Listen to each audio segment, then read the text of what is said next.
Regency in Atlanta, Georgia. Welcome everyone to a forum where hope is our driving force. Hope inspires action, innovation, and impact. Welcome to the 2023 Hope Global Forum's annual meeting. Together, we're making the case for optimism.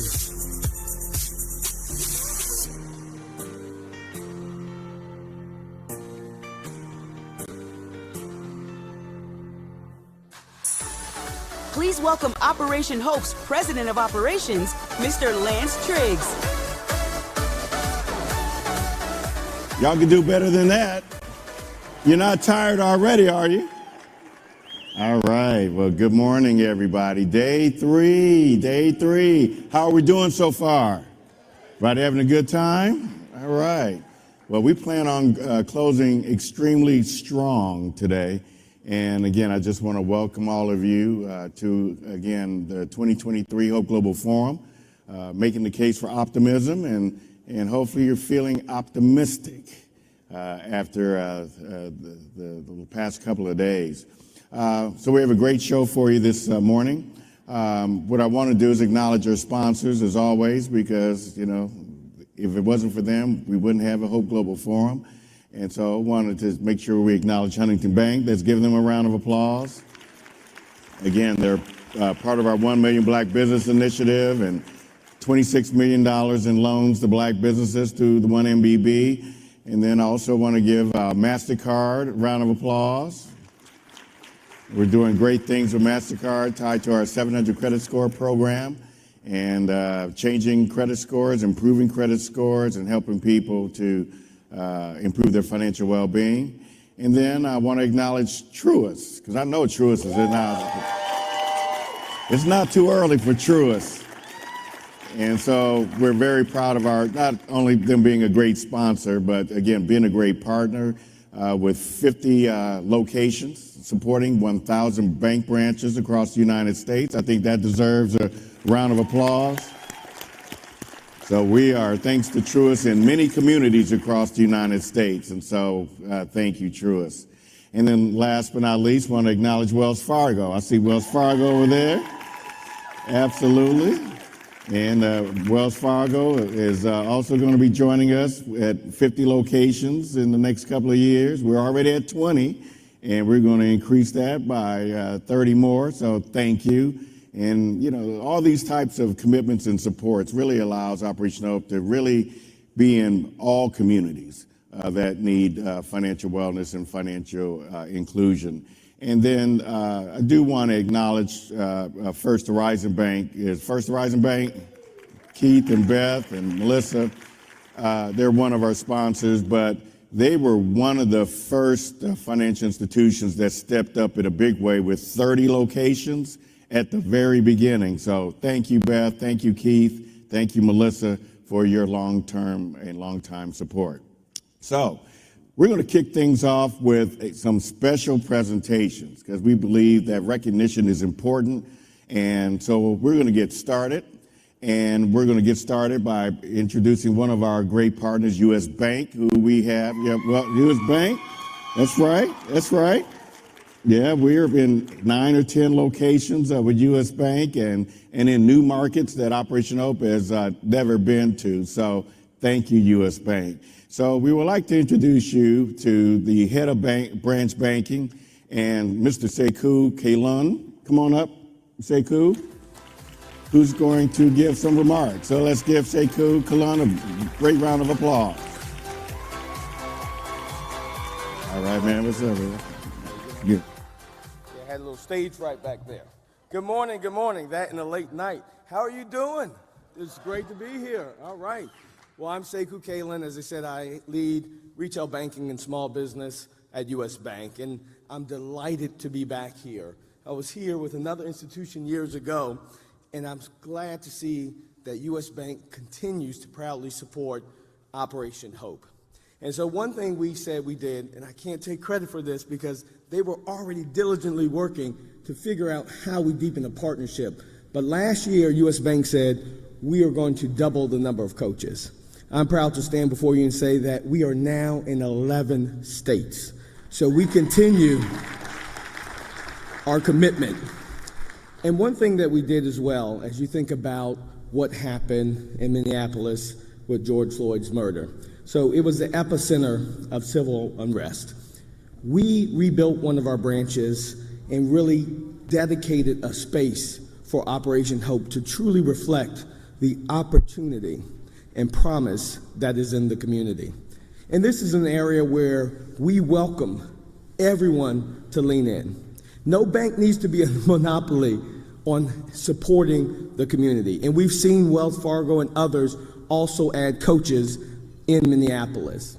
I think when we walk together, this is how we'll truly make a difference. The commitment and dedication of everyone in this room, the staff, means that we are on the cusp of continuing to transform and create greater opportunity. And the last thing I want to talk about is our Operation Hope 1865 project that we're supporting with Operation Hope around financial health. And the reason that's important is we've talked about this, have been phenomenal sessions, right? But to impart that insight and for us to do it at scale means that we're providing opportunities for communities with the necessary insights so that they can grow their businesses, that they can grow as individuals. And so we're delighted, and we're going to announce now, I'll only give you a little bit of information on it, but we want to expand our partnership. So we are going to create for 2024 Operation Hope certified coaches within the U.S. Bank. And so we want to leverage Operation Hope to really, again, empower us at scale to deliver to the community. So thank you. It's been a phenomenal conference. Great to be back. Great to see so many faces in the audience. And my time is up. All right.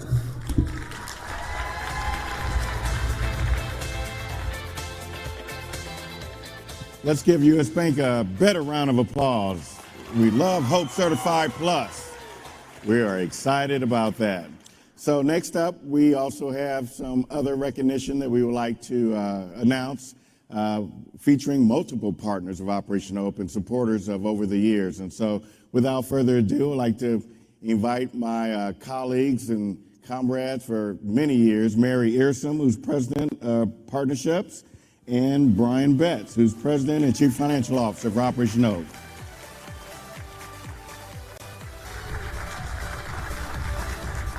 Good morning. Good. I hope you all had a wonderful night last night, and thank you all. Welcome to day 2. So many of you have been part of the success of Operation Hope for years as partners. And in 2023, we made a commitment to relaunch our work in continuing the legacy of the Freedmen's Bank, making free enterprise and capitalism available to all throughout the country and throughout the world. We continue to grow our programs, and we've set a 5-year strategic plan in place to reach all the goals and objectives that Lance shared for 1 million Black businesses, our Hope Inside programs, our Hope Inside the Workplace programs, our disaster recovery and response, and our youth programming. But in parallel to that, Operation Hope is committed to building a solid foundation so that we can continue to put efficiencies in place, to scale our work, to measure our work, to build relationships with the public sector, with other nonprofit organizations. So we relaunched what's called the 1865 membership program in June and have set a $10 million goal for 2023 to reinvest in ourselves, to practice our own financial literacy as an organization, as a company, as a business, and to continue to drive our mission forward for financial inclusion, financial wellness, and what we more so call financial dignity for all. So I am very pleased today to introduce you to and deliver awards to our founding circle members who have contributed $1 million towards the membership program in 2023. So I'd like to welcome Shauna Stevens from Bank of America,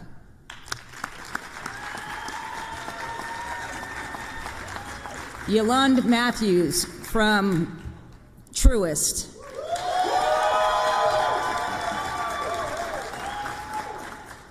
Darlene Goins from Wells Fargo. And Tom Hart from U.S. Bank. We also, Brad Smith, former CEO of Intuit and founder of his own personal foundation, Wing to Wing Foundation, is also a $1 Million Founder Circle member. And also a company that you all know well, McDonald's. So we have raised $9.6 million towards our $10 million goal in 2023. And for all those who have not joined as 1865 members, I invite you to join. You can sign up outside at the membership desk or get in touch with any of us and help us reach our goal of $10 million by New Year's Eve. So thank you, everyone.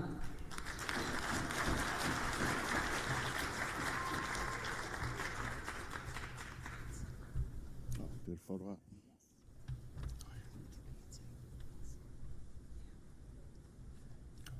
I want to welcome PNC as well on the board. Crystal Williams.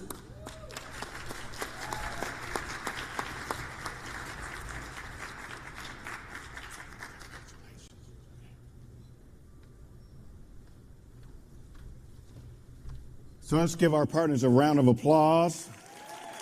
Take the photo op. This is huge, everybody. 1865 is a game changer.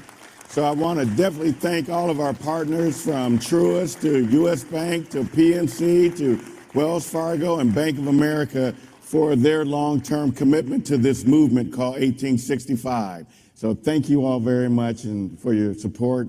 And not just for 1865, but for everything you do supporting the Operation Hope mission. And so we appreciate you. Let's give them a round of applause, everybody.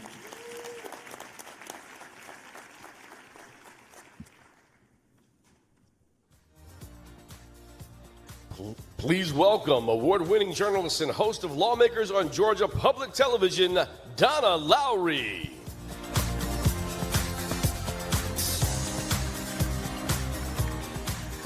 Good morning. Good morning. Welcome back, everyone. Are you excited about another day? I am, because there is so much going on. So I hope you're ready for an amazing, amazing time today. And we're going to make sure you don't miss a single minute of it. Stay right here. If you're at home and want to listen in, go to the iHeart app and you can listen to Hope Global Forums. Do that. You don't want to miss it. So let's get going. We're going to start with a very, very special guest. Please help me in welcoming the United States Deputy Secretary of the Treasury, the Honorable Wally Adeyemo. Wally Adeyemo, let's hear it.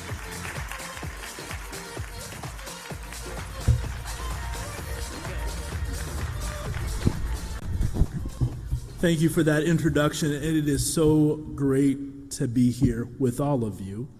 And before I start with my remarks, I wanted to say a special word of thanks to John Hope Bryant. Would you join me in giving him a round of applause?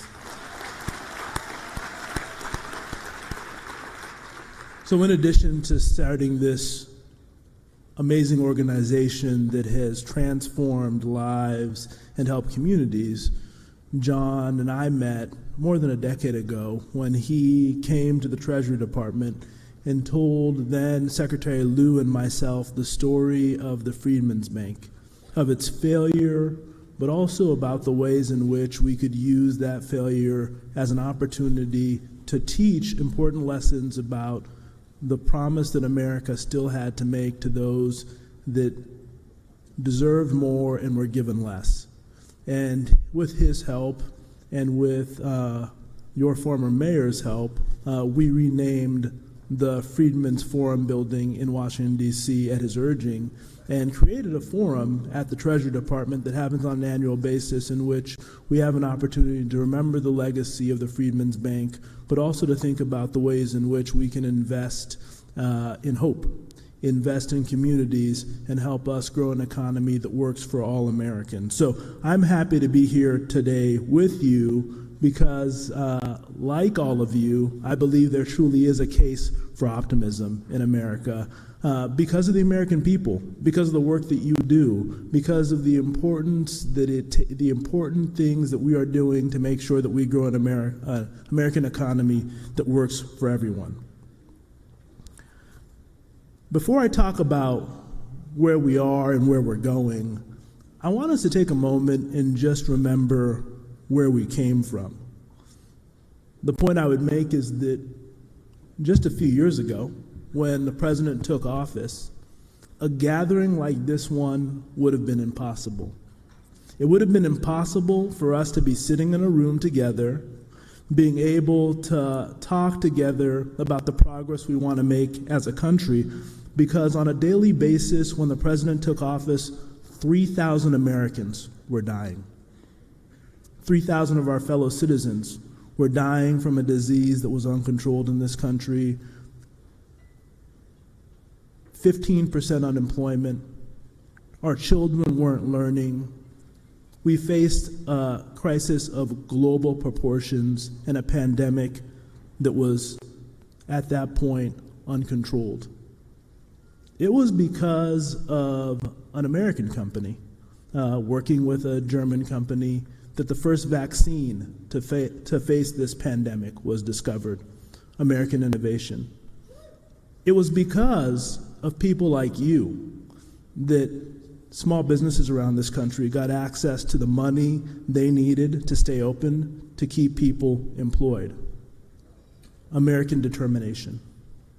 And today, we are in the midst of a historic small business boom, not only because of those investments, but the investments we've continued to make. And there's work that we need to continue doing, but we wouldn't be here but for the grit and determination of the American people and the investments that were made by our government. But many of those investments flow through the institutions in this room. The bank loan officers who made sure that that small business that was having trouble getting access to PPP finally got access. That was a time of determination that was necessary to make sure that we were able to make it through the pandemic. And we not only made it through the pandemic, but as somebody who, as part of my job, I travel the world, I have to tell you that America made it through better than any other country, any of our peers and our competitors, but we had more work to do. But just at that moment when we were making it through the pandemic, Russia launched the largest war in Europe since World War II.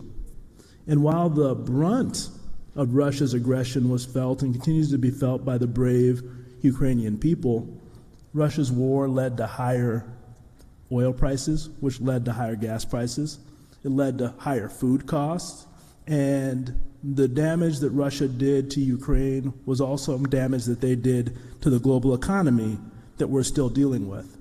But America has been better positioned to deal with that than any other country as well. We've seen the president use the strategic oil reserve to help lower the cost of gas in this country. But in addition to trying to lower the cost of gas today, and it's down 40% from its peak, he's also made investments in clean energy, because we know that ultimately our future, because of climate change, but also our energy security, is tied to the idea of us being able to make clean energy investments in this country. And over the first year of the Inflation Reduction Act, we've seen those investments go not only to the communities that have always gotten those type of investment dollars, but they've gone to communities that have often been left out and left behind. For example, just here in Georgia, 91% of the Inflation Reduction Act dollars, the money that's gone towards building manufacturing facilities and hiring new workers, have gone to communities with below medium hourly wages. 86% of those dollars have gone to communities where the average college graduation rate is below the national average. This money is going into communities where it's needed to help unlock potential and create opportunity, not just for rural and urban communities, but for all Americans to help grow our economy. And as part of this, our goal is to make sure that each one of those Americans who are given these opportunities to get jobs that pay well, to help grow their economy, also have access to the type of financial education and financial opportunity that is critical to being able to create opportunities and economic success for their families. We have a lot of work to do here in America, but we're starting from a strong place because of the grit and determination of the American people, because of the work of people like you, and what the president is focused on, as he says so well, is giving the American people a hand up, not a handout, to help us make sure that we're building the type of economy that works for everyone. That's why we're making investments like the bipartisan infrastructure law that's going to allow us to make sure that every American has access to high-speed internet. I like to repeat the fact that 1 in 5 rural households today doesn't have access to high-speed internet. Rural America is in need of investments, and that's exactly what we're doing through the bipartisan infrastructure law, where we're making investments in making sure that high-speed internet not only gets to urban communities that have been left out, but also to rural communities that have been left out.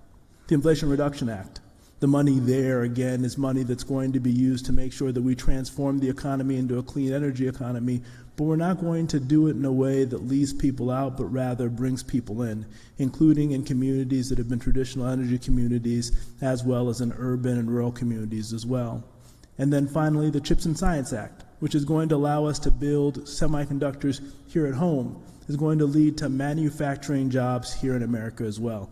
I'm optimistic about America, not only because of these investments, but because of the American people, who have proven to be innovative and to be determined despite the challenges we face. And I know that we are going to be in many ways driven by the important work that you do to make sure that those American people have access to the information they need to build financial futures. And that's why I'm here today, to both celebrate the progress we've made, but to talk to you about the ways that we can work together to make sure that America does what we've done for generation after generation after generation, which is build innovative, successful companies here at home that create jobs for Americans, and to do it in a way that brings more people in.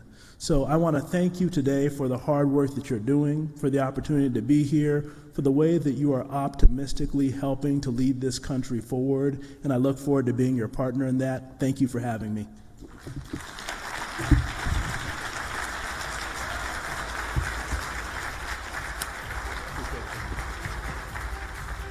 Here you go again.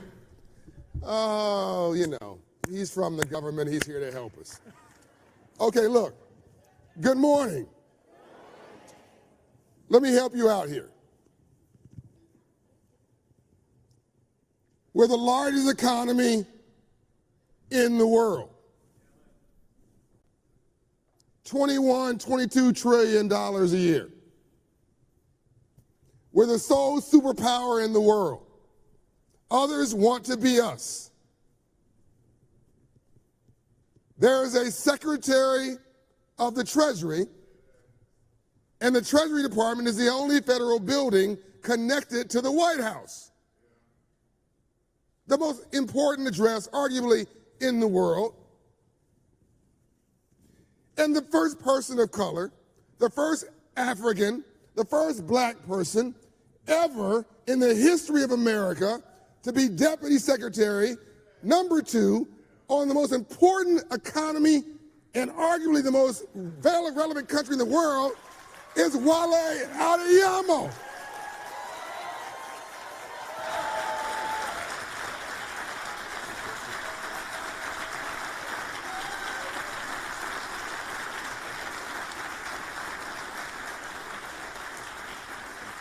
And it gets better. So you wake up in the morning and you say, I don't like what Putin is doing. I don't like what these terrorists are doing. I don't like what our country is not doing to fight back. What you don't know is in the building that is called the Freedmen's Bank building, which I'm giving credit for, by the way, to get the government to rename, do Secretary Jack Lew. By the way, that wouldn't have happened without him. I'll get to that in a moment. But what you don't know is I can't go in the building that I helped to get renamed, because that's where we do our financial espionage, our financial,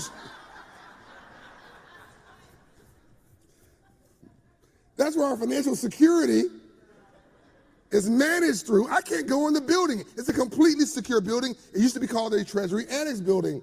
That's where they do all of the sanctions for Putin, all of the sanctions for these rogue dictators. All of that is done in that former Treasury Annex building, now called the Freedmen's Bank building, and the man in charge of that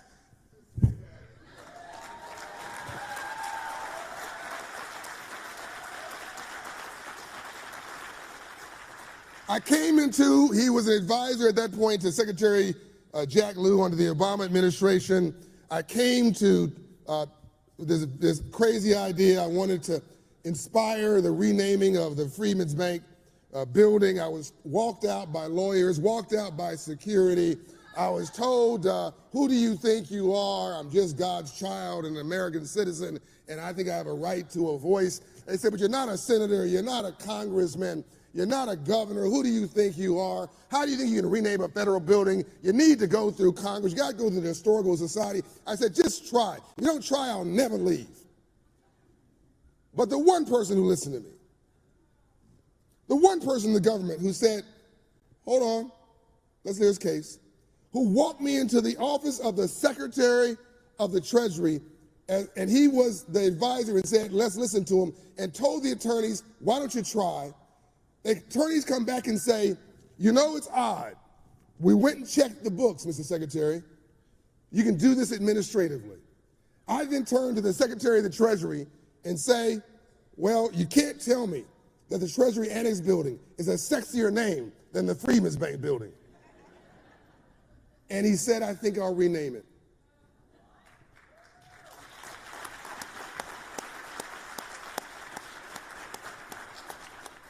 None of that would have happened. It was 2015 and 2016.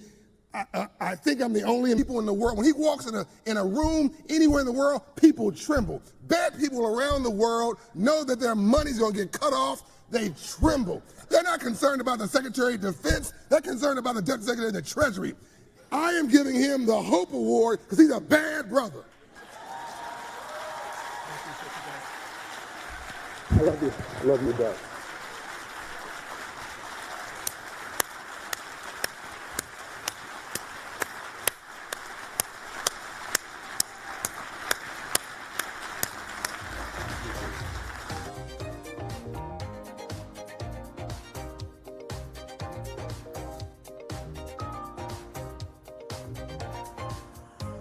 Wasn't that awesome? Oh, it was just thrilling to see all of this happen here, all these incredible people, and that will continue all day today. So our next guest is the co-founder and CEO of e-commerce innovator Shopify.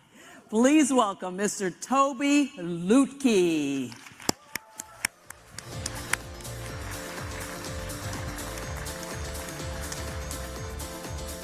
Good morning, Atlanta! So here we go again. We keep bringing you so many heroes and sheroes. My only concern is that you're going to get spoiled. And maybe we should just bring you one Toby a year. Because it's important that we never get comfortable. We never get casual. We never think that this is just what people do. Toby doesn't speak. I'm sorry, he speaks.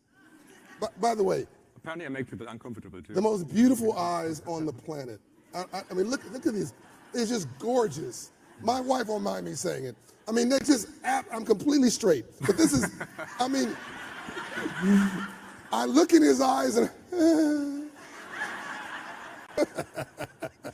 This is a good he loses it every time, just like that.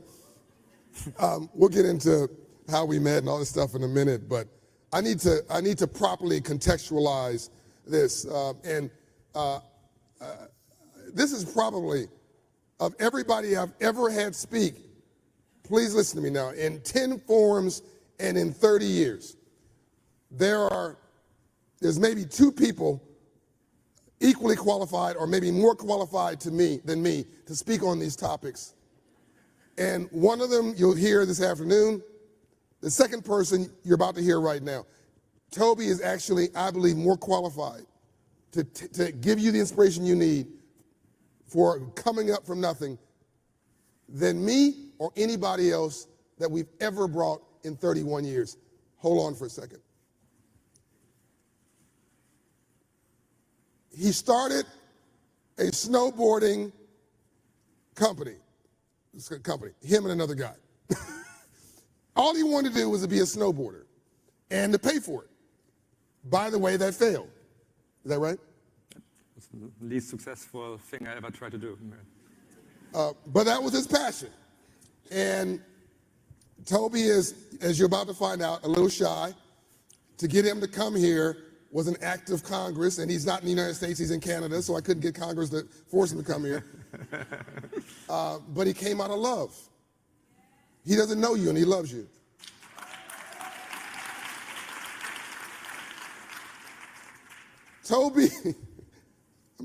Toby built this company with help from others, and in time, my friend Toby Y, who may be in the audience, I'm not sure. He's got a Santa Claus beard. I'm not sure he's here, but it was originally just Toby and this dream. Today, this dream, I want you to be so inspired by this. He is doing right now, this year, he's on track to do over $400 billion in revenue. GMV. No. Let me, it's too many zeros to process. Let me do it in reverse. He's not the government. Nobody gave him anything. It's almost $500 billion a year in revenue. During Black Friday, and he was just so, he wasn't not bragging about himself, he's bragging about, during Black Friday, there was a new sale for a new business once every 19 seconds. Every 19 seconds on Black Friday, a new entrepreneur somewhere rang the bell on new revenue for their dream. Every 19 seconds. This is what we celebrate. New business formation, new entrepreneurship, people reaching for independence. It's like, it's our, the amazing entrepreneurs on Shopify who have this success. It's like we're 400 billion, it's such a crazy number, of sales and starting new businesses. There's millions of businesses on the platform, which I'm incredibly proud of. And it is it's a winding path to get there. It's as you say, it's like, it started trying to solve a problem for myself in 2004, selling snowboards. And what I kept hearing from people who were following the journey of doing this, back then it was still new to start a business on the internet. You know, people brought businesses onto the internet, but people didn't start, especially retail businesses there. And everyone who has encountered or worked on a retail business knows this is one of the most participatory things you can do. It's a way of, it's almost a form of self-expression. You're willing something into existence that doesn't exist without it. Because you want to put something in the world, you want to create a product. And to me, this was really, really important. And while I was doing this, people were just sending me messages saying, what you're building, can you share this? Can you share the software you're making that's supporting your journey? And that became Shopify afterwards. And now with millions and millions of businesses around the world, almost 20 years later, it's been an incredibly humbling journey. And you're still a very humble guy, and thank God for your wife, because she gives you personality and energy and, warmth, and, I sort of hug you through your wife. Our wives are not getting the credit that they do. It's a team production to build something like this. It is. She's fantastic. Absolutely.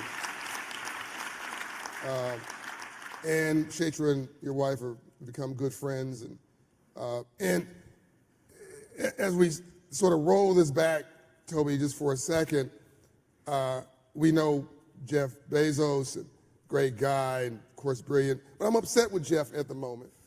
I'm upset with him because if it wasn't for Jeff Bezos, he'd be the star of e-commerce in the world.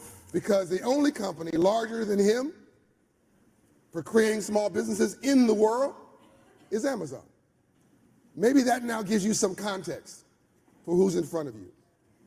The only company, the only person who's done more for small business and entrepreneurship, lighting a lighthouse in the entire world since he founded this in 2004, is my friend Toby I.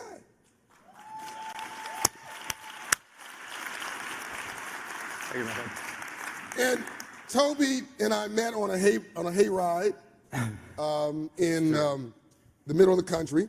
Had a nice chat, and people don't believe it, but I'm a bit of an introvert. I don't just talk. I really don't. I don't talk for no reason. I'm a little uncomfortable. Yes. I have to have a purpose and a reason. We definitely connected over our introversion, yes. Yeah, I mean, I don't think I've ever said this in public. I'm a very private person living a very public life. If it's purposeful, I'll talk all day. But just to, like, how's the weather and all that stuff, I have no interest whatsoever in, like, happy talk. It's not happy to me because it's just wasting, like, energy. And so he got on the hayride. I'm like, hi. And he's like, hi back. And so, but we connected on purpose and became friends on purpose and got, built a relationship. And fast forward, God forbid, George Floyd gets murdered. I get this call, an email actually, and then a call. What can I do? I'm sorry, before that, would you mind helping me talk to my employees to help to process this unexplainable tragedy? I'd be honored. I also want to acknowledge Harley, who's on my board, who's the president of Shopify, who's a great guy, and who's been very helpful. And I get this call, will you talk to our people? So he's doing a town hall. I believe because of the pandemic, it was virtual mostly. Yeah. And I know I tied in virtually, and we had this very honest and raw conversation with your people. And we finished, and I did a lot of this during that time, and I just presumed we'd move on to something else. You're a busy guy, you move on to something else. He calls me back. What can we do? What can be done? Is there any way I can help? And I just sort of said, without thinking very hard about it, I don't know. Can you help me create 1 million new black businesses in America? And he said, send me something. I just figured it's a throwaway line. You're trying to get me off the phone. Like, when he said, can I help? I think he meant like, can I send a donation to the NAACP? Or can I send $1,000 to United Way? Or can I pray for you or something? I think that's what he thought maybe. That's what a normal person would say is, something reasonable. I said something unreasonable. So in my opinion, the first thing he wants to do is get off the phone. So he said, send me something. I think he's being courteous, gracious. So I wrote a little deck up and I mailed it to him, emailed it to him. Crickets. I heard nothing. So after a week, I sent him another note. By the way, here's a lesson for success in life. You don't write anything down, write this down. Talk without being offensive. Listen without being defensive. Most importantly, always leave even your adversary with their dignity. Because if you don't, they'll spend the rest of their life working to make you miserable. It becomes personal. Step over mess and not in it. Toby owed me nothing. Toby's a Canadian citizen. Toby is not our government. Toby didn't do anything to George Floyd. Toby didn't own slaves. I mean, Toby didn't owe me anything. He's a snowboarder who happened to end up in e-commerce, who I met on a hayride. I wrote him this email. I didn't get a response. I wrote him back and said, hey man, I didn't get a response. Presume that you weren't interested. It's cool. We'll be fine. Thanks for asking. Love you much. See you around next time. John Bryant. I sent him an email. He responded. What are you talking about? I said yes. It was stuck in my spam folder. Always check your spam folder. So I'm going to find that email and frame it, by the way. And do you remember that?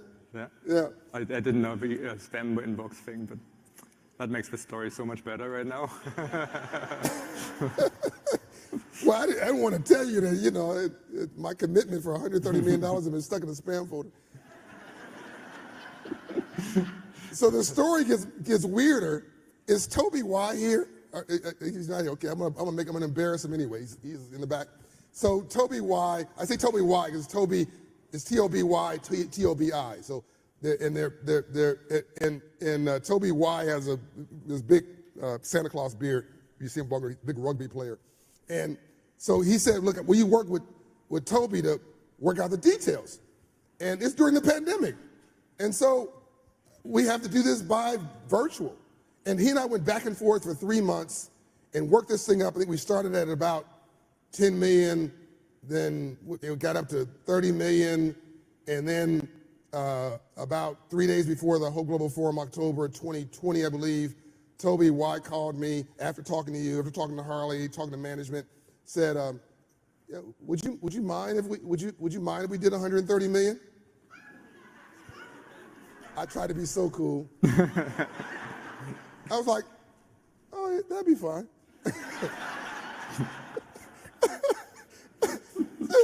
Meanwhile, I'm like, so like 2 days later, we documented, there was emails back and forth. Again, $130 million commitment. I never met Toby Y until yesterday.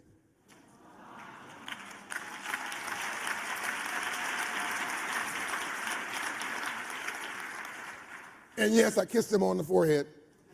Gave him, I tried to hug him, but he's like this big. Great guy.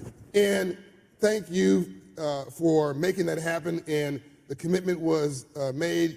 And most people make these commitments and they're press releases and they go away.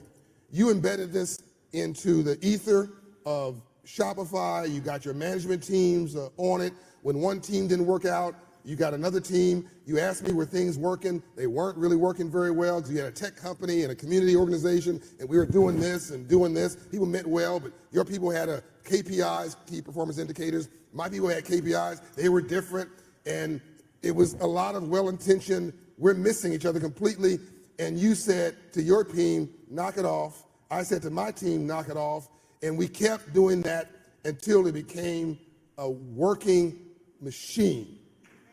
Yes. We never gave up. I remember at one time we met and you said, how are we doing? I said, I think we need a little bit of this, a little bit of that. You said, well, I'll write a personal check to help with that and let me go. And you probably went back into the huddle 3 or 4 times to make sure that people were keeping their commitment.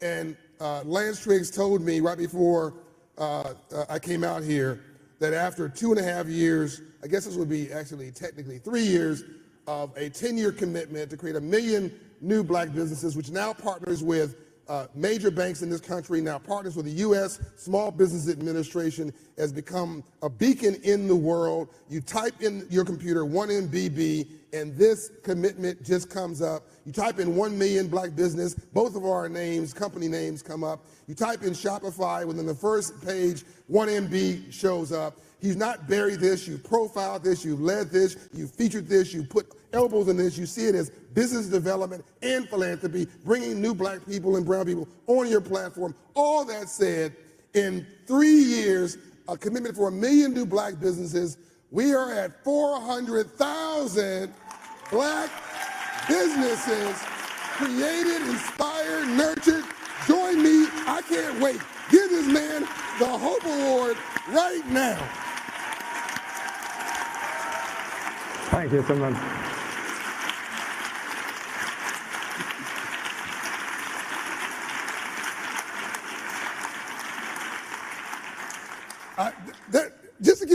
context, there's only 3.1 million black businesses in America. We're over 10%. What's that, 15%? Help me with somebody with statistics. 400,000 of 3.1 million is about 15%. One dude from Canada, a snowboarder. You're being too kind. It's one of my favorite campaigns. It's one of my favorite things we do because it's so like. Here's what I learned. Other than you need often a couple of runs to get something really off the ground. It's hard to build a momentum, but it's also hard to stop a momentum and a movement once you have it. Like, a lot is being made of large businesses and how they sit in society differently than people might want them to. But and often they do. But it's because I don't think we just go and look for the overlap. Like there is such beautiful mission overlap here. It's like the thing we are doing together is exactly what my company exists for. It is like there to be allow extraordinary individuals or even ordinary individuals to reach for their own independence. It is often not plan A for their career. It's often not even plan B. Some people have to go into entrepreneurship because it's the only thing that exists. And the beautiful thing about being an entrepreneur is that it turns around a thing that might have happened in your life. Like everyone, I think about life, certainly my experience of my early life was, it's a school of hard knocks. It's like you're constantly put down and like things do not work out the way you do, and often for good reasons, because when you're young, you might not understand the world the way it works, and that misunderstanding manifests itself in things just not working out for you. And you roll with that. Those are things that set you back, but here's a wonderful thing on the moment you become an entrepreneur. Suddenly all of these events in your life that were probably negative events turn into the gym and the engine for you. They are the things that are propelling you forward. Entrepreneurship is the school of hard knocks. It's your energy source at this point. You've trained for this moment. And so there are just people who, like so many more people than we believe in our communities all over the world, who just, maybe they can't work for other people. Maybe they are just trying the wrong thing, and plan C actually should be plan A. It's a better plan for them. And so, but as we know, the opportunity is not obvious to people. I've had, my grandmother was an entrepreneur, and I grew up with her, so she lived this in front of me. Entrepreneurship was a tool in my toolbox growing up. The moment I saw a snowboard hill, slopes, and wanted to make money while being on a lift, I realized if I sell snowboards online, I can do all these kind of things. It just was there as a thing that didn't seem extraordinarily as a thing to do. And so I tried it. And the awareness that we can create here is incredible. Most people do not have someone in their family who has demonstrated this. How many more businesses could exist in the world if we inspire more people and just say to them, hey, like this is, people like you have reached for independence in your communities. Yeah. And especially, as you know, in some communities, there isn't that much opportunity. So often it becomes one of the best ones to do. So the thing I'm most proud of the hundreds of thousands of businesses that we've created here is many of them might not exist without this. Like, it is not a zero-sum game. Yeah. It is like actually a deeply participatory game. It's like if you want as many people make as many products and create as many things with their hands, challenging themselves, turning their life's experiences and the knocks they've gotten into lessons that they can apply and create a better business because of that for their employees and so on. And just it's a virtuous cycle that's actually beautiful. And it's the privilege of my life is that I get to make a product for the most inspiring group of people imaginable, like people who are putting themselves out there and build new things that otherwise wouldn't exist. That's beautiful, Toby. That's beautiful.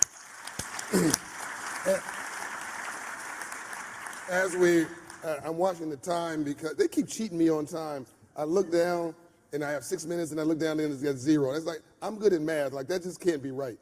But can I have a few more minutes? with Toby. Look, I want to ask a personal question so that I think they'll connect to this audience, but I want to go back to this, the partnership. And by the way, they give a free domain name. They do domain name search for free. They do a website for you for free.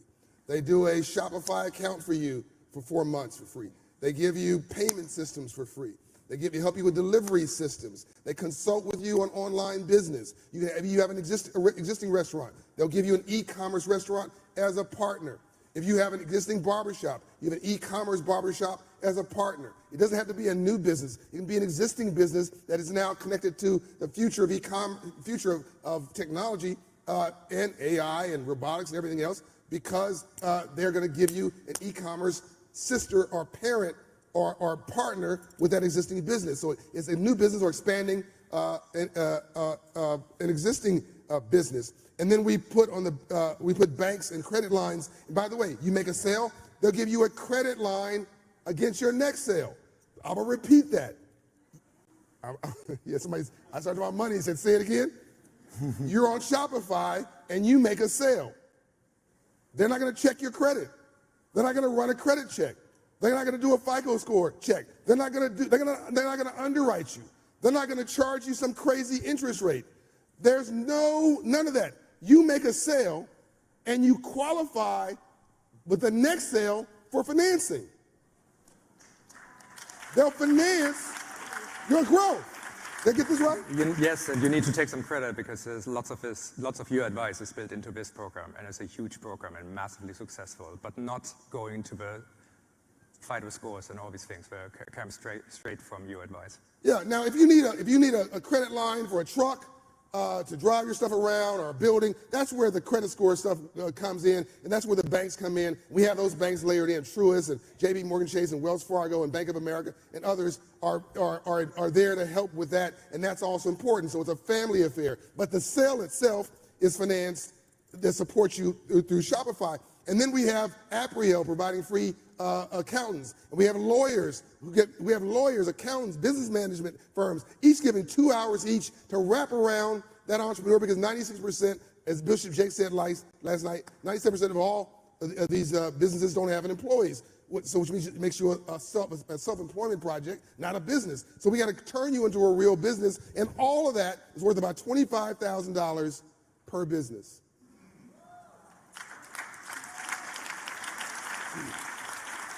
And the only thing Toby asked me backstage was, do you have time to meet today to figure out how we make 1MBB better and how we do more? That's what he said to me backstage. So here's my closing. I know that we're a little over. Have you enjoyed this? I'm about to enter into the brilliant mind of Toby, and now the heart of Toby. I've never asked you this, but everybody, have $1 trillion in revenue, up from nothing. My last book, the stock is doing great. You're doing great. You're celebrated, one of the wealthiest men in the world. At one point, you're the wealthiest man in Canada, et cetera, et cetera, et cetera. Other people coming in for advice and counsel, but people don't realize it's very lonely sitting there. It can be very sad sitting in these seats sometimes. What can you say, Toby, from the depth of your heart? And I know this is not an easy conversation because you and I prefer to be on a computer screen or something, but these people need to take something away that's part of you. What can you say or relate to that they're going through that might give them some sense of inspiration in your own life and your own journey? Oh man, yeah. Look,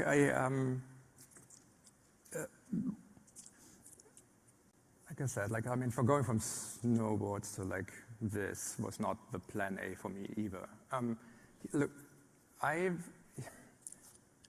here's something I magically figured out very early in life. I apprenticed in Germany as a computer programmer, which you can do there. It's like this sort of making things with your hands is not the way people think about computers, but it is actually a craft, really. What I learned there is that it's a puzzle. If you work on with computers, if you work with really on anything, it's like someone drops a puzzle box onto your desk in the morning, and it's a different one every day. And I come to love that. And I realized that, yes, you're right. If that's all you do, that's a lonely thing.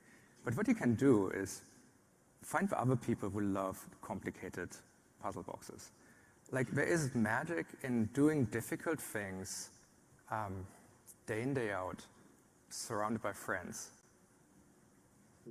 And it's actually, if that's what you're optimizing your life for, and make sure that the things that you build, the puzzles you solve, are helpful to the people around them, or are, need to exist, then other people will agree with you on this. And it's amazing how much that is just a reoccurring realization that I keep having. And the scale is absolutely crazy, but it's still, I feel like I'm doing the same thing I've done on day one. Find amazing people, understand their potential, bring them on, and go solve difficult things with them, and make sure that if you stumble along the way on any kind of gifts, or on any kind of discoveries, give them away. Like, give them to everyone, share them as widely as possible, make more things. I think this is at the same time the simplest thing you'll ever hear, but it's not easy to do. It's not the narrative that you're being told day in, day out. And I get to do this every day. I wish more people would do it. I'm so proud of the millions of people who are doing something very similar. Again, with their stores, and all the entrepreneurs in the room who are putting themselves out there. I think the world needs a vastly higher percentage of the world needs to be building things. And I think we sometimes sleep a little bit on how much that, the progress of the planet Earth really depends on the builders. And yes. And my last question, Toby, I think that life's about managing pain. The pain we create for ourselves, the pain visited upon us by others. And the presumption is that life is easy for you, that life's perfect. Every day is just a rose garden. You wake up and people come and give you grapes and put them in your mouth or some crazy thing. and I want this audience to know that that's just not true. No. That you have bad days too, and you got to push through them, right? Yeah. Absolutely. And you can relate to them because you've pushed through too, just like they've pushed through. And your courage, I think they can feel.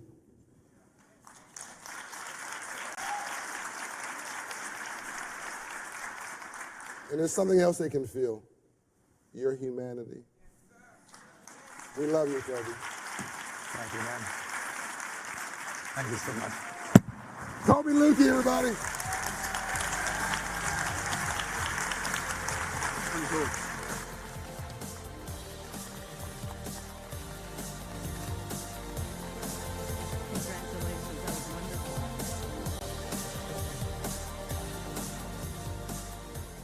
Whoa, another conversation of quotable quotes and just inspiration. That's what this is all about. So congratulations to Toby. We're so glad he was here. I want to thank him for just being here for this. He has this wonderful commitment to small business owners everywhere, and we need to celebrate that. And it was great to just see him there. Now, of course, we have another special guest. They keep coming. We are honored to welcome the 18th Secretary of the United States Department of Housing and Urban Development, the Honorable Marcia L. Fudge.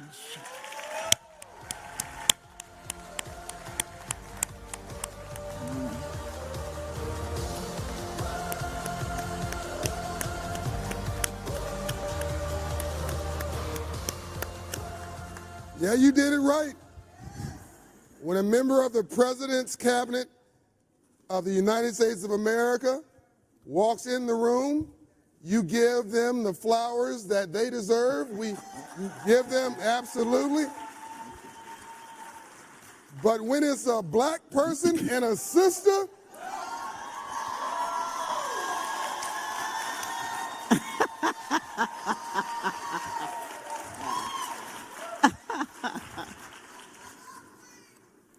are so insane. Pretty much. You can't do this sane. No, you cannot. You cannot build something like this from ground up. A nonprofit social investment bank. Madam Secretary, when I did this, I mean, people roll their eyes at me. Oh, John Bryant, oh, financial literacy, oh, capitalism. I mean, for a decade, people just rolled their eyes.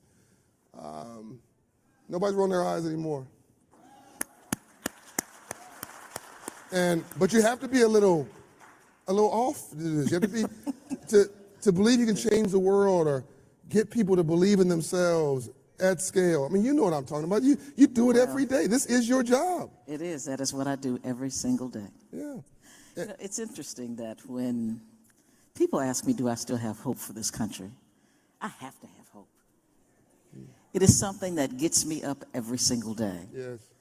You know, I'm a kid that grew up poor and didn't even really know I was poor. You know that kind of kid. But I grew up in a home. Mm. And I'm one of the kids that got out of a neighborhood that a lot of people don't get out of. Mm. And so as a consequence, I carry their hopes and dreams. That's right. So failure is not an option. That's it. It just isn't an option.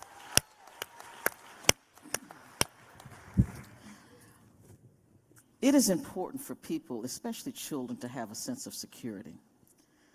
I grew up in this big house with a whole lot of people in it, right? In what city? In Cleveland, Ohio. There we go. So we had this two-family house. On one side of the house was my great-grandparents, my aunt and uncle, and their 6 kids, and whoever moved from the South.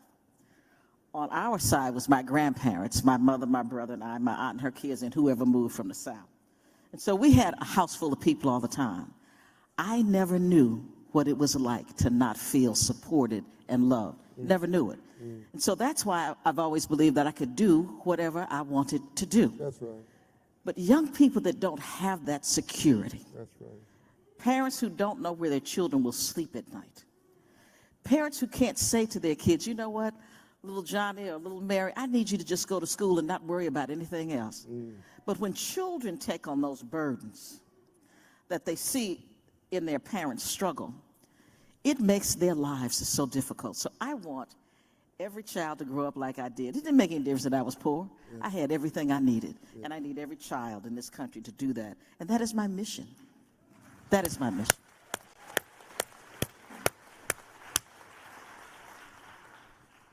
You remind me of my mother. You look like her. Oh my gosh. She had the same spunk as you. She would tell me off just like you just did. And all in love and encouragement, she'd hold me accountable as you held people accountable. She was a big dreamer, and she passed on 2 months ago. She was on the stage last year. Sorry. But I sort of feel her channeling energy through you. And as you were talking, it reminded me of a quote that was partly inspired by her, because she told me she loved me every day of my life. She said, there's a difference between being broke and being poor. Mm-hmm. Being broke is economic, but being poor is a disabling frame of mind and a depressed condition of our spirit. And we must vow never, ever, ever to be poor again. Sure. You know. You were broke, but you weren't poor. That is exactly right. You were told you were loved, you believed every day. Every day, and now you're pouring that institutionally, structurally into, you try to figure out, my sense is, you correct me, you try to figure out where is the place where I can take my gifts and my intelligence and my self-love and have the biggest impact in a short period of time on my people and on all people who struggle and who don't believe at scale. Did I get that right? You got it absolutely right. The one thing that I realized over my career is that we are not a problem people. We are people with problems. Woo! And I think it is important for the government to show that they work for us, because that is the government's job. That's right. And so if we can't convince people that we can make your life better, I have no business here, John. Yes. You know, I really believe very strongly that I am just one of God's chosen people. I believe that. I live every day like that. And so I am put in places to make change. Yes. And if I have to tear it up, then I will tear it up. Because sometimes that's what you have to do. I mean, institutional racism is real. Redlining is real. Discrimination and bias in housing is real. So if you don't come and call it out and fight it, and bring the people around you who can make it happen, then I have no business here. I might as well just go home, because I'm old enough to retire. I can go sit home. That's right. But right now, because I don't want another job, I don't need another job, I'm going to leave this with the legacy that I think that I want to leave it with.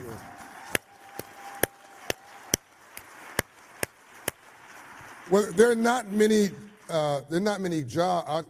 callings more relevant or important in the world than the United States Secretary of Housing and Urban Development in the President's cabinet. As I keep repeating, the largest and most successful economy and country in the world.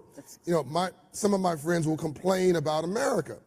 And I say, look, democracy and capitalism are horrible systems, except for every other system. That's right. And I say, you don't like this, you don't like that. I get it, I'm with you. Here's a plane ticket. But not only They never leave. Because they have no place to go. Ain't no place to go. Wherever you go, it's worse than this. Absolutely. The other thing is that we get so caught up in who we like. That's right. How somebody says something. Let's finally take the time to support people who support our communities, who support our children, That's right. who support our jobs. But no, we gotta like somebody. They're not coming to your house for dinner. I don't care if you don't like them. That's it. You know, we have to do. That's it. This is when you live this life, you don't opt out, John. That's right. You don't opt out. That's right. You have to decide that you are going to live it to its fullest, give the best you've got. That's right. And support people who need your help. That's right. I speak for people who have no voice every day. And I am fortunate, quite honestly, to work for a president and vice president who let me do what I want to do. That's right. You know, so people don't realize what we do. My budget, my just operating budget is $80 billion. My operating budget. Wow. $80 billion a year. Right. I have more than 8,000 employees. Yep.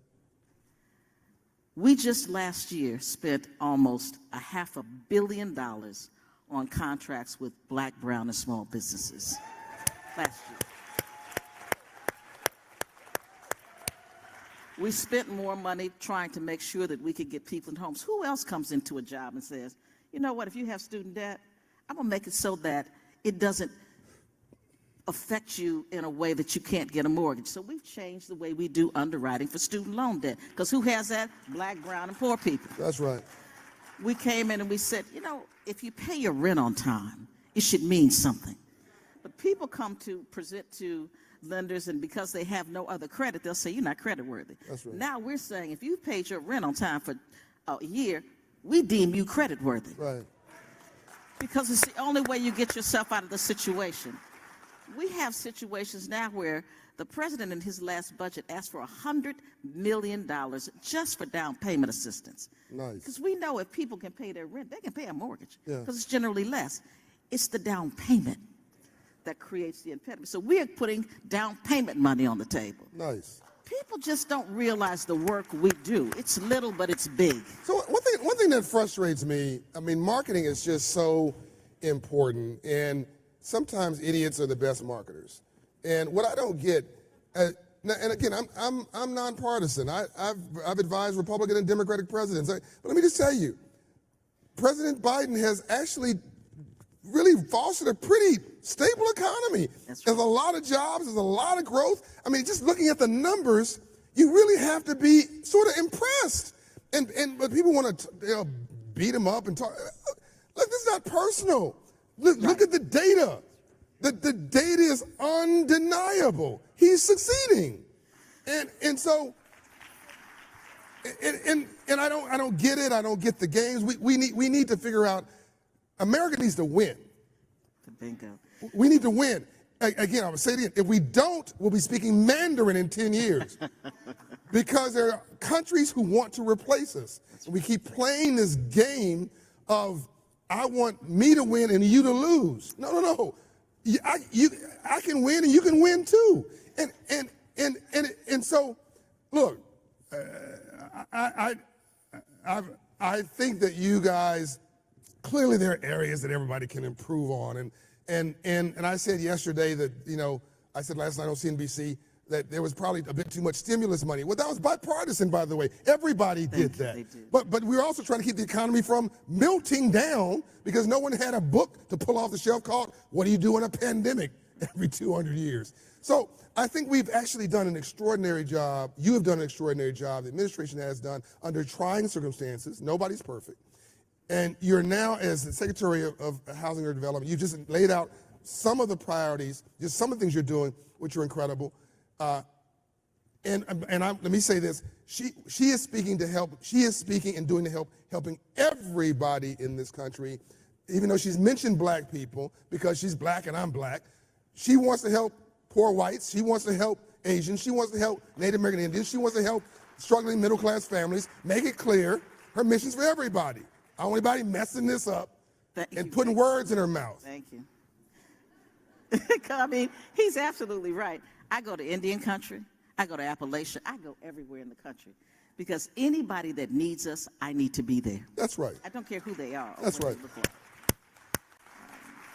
Let me, Madam Secretary, let me jump on a pet peeve of mine.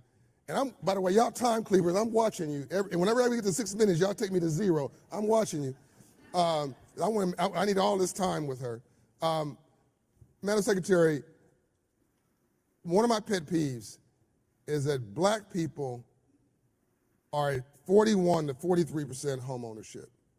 And the number one way you build wealth in America is home ownership. Am I right about that? Absolutely right. And my mainstream counterparts are at 75%, give or take, home ownership rate. That 30% delta, the difference between that, is why we don't have a net worth. And we was one of the primary reasons, that and what Toby just left, small business creation. You and him really are the anchors for the solution. And what Bishop Jakes is doing, you were with him yesterday, are the anchors for the solution for the revitalization of all of us. But we got to stop talking and start doing, because if black people keep doing what we're doing, statistics say that by 2052, black people net worth will be 0. 0. And a lot of that is we don't own home ownership, real estate. Real estate is the biggest business in the world. Stocks. What are you doing to try to bridge that gap of home ownership for African Americans, but all other people as well, poor whites, et cetera, et cetera? We put tens of millions of dollars into housing counseling, which of course you know because we use you as well. We're honored to be one of your housing counselors. Right. So what we do is we try to prepare people to get ready for housing so that when the time comes, they won't have to get ready, they'll be ready. We need for people to understand what the process is and believe that they can do it because we can help them do it. But the biggest problem that we have in this country, John, is that we just don't build enough houses. So we don't build enough houses. So just basic supply and demand says it's not enough. Then we go to communities and we say, we need to build multifamily units. They will, not in my backyard, you're not going to build it. So then we've got zoning issues where they say that you can only build a certain kind of house, and that raises the price about 30%. So we have to break through all of that first off. Yes. So I meet with the housing people, I meet with mayors, I meet with governors to say, you have a problem. I can help you fix it, but I cannot fix it by myself. And so you have resources that you have never had before. The rescue plan put money into communities that they never thought they'd get, and they're sitting on it. Yeah. And so then I go and I have to threaten them and say, now don't keep sitting on this money because I'm going to find a way to claw it back and give it to somebody that's going to do something with it. But the other thing we allow is we don't build communities and neighborhoods.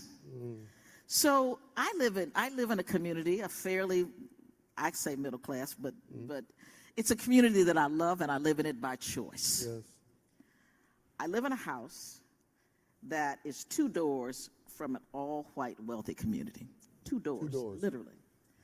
My house is bigger than the house 2 doors from me. My lot is bigger than the house 2 doors from me. My house is nicer than the house 2 doors from me. But that house is valued at $25,000 more than my house. Which means that my communities now don't get the benefit of those extra tax dollars. My community doesn't get the benefit of more police or fire or to make sure that my children's schools are good. And so people choose, if they can afford it, to live 2 doors from me as opposed to in my house. We have to say to America, if they really want to solve things like homelessness, poor education, they have to recognize and admit that the problem exists. And once we do that, which we have at HUD, we are putting so much money into assisting with multifamily housing, talking about senior housing. Do you know the fastest group of people sleeping on the streets today are black women my age? Wow, really? My age. Because we have created an environment where they can't afford to live anymore. They can't afford their apartments. They're on Social Security, which is not enough. And they first off start sleeping at relatives' homes, and then they find themselves sleeping in their cars. RVs and things like that, yes. I cannot tolerate it. Yes. And so what I'm doing is putting our money where it ought to go to help people. You just don't know how much money we put in the market. But you don't know because people never ask. Yes. You know, people don't come to government and say, what can you do for me? They call when they have a specific problem. They never see the big picture, Jim. Yes. They never see it. Yes. So, but when I sit down with home builders and I say to them, you have to build this many homes to just get us where we need to be. We are 1.5 million homes short of where we need to be today. Today. 1.5. So there's an opportunity to do infill development that, listen now, entrepreneurs now, listen, what she said was, she didn't say it, she inferred, if you have a gap of 1.5 million homes, you can go and find a lot. You don't need acres and acres and acres. Find a lot, buy it, build it, use minority and women vendors if you can to build it, rent it or sell it to somebody who might be underserved and get the benefits, use the programs at HUD to empower you with the right mortgages and the right down payment assistance, and then you create a tax base in that city, you create a taxpayer in that city, you create a homeowner in that city, you create equity in that city, you create asset accumulation, generational wealth, and you're creating jobs and opportunity. Did I get that right? You got it absolutely right. But we want everything easy. Just tell me where to go to get the money. This is what we want. Yeah, it don't work that way. It doesn't. The federal government is flush with resources to help entrepreneurs. You just have to know where to go. So it's going to be important for people to realize how to connect the dots, John. Yes. So I talk about housing, but transportation has money that can deal with where we build housing. EPA has money that can deal with where we build housing. Right. USDA has resources to build rural housing. People are we are linear thinkers because we don't realize what's available to us. So everywhere I go, I tell them, now you need to call this person. I met with black developers in New York a couple of weeks ago to tell them about the things we could do. But in the meantime, I said, you build an infrastructure, we passed an infrastructure bill. You're talking about environmentals. We do have money in EPA. So I go through this whole thing because I want everybody to know what I know. Yes. Because until they do, we leave so much money on the table. Yes. And the other thing I think that is just important for what you do in talking about financial literacy, et cetera, if we don't start figuring out what things cost and what they mean to us, yes, and how to get them, yes, we're going to be forever people listening to people who say, oh, you don't need to buy a house. You know, and I know you've heard it.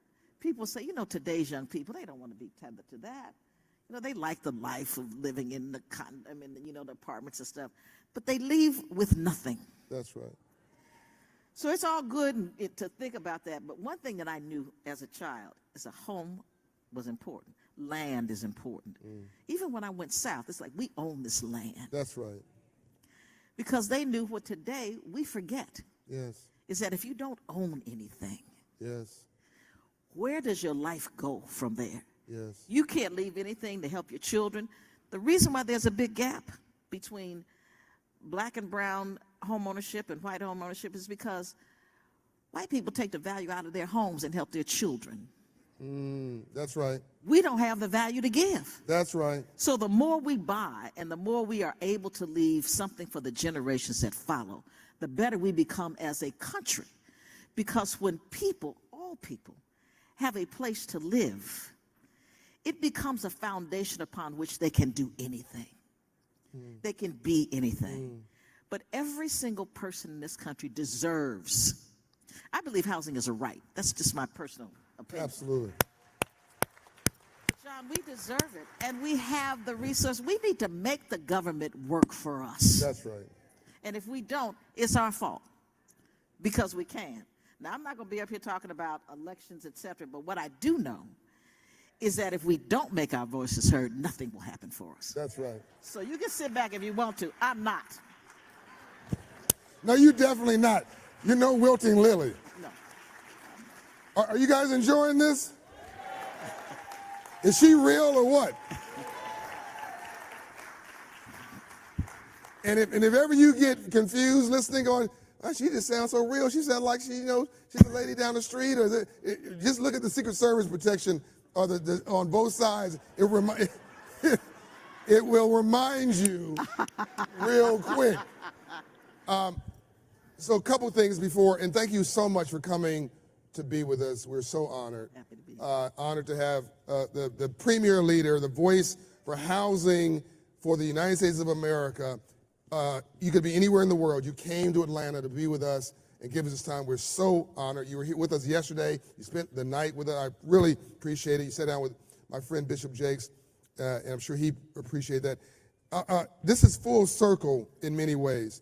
Redlining in this country did not come from banks. Redlining in this country came from the government. That's exactly right. It was the FHA, which reports to her. Right. That's true. Full circle. In the early 1900s, Secretary, you tell me if I'm wrong here. In the early 1900s in this country, the FHA, Federal Housing Authority, had basically said, look, some neighborhoods are more risky or more dangerous, whatever they want to say. But we're uncomfortable with those neighborhoods. We don't want to do insurance. We don't want to insure mortgages in those neighborhoods from banks. So we're going to put a little map. With the areas that are sort of sketchy, we'll make them yellow. Areas that we like, we'll make them green. And areas that we're concerned at, we're going to make them red on a map. That's right. And where do you look? Capitalism, money is lazy. Money is a coward. Money doesn't go where it's risky. Money goes where it's safe.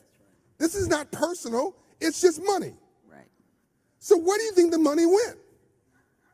It went to the green areas.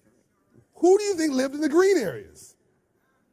White, wealthy, comfortable, already successful people. Where did the mortgage companies and banks not want to write a mortgage because it was not insured? The red areas. That red lining triggered banks not investing in those areas. They might have loved you. They might have thought, I love black people. I don't want to lose my money. I don't want to write a mortgage that's not insured. I'm going over here. So the capital went over here, and guess what happened to the values? Values went up over in the green areas. They went down in the red areas, and that's what she was talking about her house is basically 2 doors down from an area that historically was viewed as green, and it takes generations to get that reback. That's why you can go to an appraiser, and an appraiser gives you some crazy appraisal a mile from someplace else that is a different hue of a neighborhood. This stuff gets baked into the way in which we do business, but because she's now Secretary of the Department of Housing and Urban Development, everybody's got to report to her. That's exactly right. Listen, listen. I hate to say it this way, but there's a new sheriff in town. Oh. So,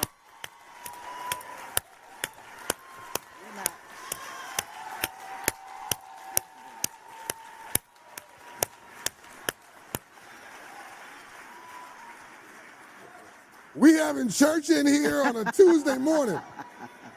So, Secretary Fudge, we're having too much fun. At least I am. I'm having a ball. You're having a ball. I'm glad. Is there anything you want to say before we wrap this up? You are so fabulous. We could do this all day and all night with you. What is it? The audience loves you. Thank you. Thank you. Thank you very much. Thank you so much.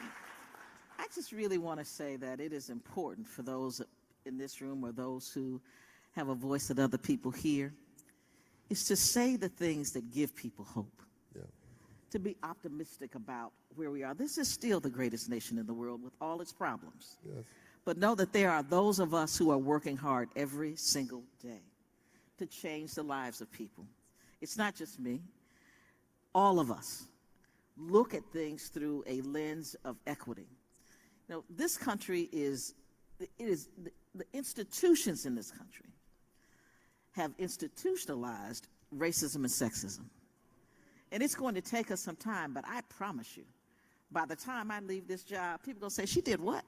Mm. When they know what I have done, because you can't tell everything while you're doing it. And people try to stop you. Try to stop it. So I will do everything I can. I will give it everything I have. Because I need for people to know, if nothing else, that we cared, and we do. So I thank you. Yes. Thank you so much.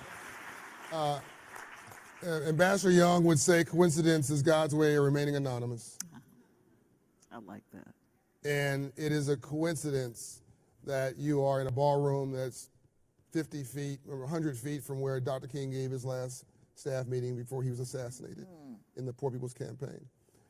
This hotel is where he stayed. This was the first hotel that allowed Dr. King to have meetings or to stay here in the 60s. Everybody else discriminated against blacks, even in Atlanta. You are in a place that's now moving from civil rights to silver rights, from marching in the streets to cutting business deals in the suites. Mm-hmm.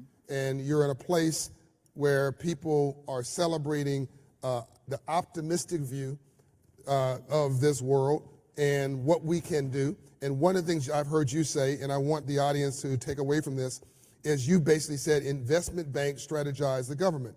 Go to HUD and get detailed about what HUD provides. Go to USDA, go to EPA, go to Department of Commerce, where MBDA, Minority Business Development Agency is, where EDA, Economic Development Agency is, where our intellectual property right agencies are, I believe. Go to the U.S. the Health and Human Services, and when I'm hearing you say and sort of strategize what each of these agencies can do.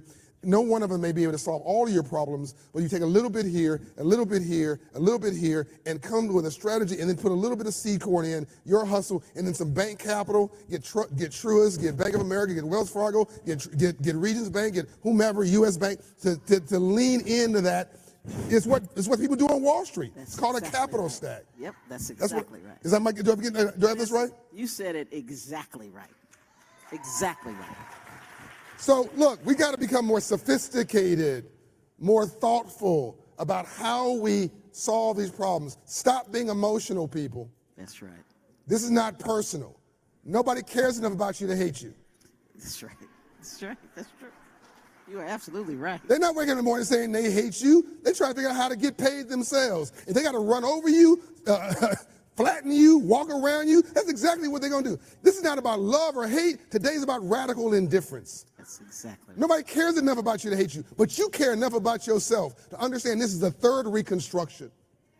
You are sitting in a moment in history, and you got the Secretary of the Department of Housing and Urban Development, who's a real woman, a real black woman who cares about you, who's listening to you, and has told you, you can win. That's right. Give her some love, Secretary of Urban Development. Thank you. You are so wonderful. Oh, thank you.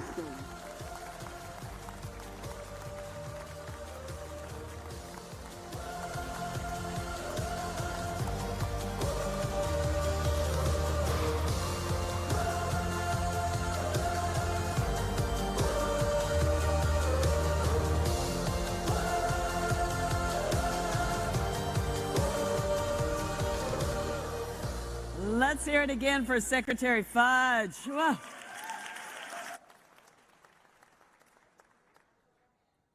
My iPad with little tidbits of information I want to remember. So I get to introduce now a fellow journalist. Of course, he's way in the stratosphere compared to little old me. But he is here, and you have seen him out in the lobby. He has set up an entire studio to be able to record some of the information coming out of this wonderful conference. He, of course, is a commentator on TV One. He has been the host of News One Now with Roland Martin.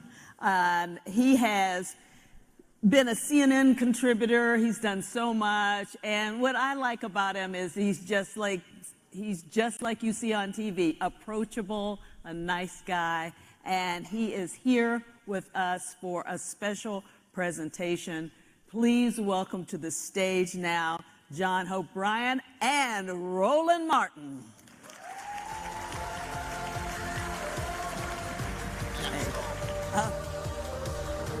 So how we doing? So John's supposed to walk out with me, but he ran to go take a photo. And then he said, hey, can they stall? I was like, dude, I get paid to talk for a living. I got this. So we'll wait for John to come back here. But let me say, first of all, it's great to see everybody here. But also, let all of your friends know that this event is being live streamed, broadcast, so the folks who are not here can actually be gaining a lot of this information as well. On all of the Operation Hope platforms, we've been live streaming it on my Black Star Network platform as well, because Kathy Hughes coined a phrase, information is power. And one of the greatest things I believe, one of our greatest failures is that we have a lack of information. I was talking to longtime Congresswoman, now Secretary Marcia Fudge, and we talk about the housing crisis in this country. I was doing hand-to-hand combat on Instagram this morning where somebody was complaining about housing prices in this country going up. And I discussed it on the show last week, and I had to explain to the person, and you heard Secretary Fudge say it, about the housing stock in this country. A lot of people just don't know, and when they spread ignored me? Yeah, I did. When they spread misinformation, every one of us must correct them because the lie travels faster than the truth. And so we've got to let folks know of the real information that's happening here. So please do that. Okay, I stalled enough for you. All right. So Roland Martin has been streaming this the entire time. We have CNBC here. We have Bloomberg, we've got LinkedIn, we've got iHeartRadio. We're honored to have all of these major networks here. We really need them. Roland Martin is the voice for Black America. And he does it every year. He shows up. He doesn't pop in and pop out. He shows up from beginning to end. He's streaming from this lobby. He owns his own network, by the way.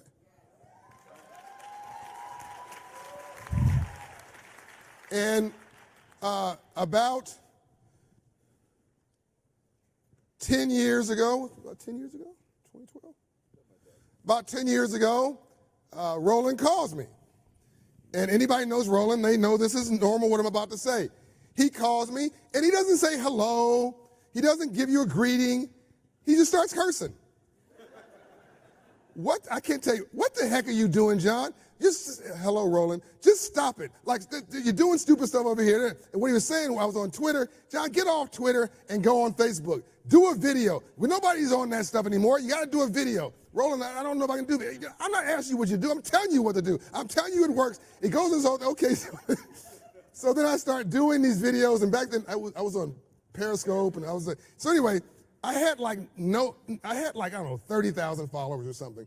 Anyway, a large reason of why I have 3 million followers on social now and about 250 million video views, and it's like going like a rocket, and one video alone was 4 million views last week.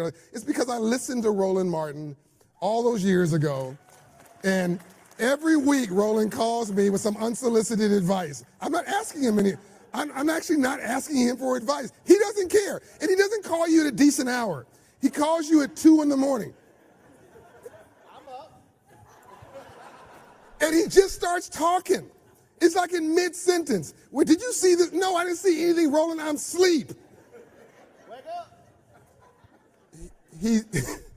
He passionately cares about you. And he is a technocrat. He's all the charisma, but he loves the he knows the lighting, and he knows the best audio, and he knows when your setup's not right. And he's got his own studio that he's built now in Washington D.C. and he owns all of his own cameras and his own equipment and his own platform. And people told him, don't do this, Roland. Go get a job somewhere. He was on CNN. He's on himself. He said, I've done all that. I've checked all those boxes. But now everybody wants to come to him and get a job. And let me say one last thing. Roland owns his own portfolio of publishing. No different than Michael Jackson owned publishing or Prince or your famous artist. Everything he records, he owns.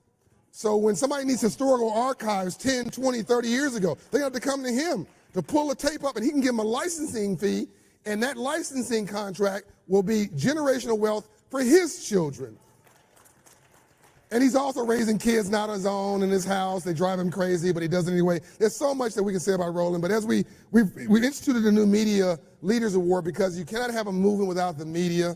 You just cannot. Dr. King would never have had a movement without having the media and celebrity by his side. And so it's really important that our community has share a voice. And oftentimes with things, I'm often blessed that a lot of people will come and listen to me ramble, but there are many people who, without Roland Martin, there would be no voice. Can you please join me in saying thank you as I present this Chairman's Award to Roland Martin. Okay, baby. There we go.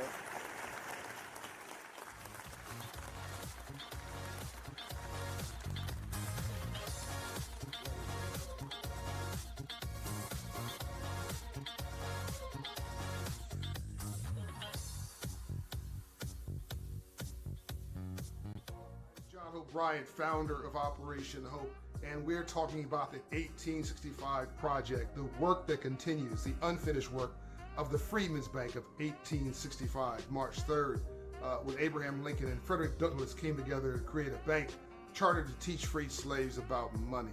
Unfortunately, Lincoln was assassinated soon after that, but the work today continues. And how you can help is to join as a member of the 1865 project, support our work on the ground, from the streets to the suites, from civil rights to civil rights. The second thing you can do is make a hope commitment in your community, where you live, where you work, where you operate, where you love. A commitment of your own design to take our tools at Operation Hope and make a difference where you love, live, and have life. Make a hope commitment today. You design it, submit it, operationalize it. We will acknowledge it, and we will salute you as part of the movement of civil rights when you're done.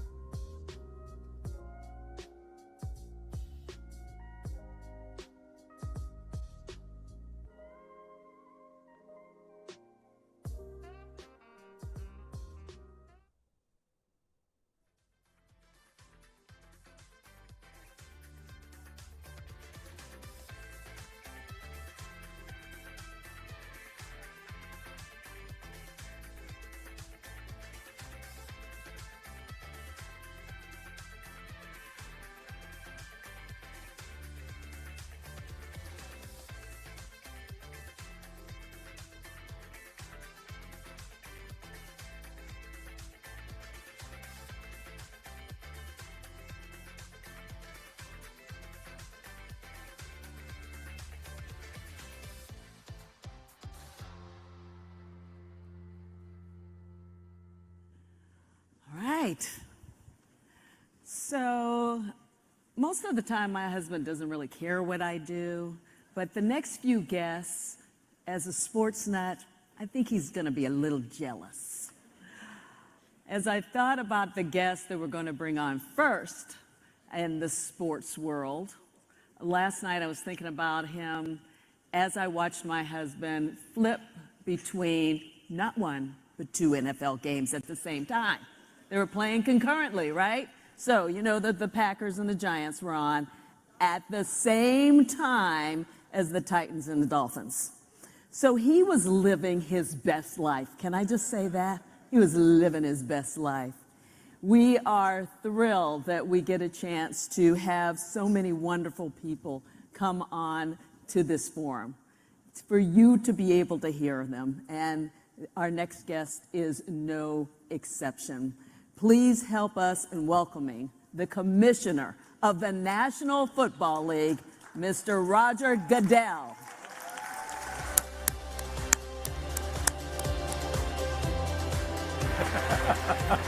Which side? This side? The great Roger Goodell. Again, I'm gonna start like picketing you guys. I'm just gonna do it because we've given you too much. We've spoiled you. You've got all these leaders and luminaries. If Roger Goodell showed up anywhere for anything, that alone would be reasons to stop the city. And he comes out here and you guys are like, yeah, that's cool. The commissioner for the National Football League came to Atlanta just for this, flew in just for this, flying back out.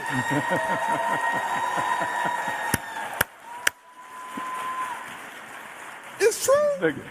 It's true. I called you, and your team said that understandably, you weren't available. You had to be in another city. And then you called me. It was a blocked number, and I'm like, I don't do 1-800 numbers. I don't owe nobody no money, and I don't do block. I didn't call from an 800 number now. No, you called from a block number, and it was a block number, and he said, "This is Roger." And you said, "Is it okay if I still come?" I was like, "Is it okay?" He said, "Well, I gotta move my schedule around. I gotta fly somewhere else, but I'd be honored to do it." And I'm like, "My God, we'd be honored to have you." And it is important to me because I wanted making a case for optimism in the largest and most prosperous economy and most vibrant democracy, even with all our problems in the world, where you can go from nothing and homeless where I was, where I saw murders, 2 murders where I was 9 years old, to being on the stage with Roger Goodell and advising presidents, building a company organization, and all the heroes and sheroes who are here who come from humble beginnings. I don't know any place else in the world where this is possible. With all our problems, it still is an amazing place. And I think it's important to celebrate leaders who are doing it right.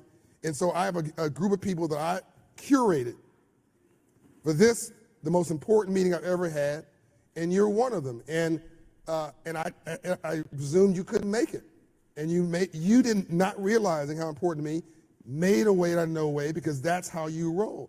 And I get upset and frustrated when people want to pick at you and criticize you and find some reason to have a problem with you, and I don't get it because I think you're doing a great job. And I see what you're doing behind the scenes, empowering women, empowering minorities, standing up for the underserved. You brought us into the NFL with, I want you to talk about the program, and made sure we were resourced, us and other nonprofits, gave us a stage, put us into the Super Bowl. I mean, gave us equity, then gave us access to the teams. All this stuff that nobody sees, I call social justice through an economic lens. And when I came to you to sit with you in New York, trying to figure out why or how this happens, because it didn't make any sense to me, and you and I bonded immediately when we met. It made sense when I understood your father. Your father was a United States Senator. Roger, tell him a little bit about your dad and what he did in the 60s, et cetera. Well, you have to get to that, but first off, thank you for having me. I'm thrilled to be here and honored to be here. My dad was a U.S. congressman in the 60s, and then in 68, when Robert Kennedy was assassinated, he was appointed U.S. Senator from New York. Slow down. By Governor Rockefeller. When Bobby Kennedy was assassinated, your dad took his place? That's correct. He was appointed by Governor Rockefeller in 68. And I'm one of 5 boys. 5 boys in 7 years, by the way. So, and we were still, for the most part, under 10 years of age. And I remember my father collecting all of us in a room with my mom and said, I'm going to speak out for civil rights and against the Vietnam War. And I am certain that like Dr. King. I will not win the election in 1970, because there was only 2 years on Bobby Kennedy's term. And true to form, President Nixon at the time and Vice President Agnew came after him, and he lost the election. And the lesson I took from that was have the courage to do what you believe is right, regardless of the consequences. And that's what my father taught me. So that's just something I've lived with, and my brothers are fortunate to have that lesson given to us, and it served me well through my time. That's how I look at it. Do the right thing and have the courage to do it. And to be clear, Dr. King said, we're here to redeem the soul of America from the triple evils of war, racism, and poverty. And your dad and your mom were against racism. They were against the war, and they were also trying to empower people with opportunity. They were for civil rights. And so in many ways, they were freedom fighters of the same lineage as the civil rights leaders like Andrew Young, Dr. King, Dorothy Height, and others. And in this position as a congressman and now as a senator, white, privileged, successful in New York, you could have just hid. He could have just hid. He could have just gone along. He could have gone along with the party line.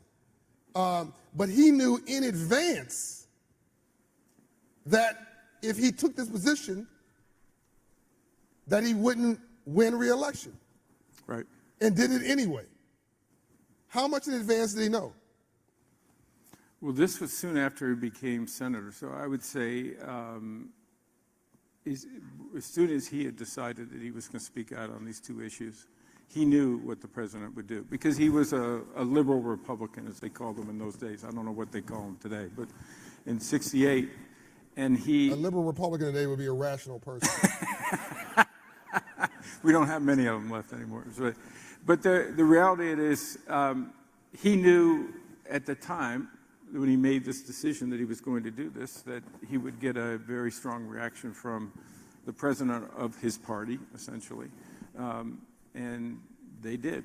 And he knew the consequences of that. So, again, it was a very fundamental lesson that I think we've lived with our entire life, and fortunate to have that. And is that the bones and the fiber with which flows through your body that makes you, when I look in your eyes, and I'm seeing, we're at some meeting where I'm one of very few people of color, and you make it your business to put me in front of the owners of one of the teams I don't know, or you make sure I meet somebody? Is this, I mean, trying to give people visibility, me or others, is there a connected tissue here? Why do you fight for those who are unseen? Because I think they need the voice.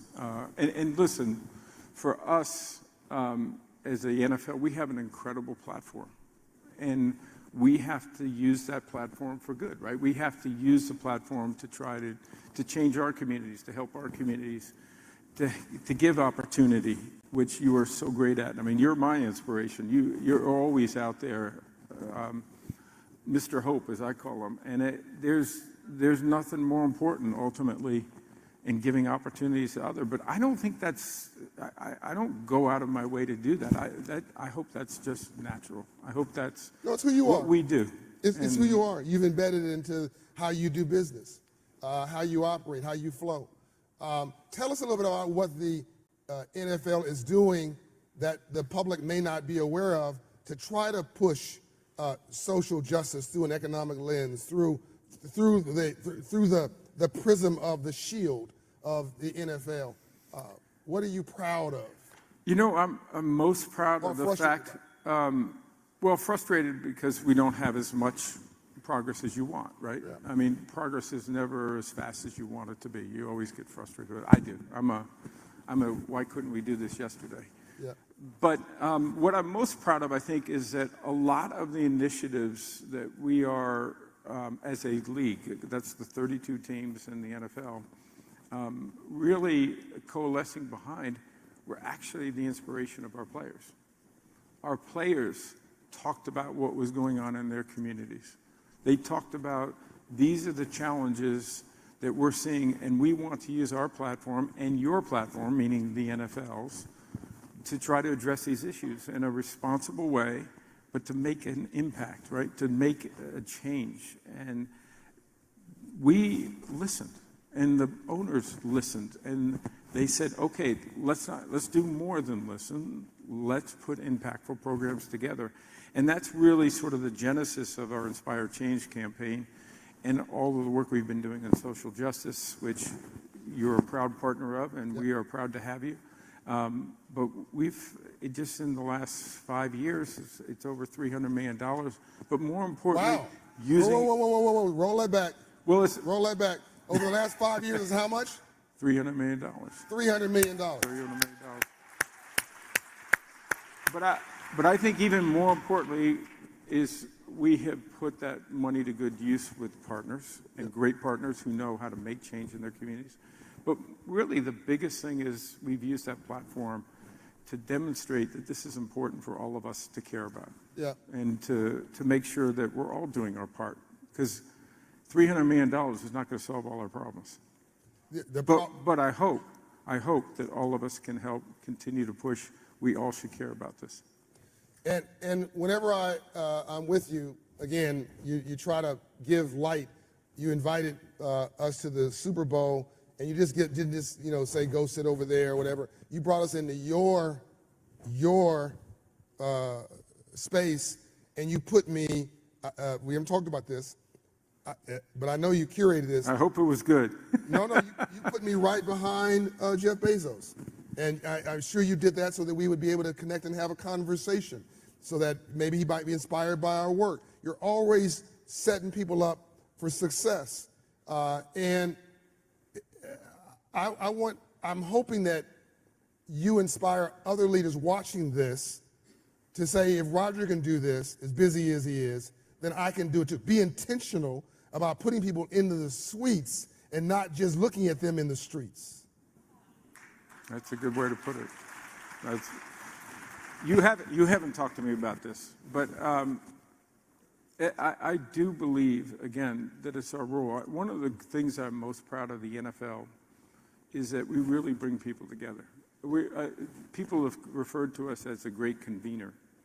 So we can bring people together, and usually they're coming around a game, but you can use that in a very positive way. Very simply, as you just pointed out about how you do that. That's right. So, but you also can use it in very important ways as far as to our teams, right? Our teams, and the Atlanta Falcons are a big part of this community. Arthur Blank goes out of his way with his entire organization to bring the community into the Falcons and make it feel like that's their franchise, as well as the franchise he owns.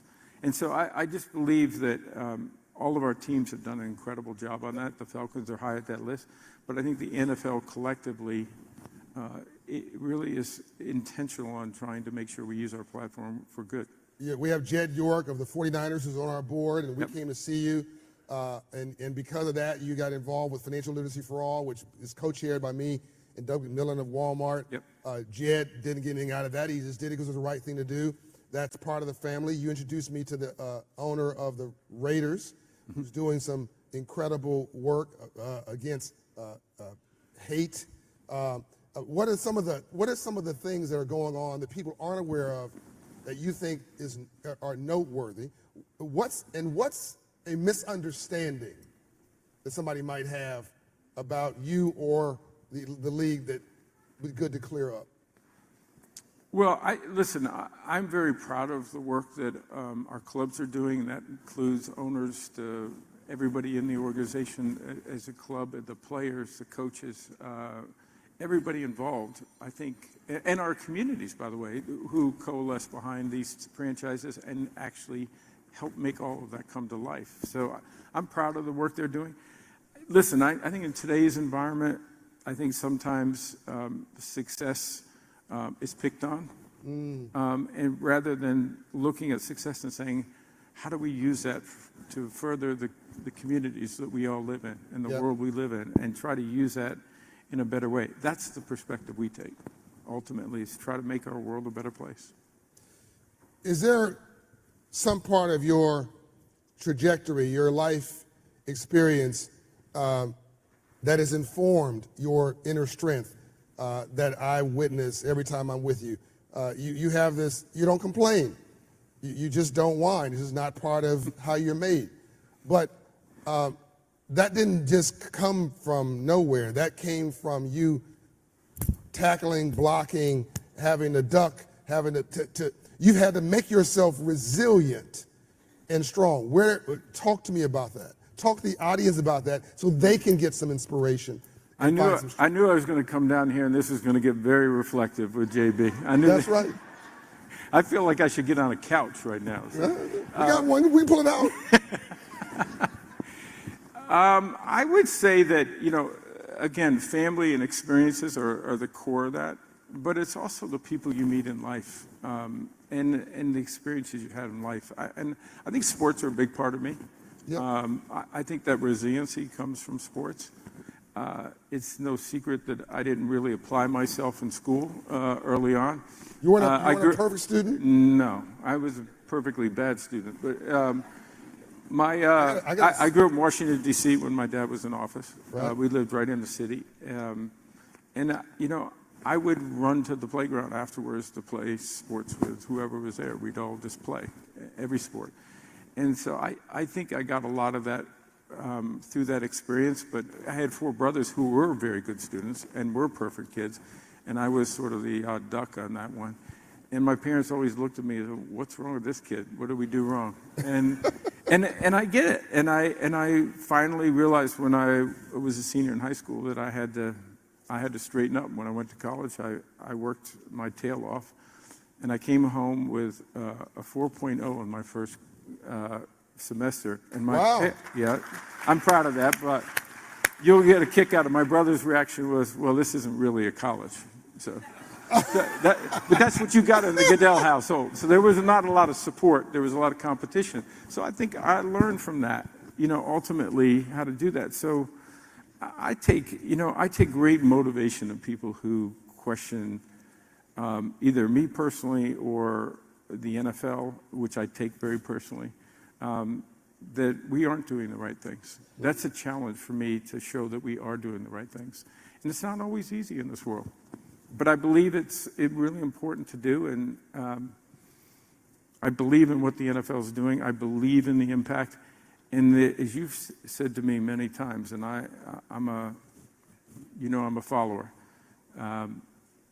you believe in people, it makes a difference. Yes, I do. It makes a big difference. I do.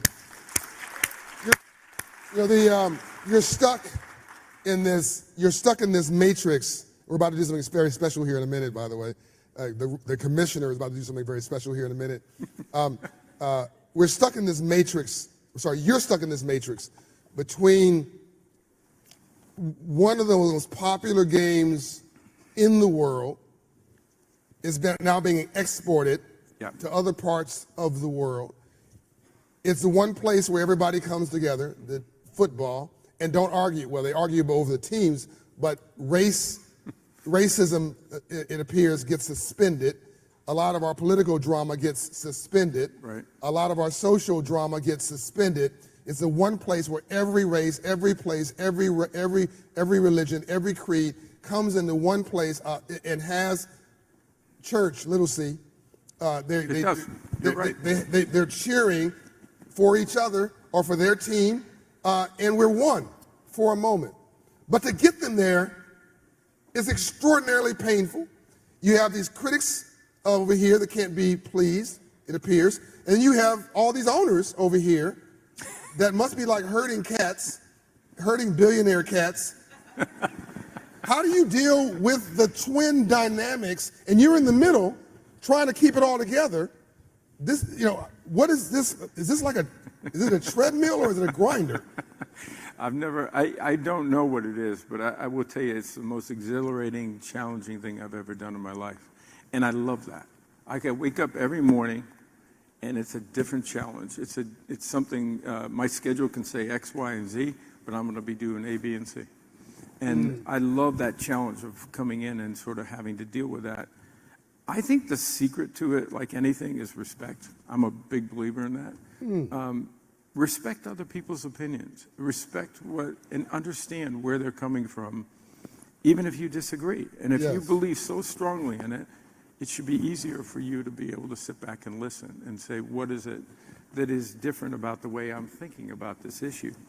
And I call it, in some extent, is that you may have solution A, and I may have a solution B. Quite frequently, if we put our heads together and understand one another, we'll come up with solution C, which is the best solution. And so when people don't understand this about the NFL, one of the ways it operates in most of the big issues is we have 32 clubs. Each one gets a vote. And we have to get 24 of the 32 clubs to approve something. So if we do a labor deal or media deal or any big policy, and the way I look at that is if we can get 32 clubs to agree on something, it's probably a really good solution. But it teaches you a lot about making sure you put the issue out there, you do the homework, you have discussions about that, you allow people to speak about it, and frankly, they usually come to the right conclusion if you make sure you keep that North Star there, which is do the right thing, ultimately. And I think the NFL has done that consistently, even in difficult issues. And, you add the players and the players' associations, the coaches, the fans, who we get a lot of feedback and a lot of input that really has driven where the NFL has gone. Because ultimately, if you don't meet the fans where they are, you're probably going to be without a product. And you talk about global. We played 5 games overseas this year, 3 in London and 2 in Germany. We sold over 300,000 tickets. To Germany alone, which had 2 games, we could have sold 4.5 million tickets. Wow. So there is a demand for our sport. 4.5 million tickets just in Germany? Just in Germany for 2 games. So that's what the demand was. The demand is there, but the demand, and we're going to probably announce in the next couple of days a game in another continent that we think will be fantastic. That's coming, by the way. So Africa's coming. But I see our game becoming a very global sport. It's not played on a global basis, but interesting enough, it's become an Olympic sport. We're going to have flag football when Los Angeles hosts the Olympics in 28.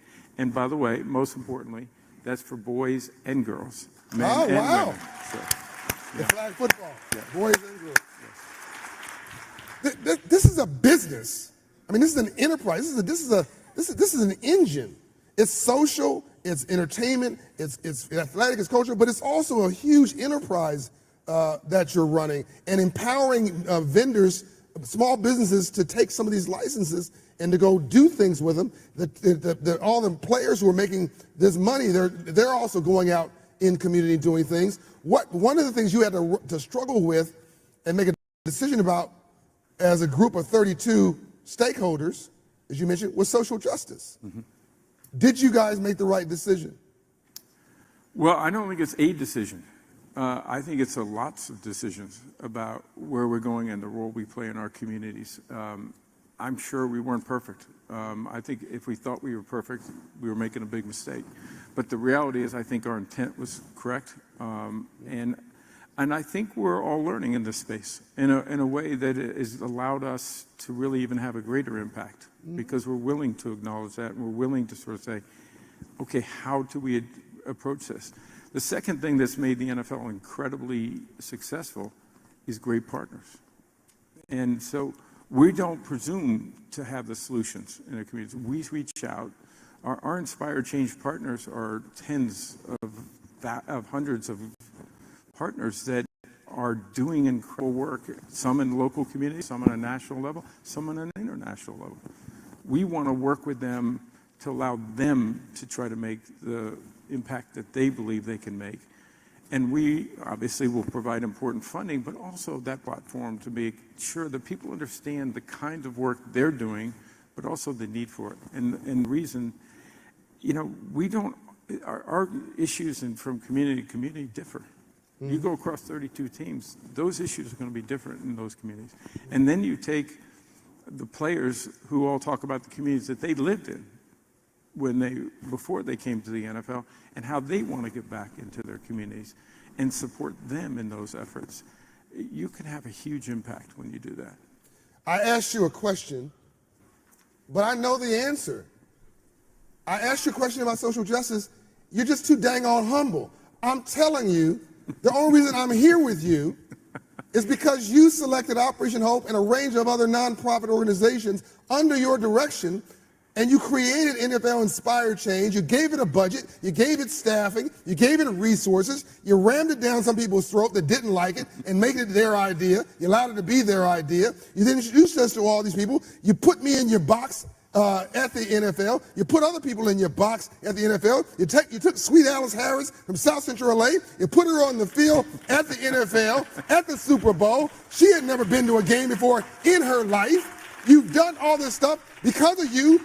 Jed York and the 49ers featured our work. We have Hope Inside at the 49ers. Because you're just too dang on humble. I'm telling you right now, I'm in the game because of you. Take it, Roger. I think we're in the game because of you, because you make the difference for us. You're doing important work every day, and for us to be able to support you in that one is awesome to me. That's why I'm here, because you deserve that support, ultimately. Well, I thank you, brother. And one of the reasons that we're here, and the only reason we do this stuff, and I was talking to Ed Bastian one day, I said, how you doing? He said, what does it matter? I said, what do you mean? He said, look, I run a publicly traded company. I'm the CEO. Nobody cares about my feelings. He said, but John, do you or I want to give up that seat? Because we get to make decisions in that seat to make the world better for other people. When we leave that seat, we can figure out what we feel about whatever. But in the meantime, no good deed shall go unpunished, but we have the chance to make decisions. You have had a chance to make decisions. I've watched you make decisions. I endorse Roger Goodell. And you came here not just to have this conversation. You came here to use your platform to do something special. What is it? Is there something around here somewhere? Well, we like to make a difference in the world. And so, but it starts with people, individuals, right? Individuals that are doing their hard work and make a difference every day. And so we asked your organization, is there somebody special within Operation Hope that is going the extra mile every day, doing the hard work and making the impact? And you happen to pick Linda. Are you here? Linda Madrell. Can you come out? Linda Madrell.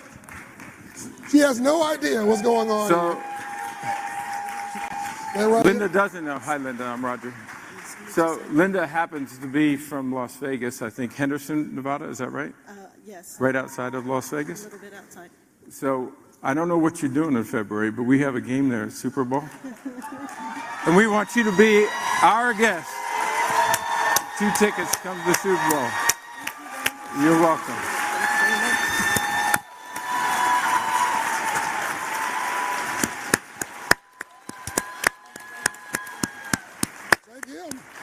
No, you're welcome. And this is why we do what we do. That's what you do with power. You collect power to give it away. And now I get to give something away. The Chairman's Hope Award presented to Roger Goodell in recognition of your role in quarterbacking diversity, equity, and inclusion, and inspiring change in the NFL and across America, December 10th through 12th. The Hope Global Forum. You gave to her, now we give to you. Thank you. Thank you, brother. Thank you, Dustin. Love you, man. Thank you, man. You're the best.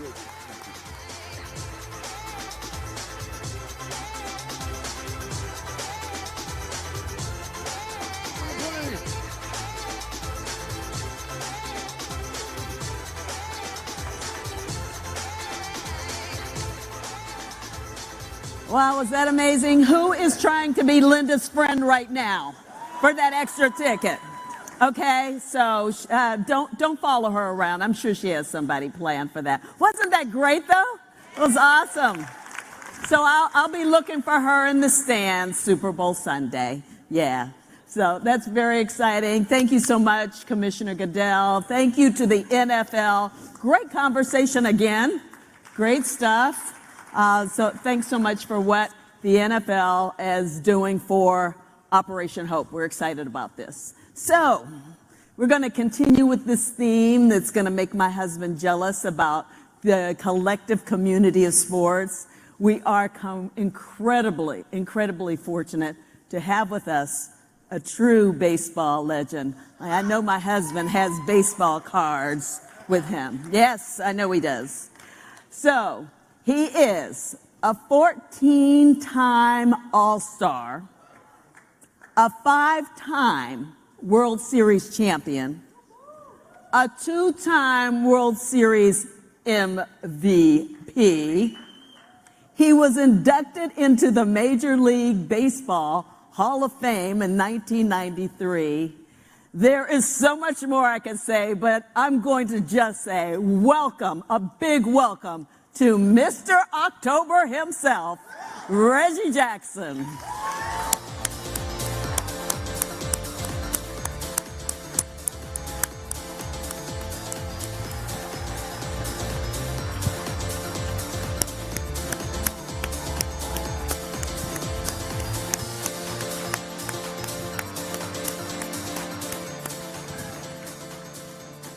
Hi, how you doing? Please. Mr. October! So, Reggie traveled all night. He lives in the Bay Area. He traveled, is somebody calling to cut a deal, Reggie? That's you. Is it me? You just called me. Reggie, I did call you. Reggie traveled all night to be with you this morning from San Francisco. It's what he does with everything that he cares about. He goes the extra mile. My only frustration here is that we don't have enough time. Each of these conversations could last 2 or 3 hours. Don't you agree? This guy is revolutionary. He's as important as Muhammad Ali. He's done more for social justice, for advancing equity in the corporate suites in baseball than almost any player in the history of the game, other than those pioneering at the front end. We all know those names. What you don't know, we're going to get into it, and I'm not going to do my normal thing here. I don't waste any time. You already know the legacy and the history of him. I want him to tell you some of the things that you would never know. They're not public information. To get underneath the hood of what a real leader looks like. The backstory around that historic day when you became, in the minds of many people, Mr. October, and created history in baseball. What happened when you went out after that in the city. Some of the conversations you've had over time where you've tried to advocate for others and yourself. I would encourage you all to go watch his documentary. It's on Netflix. It's fantastic. I've watched it 2 or 3 times. Will you come back and screen it for us at some point here in the city? Reggie? Yes. Okay.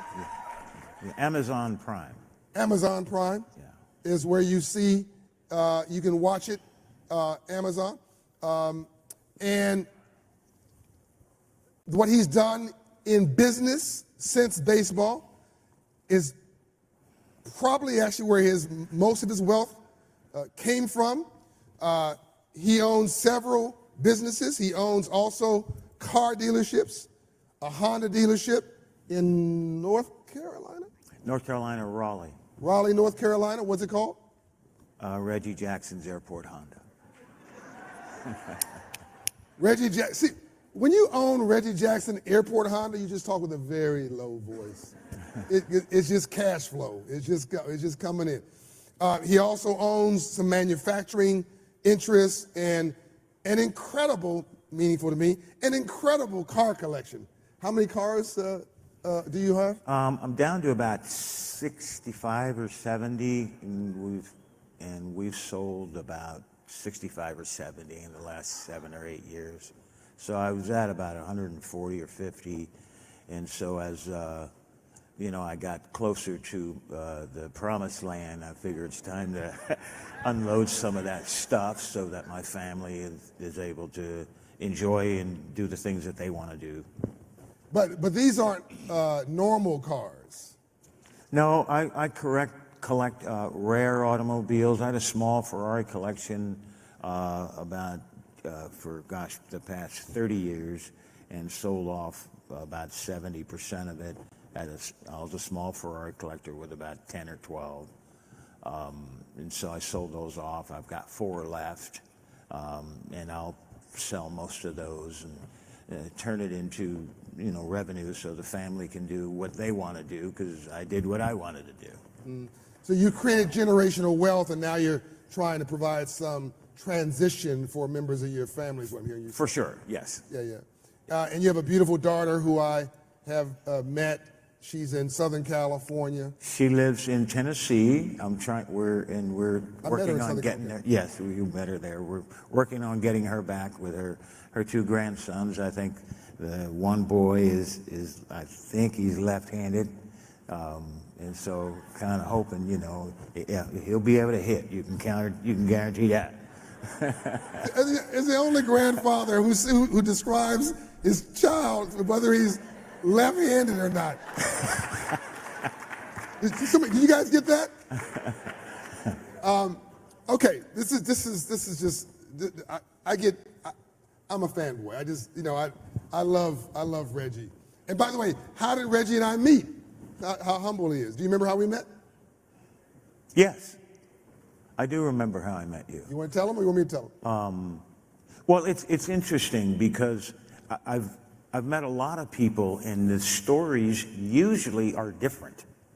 When I met, I'm a baseball fan, and in meeting Justin Verlander, who's been with the Astros a couple times, when I tell the story about me meeting him, I went up to him when he was with Detroit to meet him, and when he tells the story, it's when Detroit was in Yankee Stadium, and he came up to me.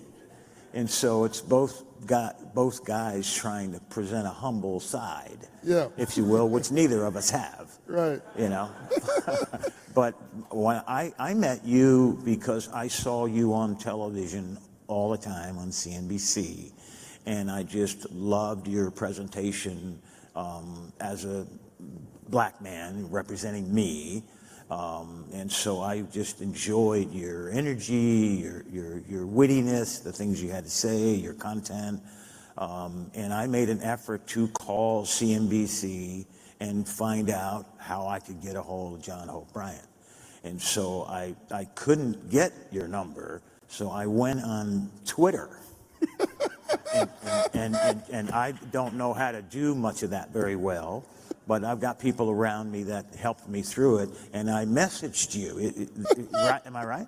You did, and I thought it was a complete farce. Yeah. I'm like, there's no way in the world Reggie Jackson is sending me a note on Twitter. Yeah.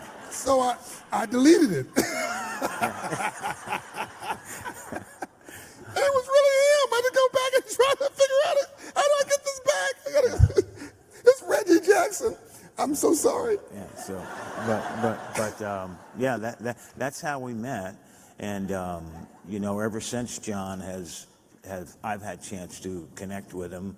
And then, of course, again, still watching Tim when he does appear on CNBC. And then I got a chance to spend time with him. He was going somewhere in California, and he said, I'm coming to California. This was probably 6 or 7 months later, and I want to meet you. Yeah. And he came out, and he met. I don't know if your wife was with you at that time, but yeah, I don't remember if Shaysha was with me. Yes, she was, actually. Yeah, and, I think so. We met. The next trip, we went to dinner together. We met and connected, and I was impressed. I wanted to connect with John because I thought that, and I still do think that significant change needs to be made for not only just minorities. My focus is on people of color. I also include Latin America because my middle name is Martinez. My grandmother was Puerto Rican. I'm fluent in the language, and so that I have cause for the understanding for that too. I was raised in a Jewish community when I was young. My father's best friends were Jewish. He spoke kind of half-ass Yiddish from time to time, so I've connected with people from places and communities and lifestyles that, for me, have passion. Yep. And those are people that have dealt with oppression. Yep. And so whether you're Jewish or Native American or Amerasian or whatever you are, Latinx, you have something about you that God has given you because you've been oppressed. Yep. And so, whether my attorneys and the people around me are from the Jewish community, and so when I do see someone like you that spreads what I think is good for America and human beings to make the world a better place so that we all collectively can improve, I'm for that. I just did something with Pepsi. And the reason I did something with Pepsi because there was a friend of mine there named Hugh Johnson who was the CFO, he was the president, he was the CIO, he was the CMO, and then he left and went to Disney. But the connectivity that I got from him was their leader of the company is Latin American, and they're all about minorities, they're all about help me. Underserved?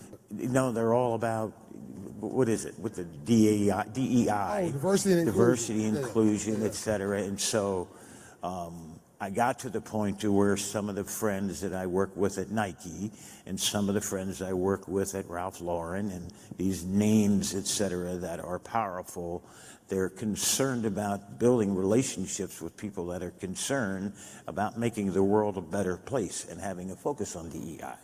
So that was you to me. You're the person that explains it the best, has the riddles that make sense, if you will, and the analysis of how important it is. And so I want to partner with you. I want to listen to you. I want to pull a wagon with you. I saw Andrew Young in the back, and I remember the crowd that he ran with in the 60s and the 70s, and I looked at as a young person and watched him pull the wagon through the difficult areas with the same crowd. And so I believe that you have done something where you've amassed people here that want to make a difference. And so what I want to be able to say here today is I said to Roger Goodell, I did not know he was on board with trying to make this kind of difference that you are, because it makes the world a better place. I have a STEM foundation that teaches kids STEM education, which gives you a skilled job, which gives you a starting salary of in the mid-60s. That's well above the $35,000 poverty line. Right. So for me, I want to say, John, what you've put together here is each and every one of you that are extremely successful, bring someone else next year that is like kind in your thought process. That's right. And will continue to spread the seeds. That's right.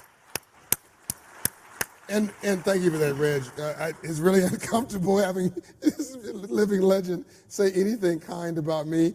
I'm gonna tell you, I really didn't have a lot of business in San Francisco. I just came to see you. I can tell. I got on the plane, and I'm sure I created some meetings, but I'm like, it's Reggie Jackson. I'm going to see him. And I traveled all across the country and try not to drool in front of you because it's Reggie Jackson. I have a great story that one of my friends with the Astros and one of his partners there, we were watching a game in Atlanta during the World Series, which we lost. This is not where I was with you. We're in the suite. Oh, geez. And so John comes in the suite and he said, Reggie, I got to get a souvenir. I got to get something, I just got to get something. And to go take back to my kids, whatever. And I said, okay. So I've had on an Astro hat. And so the guy there, that was one of Jim Cramer's buddies, is in the oil business. Jim Cramer owns the Astros. Yeah, and so he says, I'll buy that hat that you're wearing, Reggie, for $25,000 and give the money to your foundation. I said, no. You have to buy this hat, and it has to go to you, but you give the $25,000 to John's foundation. And so that's how that worked out. I'm glad you told. Did I say it right? No, you did. But I'm glad you told that story and not the story that my wife's embarrassed about, that I was actually rooting for the wrong team in your booth. Well, you were. You were. Well, you were in Atlanta, and you were at the moment you were getting beat, and so I was rooting for Atlanta. But then Atlanta got beat. No, they beat us. No, you guys won that day. They won the World. Oh, yeah, that day.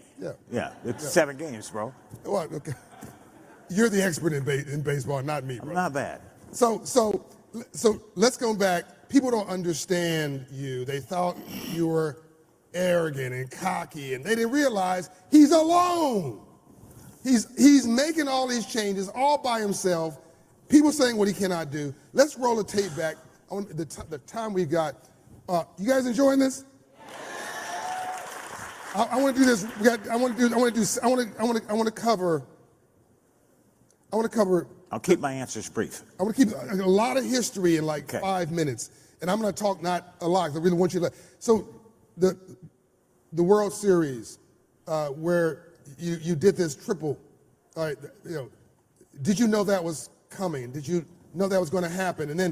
And after you deal with that, what happened after that happened when you went out into the city? I struggled in the '77 playoffs, and I had my manager and I were enemies, Billy Martin. The manager and you were enemies? Yes, and he sat me in Game 5 in Kansas City for the divisional playoffs. They didn't have all the series that they have now.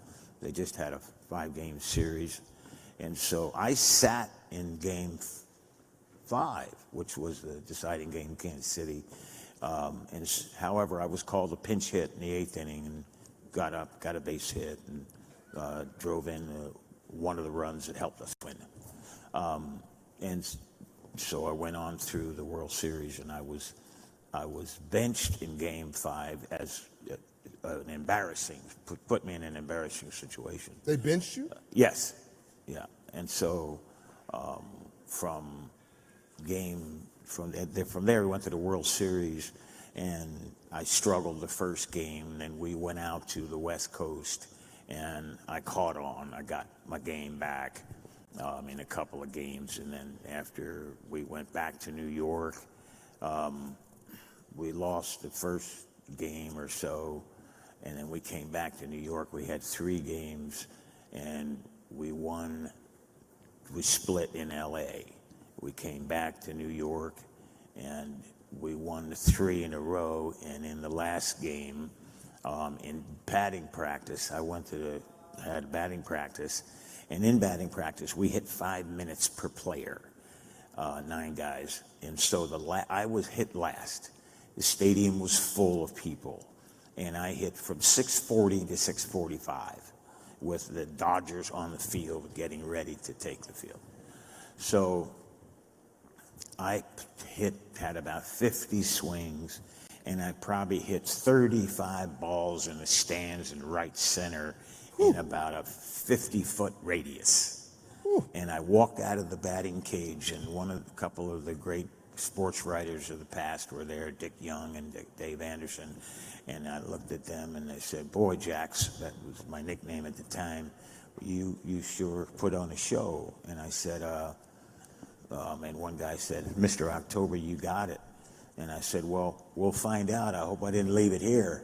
And so that night, you know, I saw 3 pitches and hit all of them in the bleachers. The last time I would say when I went to home plate, I was trying to hit a home run. You were? I was trying to hit one, and they were bringing in a knuckleballer, Charlie Huff. Oh, really? Yeah, and I kind of looked around and I said, wow, I've probably had 15 homers off knuckleballers in my career. I wonder why they're bringing him in. And so I saw Charlie Huff, and he was running it. And I said, "You running in to get this?" And the first pitch he threw me, man, it was like room service. And I always call it a mattress ball, and I just laid on it.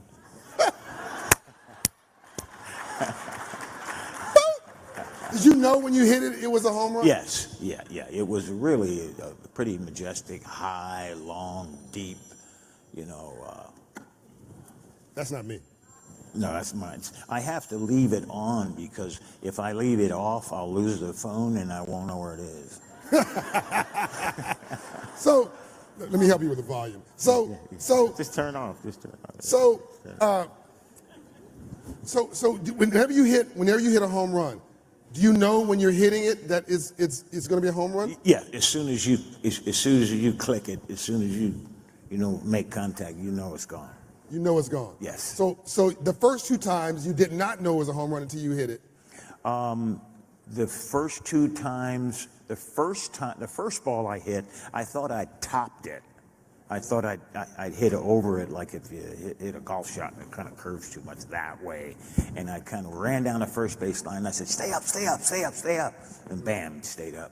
And then the next one I hit almost in the same spot, but I squared it. And it would have probably went to Connecticut, but because I knew it was hit the right height. Right. And then the last one was just kind of a nice, majestic, right. But it's like a science to you. Like you've really, I mean, Alex Rodriguez was telling me a couple days ago. He's here also that you're also helped him and mentored him. This is like a science to you, which is why you're still advising players to this day. But when you went in the clubhouse, I'm just going to do this real quickly. When the clubhouse, after you hit that incredible 3 homers a run, it seemed like something came over you, like stress just came off of you, like people have been underestimating you, messing with you, jacking you up. You're right. I got that right? You're right. As a black man in the 60s and the 70s, and even still today, we constantly fight for dignity. Just give me the credit I deserve, not more than. That's right. But don't discount me. Don't discount me. Don't you know that like players and people there would say to me, "You're glad you're here with the Yankees, aren't you? You're glad you're here." I'd say, "Yeah, I'm glad here. Yes, I'm very glad I'm here. But your ass is way glad I'm here."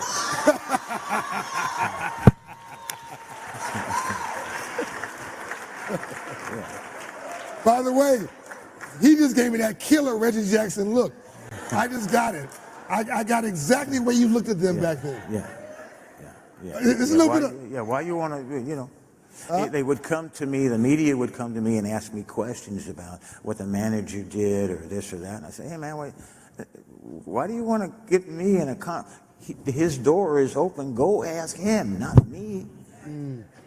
Don't put me in that situation. Why do you think they kept messing with you? Why are people always poking at you? Which then, of course, you mouth off every now and then.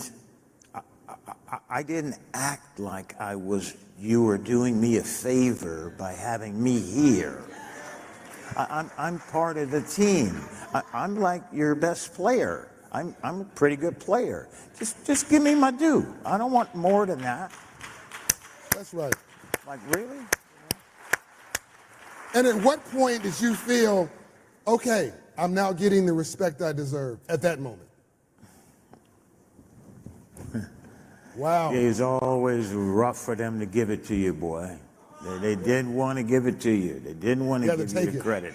Even still to this day, if somebody has always said to me, I was on the television with David Ortiz, and good guy, and Alex and Derek, and the producers in your ear, they tell you what to say if you're not participating in the conversation.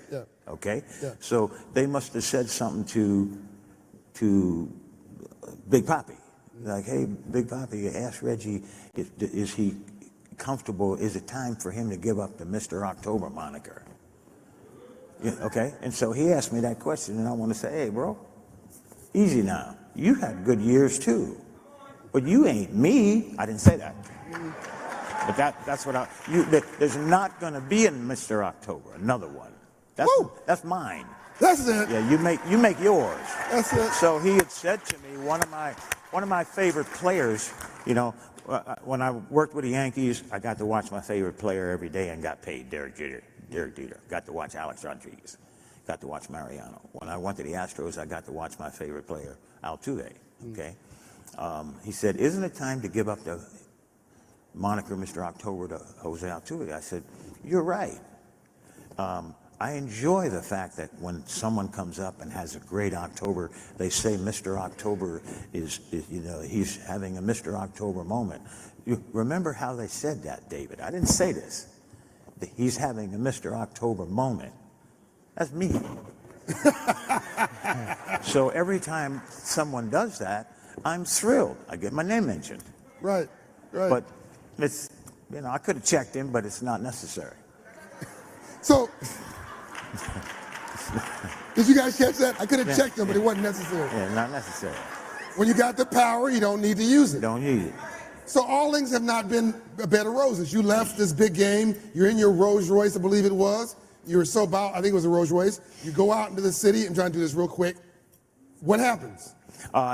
Well, that night, you're not quite correct.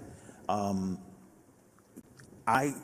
got held up and had my car at gunpoint taken from me. That's where you're going. That's right. Right? That's right. That was in season. Okay.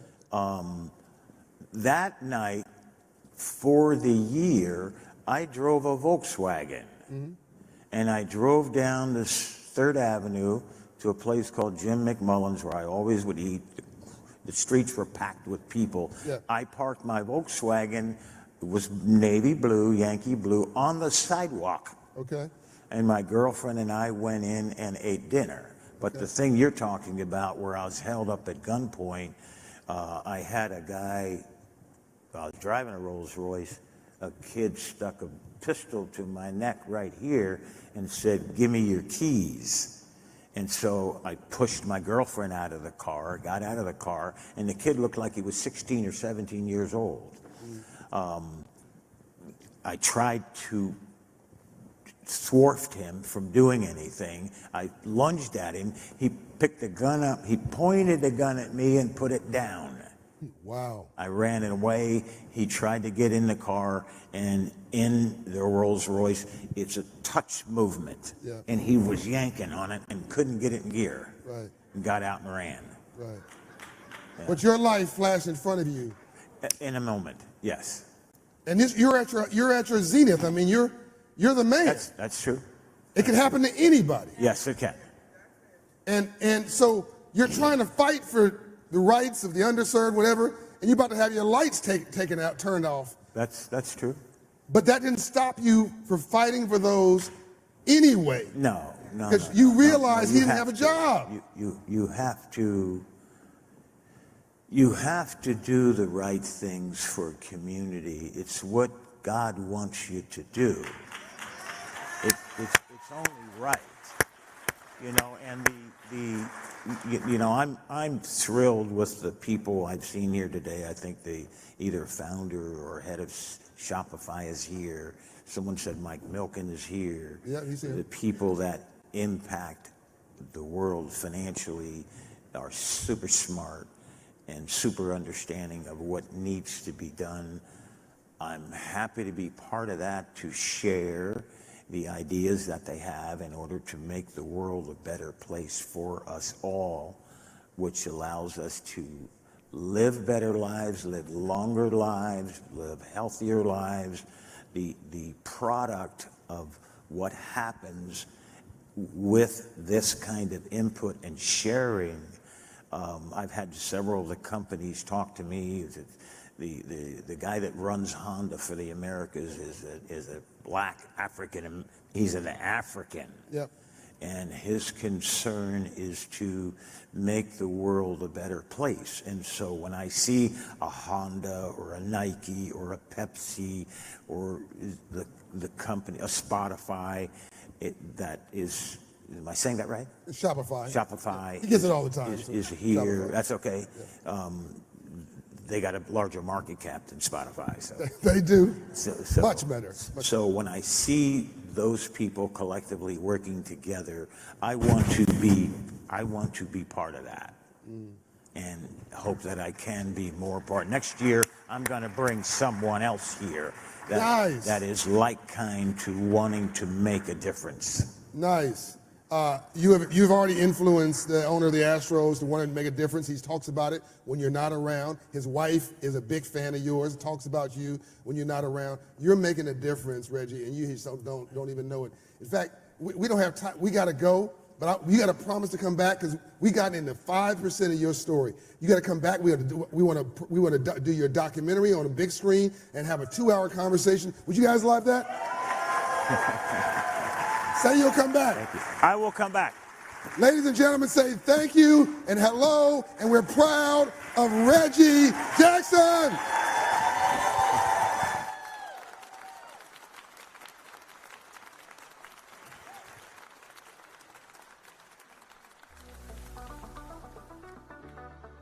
Hi, my name's Teresa Tumber. I am a financial wellness coach, specializing in credit and money management and small business with Operation Hope, and my partner is Fulton Bank in Virginia Beach, Virginia.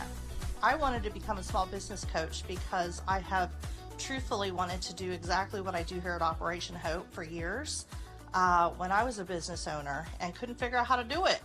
But now I am able to do it, and I don't have to create the wheel. And so I've always wanted to help those in the communities in which we serve.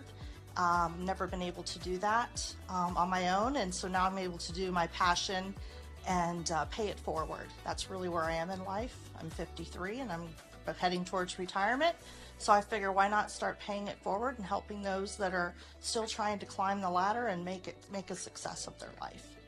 Working with Aquina was just an amazing thing. She is somebody that is a stellar student. She really engages in the class. She asks lots of questions. She wants to know, and she realizes the opportunity that she has with Operation Hope and my knowledge in being able to help her as a previous small business owner myself, and being very successful at that. So she took heed to everything that I said and has just really, really grown with not only personally but professionally. I'm very optimistic in the fact that I really see what the work that Operation Hope does. I see the impact that we're making. I, every day, work with clients that feel like they can't move forward. They feel stuck. And my working with them and my belief is that, how you lead in a coaching conversation is you lead them to believe in them until they catch up. And I truly believe that if we all continue to do what we're doing here at Operation Hope, and thankfully to our partnerships, allowing us to be able to do what we do, I think we're going to change the world, and especially in every aspect of their life, because this is something that gives them positivity and hope, as our Operation Hope name is.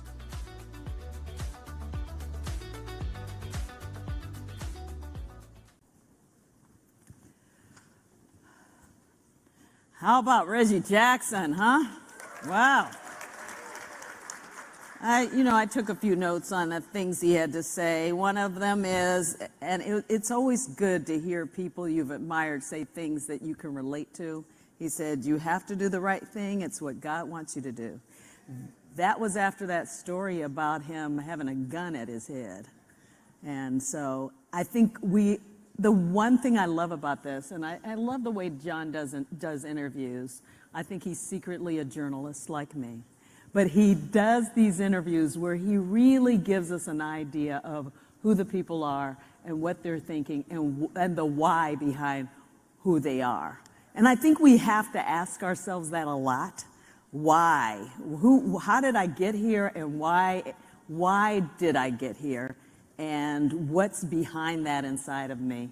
And we are hearing so much about that lately, and he does such a good job of really, really focusing on that and getting people to talk about things that I don't think other people would talk about with some of these famous people that he brings in, who are really just down to earth, talking to a friend. He comes in and he just kind of sits there in the chair and he asks these questions. And you can see as he's asking those questions, you see the face of the other person like, what's coming?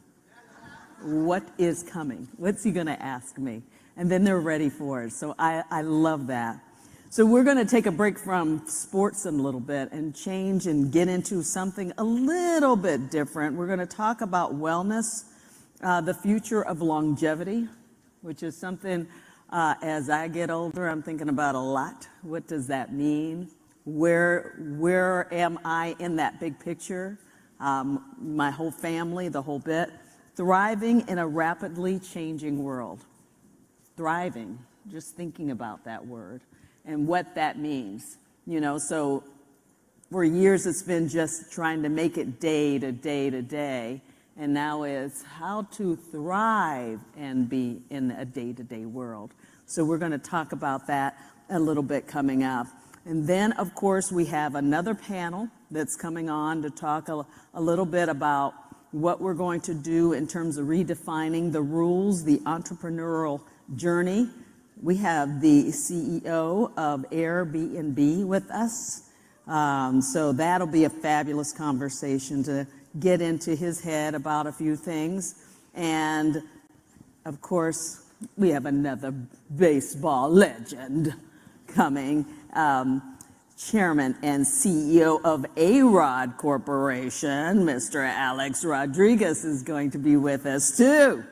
So we have a wonderful lineup, and I believe we're going to wrap things up with Mr. Michael Milken, who is going to talk about reimagining prosperity, advancing the American dream with Michael Milken.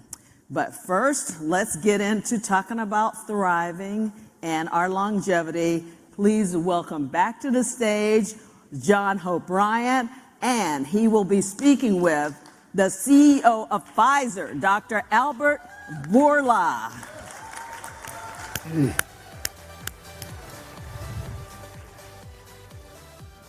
We did all this during the pandemic, everything virtual. Now I'm lost. There my man is. There he is. Hi, John. As handsome as ever. Hey Albert, how are you, Mr. Dr. Bourla? I'm very well. How are you? I'm good. I know you would have been here in person if you could have been. I know that it was your plan, and you're just. I guess you can't be criticized for running one of the biggest companies in the world, and things happened, and you had to be back in New York. But thanks for still doing this virtually with us. And I want to spend the few minutes that we have together. Folks, give me a timer so I can make sure that you got cheating me on my time with Bourla. This is so important, this conversation, because, and I have 3 lines of conversation with you, the first of which is personal. You invited me and my wife into your life, not to have a proper lunch or go to fancy dinner somewhere. You invited us into your house, like a sleepover. Like, you know, come to dinner and like hang out. And why? Like, why did you extend yourself so much? Why do you don't need to do it. Actually, I think I'm about to answer my own why. Let me see if I can put this together, actually. Is the thing that happened to your family in Eastern Europe, which the audience does not know about, still on your mind? The thing that happened. Look, I invite you to my home because since the first day we met, my wife and me, with you and your wife, in a conference, we hit it off, and it was great chemistry. So we really enjoyed. Actually, you came, and we still remember. Yes, and after dinner and in the morning in breakfast. So it was natural for me. He actually, what is a sleepover called? What do you call them? Slumber party. That's what we said. We were going to have a slumber party. And it was, I remember it as it was yesterday. It was a rich experience.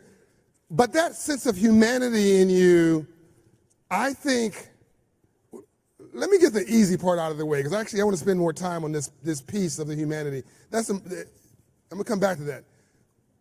What you have done as a CEO of Pfizer during the pandemic, and I'm one of your recipients. I have taken the COVID vaccine, all 4 or 5 of them, I believe. I think I just got the booster from Pfizer. It's been fantastic. And, you know, people have got all kinds of things to say, and people are welcome to their opinion. God bless you. But Bishop T.D. Jakes and I were talking one day, and Bishop T.D. Jakes said it very plain. He said, look, 97% of everybody who's dying, who's dead or on a ventilator, are unvaccinated. So, yes, it's not perfect. They created it in 8 months. But if you don't want to be dead, get the vaccine. I'm taking the vaccine. So I took the vaccine, and it's like the COVID is becoming like the new flu. You get vaccinated, and it doesn't kill you. But this killed a lot of people, and it came upon us from nowhere. And heads of state are calling you from all over the world, including our head of state then. And it typically takes 2 to 3 years, as I understand it, Dr. Wally, to create a vaccine. And you guys did it in record time. You did it in 8 months. Is that right? It takes 8 to 10 years. And we did it in 8 months, and we got it approval in 9 altogether. Yeah. And I think that you deserve the Nobel Peace Prize. I just do. You know, it's not me. I mean, I was, of course, the face of the company, and I was the face of the team to the press and to the public, and as you said, to a lot of governments. But, you know, it was a very big team of, first of all, brilliant scientists, and then hugely dedicated. They were spending sleepless hours to do that. And we are very, very proud of what we're able to accomplish, clearly, and we know that that will remain in the history as one of the greatest medical achievements, given the magnitude of health impact that this vaccine had, how many lives were spared and how many hospitalizations were avoided, and yeah, we are very, very proud of it. And so, yes, so now you're getting calls from heads of state and our president and people all around the world, and I'm gonna come back now to what that was like, but now I'm gonna come back to the personal so you understand why I think this man and his life's trajectory is so incredible. And I'll connect this to your kindness. Please tell the audience, And those watching on LinkedIn, who's viewing through iHeartRadio, Bloomberg, Roland Martin Live, CNBC, our own streaming platform, Dr. Borla, the attendees, the delegates here, please tell everybody about your childhood, about your mother. Look, I mean, I had a happy childhood. I was born in a middle-class family. We didn't have affluence, but nothing was missing from home. My father and mother were very happily married together. They love each other. It was very obvious to all of us. I'm sure you are referring to the fact that both of them survived the Holocaust, and particularly my mom was the one that was in hiding because we are Jewish. And she was eventually arrested, and then a Christian relative of ours paid bribes to the Nazis to make sure that they will not execute her, because it was towards the end of the world, so they were not sending any more people to Auschwitz from Greece. And eventually she hardly escaped execution. She was put in front of in a line in front of a wall, and behind the wall, and in front of a firing squad. And last moment they pulled her out of the line, and as she was going back, she heard the execution of everybody else. So, and you know, she went back to jail. She was not back to freedom, where she had been abused in the jail. She was a teenager. So she had very, very difficult times. And her brothers actually came from Auschwitz. They survived there. So as a family, they were all discussing about these stories home, which is very rare, because usually Holocaust survivors never discuss. Typically, they don't discuss the horrors that they live. They want to forget. It's a very, very unique situation. But, you know, my mother, not my father so, but my mother was talking about those things. And I think... Oh, no. Hold on. Wait, we got to get this. Hold on a minute. Are you back, Albert? He's frozen. Hold on a minute. So while we're trying to get him back, I don't know if you caught all that. Happy childhood, everything's fine. World War II, his mother is put into in line of a firing squad. And everybody got murdered. Everybody was gunned down. But they pulled his mother out. I mean, unbelievable. And of course, if that hadn't happened, he wouldn't be here. He wouldn't be CEO. He wouldn't have made the decisions that he made. No other CEO would have made the decisions the way he made them. You wouldn't have a vaccine. I believe tens of millions of lives would be lost, if not more. He cut deals in Africa with African heads of state, along with my friend Shrive Masayiwa, who was not able to be part of this, the sixth richest man in Africa, a black man in Africa, who cut these negotiated deals on the government side. But Albert Bourla took these extra steps, not just dealing with the UK and dealing with the United States and England and France. He dealt with Africa and African leaders to make sure that people in Africa got these vaccines at no cost. And oh, you're back. Can you hear me? Can you hear me, Albert? I'm sorry for that. No problem. Somebody tripped on a cord or something. But I was just telling them that I was saying that if your mother hadn't been pulled out of the firing squad line at that moment, you wouldn't be here. What was the statistical? You told me a number in this small town of who was executed and who survived. It's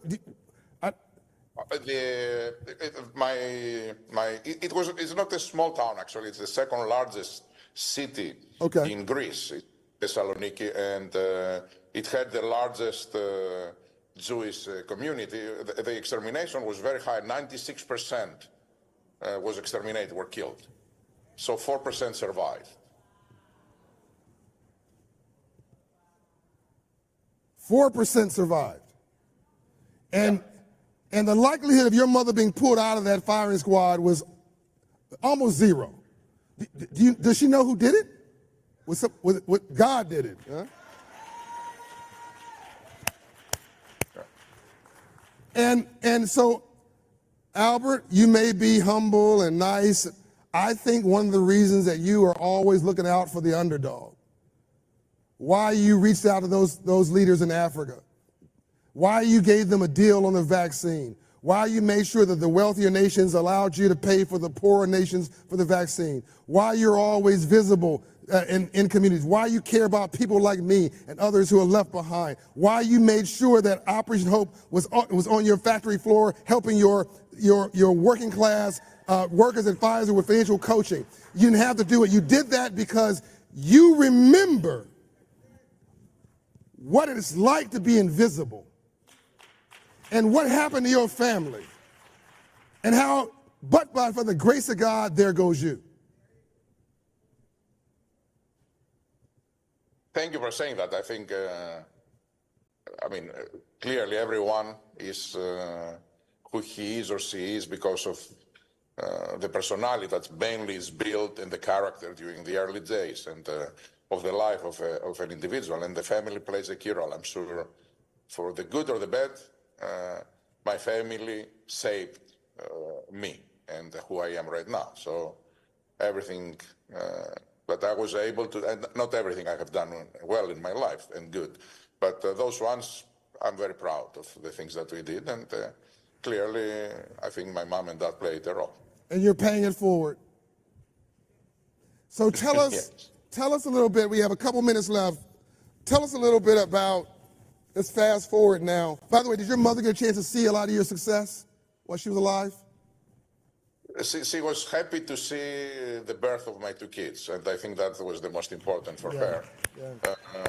She passed away when they were two. So my father, unfortunately, passed just months before they were born, so he wasn't able to see them. That's all right. He's watching now from heaven, Albert. Don't worry. I'm sure both of them. And you now take this role. You're CEO of one of the biggest companies in the world, and you have these heads of states calling you. What was that pressure like in 2020? And what can you share with us about a couple of those experiences and how you handled it? No, the pressure was very high because it was, if you all remember, it was dark days. People had lost hope.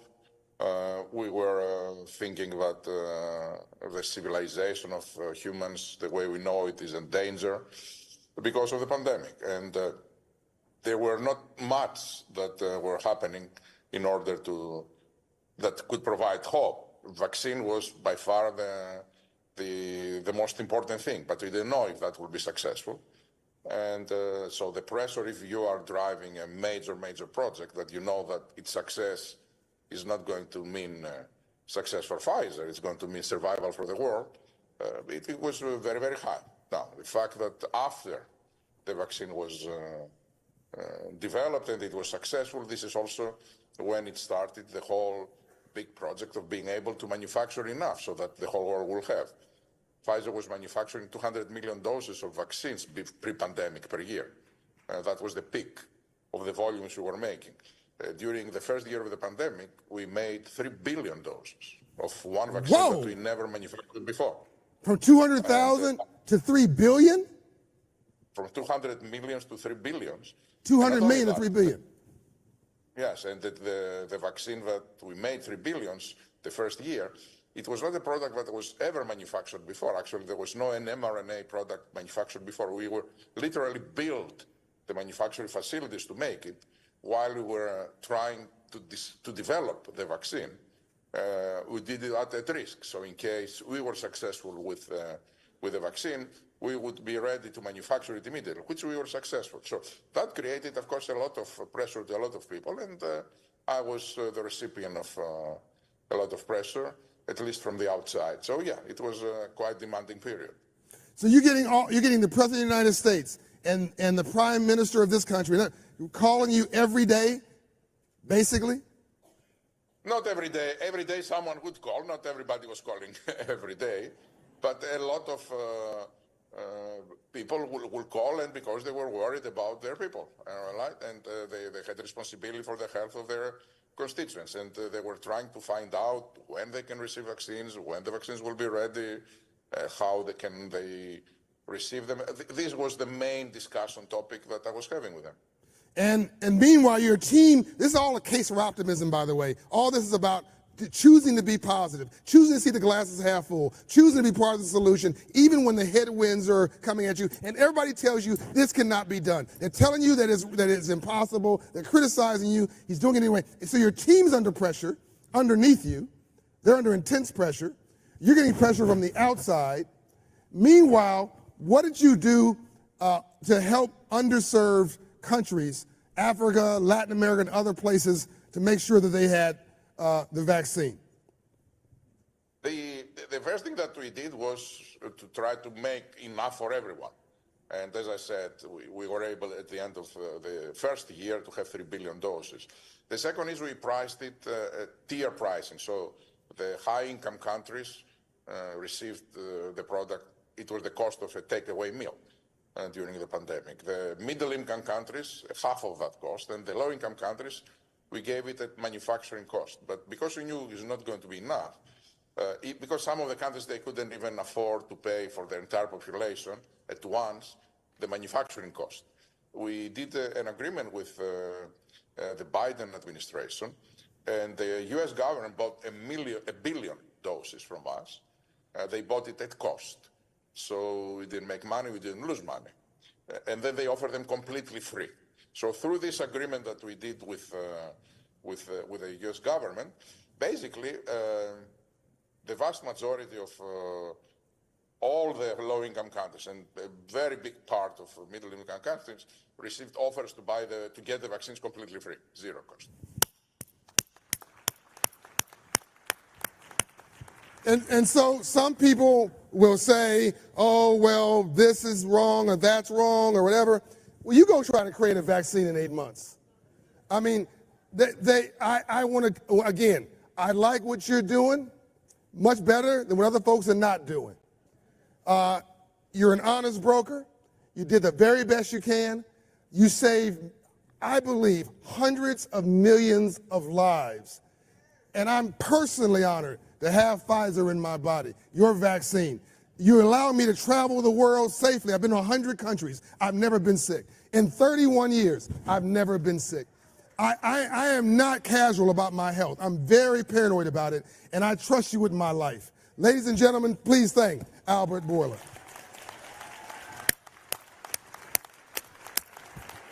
Love you, man.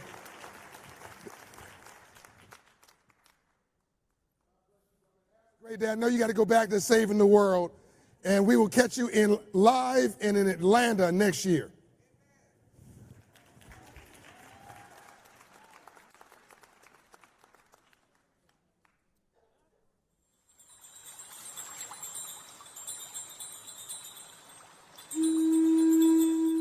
Welcome to your 1-minute wellness break.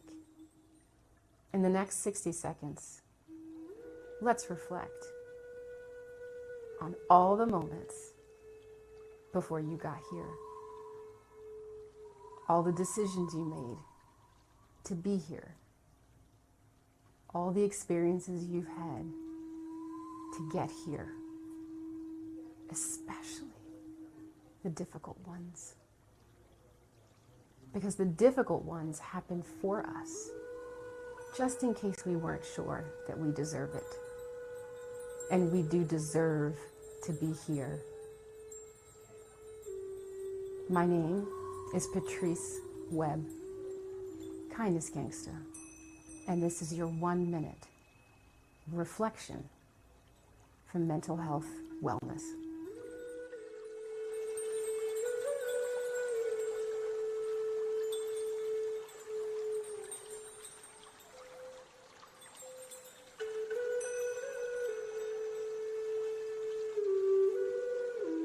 Hi, my name is Tahir Arias, and I'm the co-founder at For Us Nation.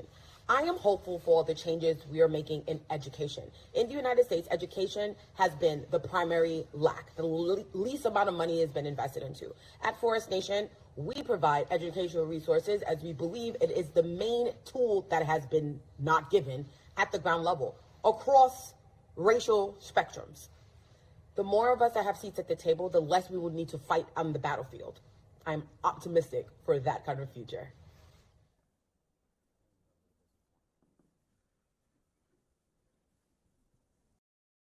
And as I introduce the people, you'll understand why. But especially as someone who has spent a career in the media working to be truthful and fair, because we're going to talk about the currency of credibility, navigating truth in a post-fact era.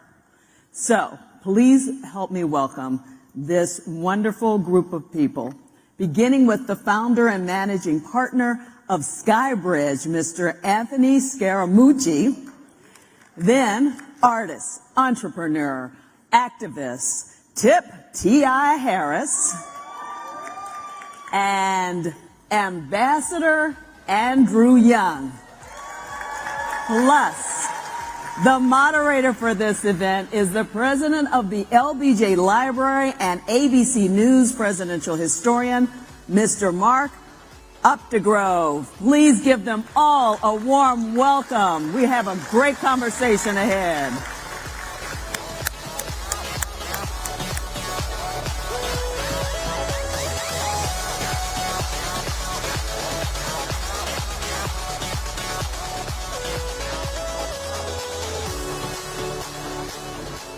All right. Morning, everybody. What an honor. What's happening? What an honor it is to be here with these gentlemen to talk about the war on truth. And we couldn't have more qualified people to address that topic. And Mr. Ambassador, we're going to start with you. You have witnessed history. You have made history. How do you explain the war on truth that we're experiencing right now? How do you explain the fact that truth isn't what it might have once been in American culture? Well, you know, I really can't figure that out. I was always taught, well, I was never a Boy Scout, but somebody gave me a Boy Scout handbook. On my honor, I will do my best to do my duty to guard my country, obey the Scout law. I mean, there were all kinds of little things that I learned before, well, I was 6, 7.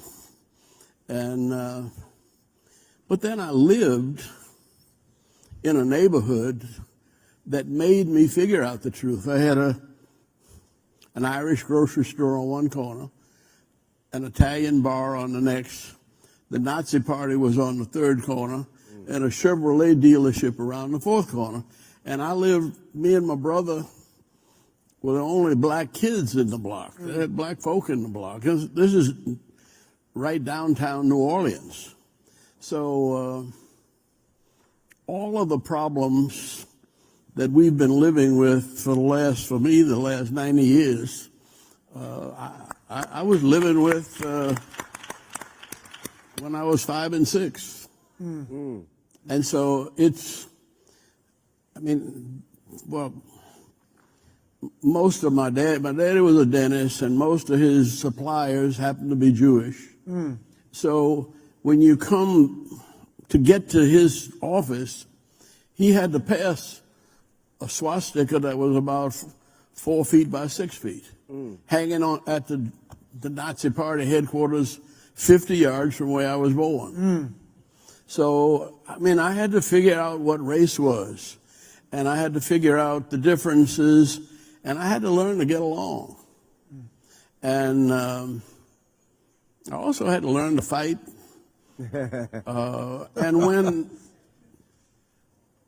My daddy said, if you know how to fight, you don't have to fight. And so he took a great deal of effort to take me to the boxing gym, where New Orleans was a great boxing town. So he said, he had us taking boxing lessons. When he fixed up the fighters' teeth and they couldn't pay, he said, that's all right. Just take my sons over there and teach them something. And so it's a life struggle with me. And later on, when I hooked up with Martin Luther King, he used to make us laugh at death. And he'd say, if you're not ready, if you haven't found something you're ready to die for, you're not fit to live. And then he would go into a lesson on death. And the way he would do it was pick somebody, say like, I know Tip is always trying to run up, be in front of, on the camera. And so I figure that one of these days, if somebody comes after me, one of you all will jump in front of the trying to get on the camera, and you take the bullet for me. But then he'd make you laugh, and he'd say, but then my real trouble starts. He said, I got to figure out how to preach you into heaven. And he would start doing a sermon on your life that would not be the Martin Luther King you know, but more like Richard Pryor. Yeah. And he'd think of all of the embarrassing things that he's heard rumors about, and he'd make like he's doing it in church at your funeral and telling the world all of the things that you'd never want said in public. But what the point was, he made you laugh at death. And he said, I don't care how rich you are, I don't care how good looking you are, I don't care how smart you are, you're going to die. That's one thing that we cannot escape. And he said, the only question is, what is it you're willing to give your life for? And that's the question. We found now that there's some people that are willing to give their life just for power and attention. And just to be in the limelight is enough. But then you have real troubles in the world where people have to make really determined decisions and ask the question, is this worth my giving my life for? And you have that in the Ukraine. And it's almost, that's what freedom is all about. The Ukraine citizens made a decision that they wanted to determine their own destiny. I don't think the Russians had a chance to make that decision. They were told by their government that they had to do this. And I think that's the difference between freedom and democracy and totalitarianism. But one of the reasons, Mr. Ambassador, that Russia is able to wage this war is they are sending out disinformation to Russians about the nature of that war. We see it, the problem with truth, not only domestically, but internationally. And Anthony, I want to ask you, you have been in politics and in business. How has our inability to agree on truth devolved our government, and what are the impacts on the business community? Well, I just want to thank Mark for not mentioning the fact that I got fired from the White House after 11 days, so thank you, Mark. Then again, everybody knew that, so. But you know, I kind of got fired too, but that's a badge of honor. Yeah, I appreciate that from you. Coming from you, that means a lot, Ambassador. If Ambassador Young got fired, it is a badge of honor, without question. I don't know if mine was a badge of honor or not, but the truth be told, it was a great learning experience, and it's about, after you have something happen to you like that, you got to bounce and stay in the game. That's a big lesson that Reggie was speaking about and others up here. But I just want to apply some context, if it's okay. In 1930, Henry Luce, who was the founder of Time magazine, went to visit Joe Stalin, and he interviewed Stalin. And Stalin said that he was going to crush the United States. And Mr. Luce said, well, how are you going to do that? He says, well, the KGB were experts in disinformation. Yeah.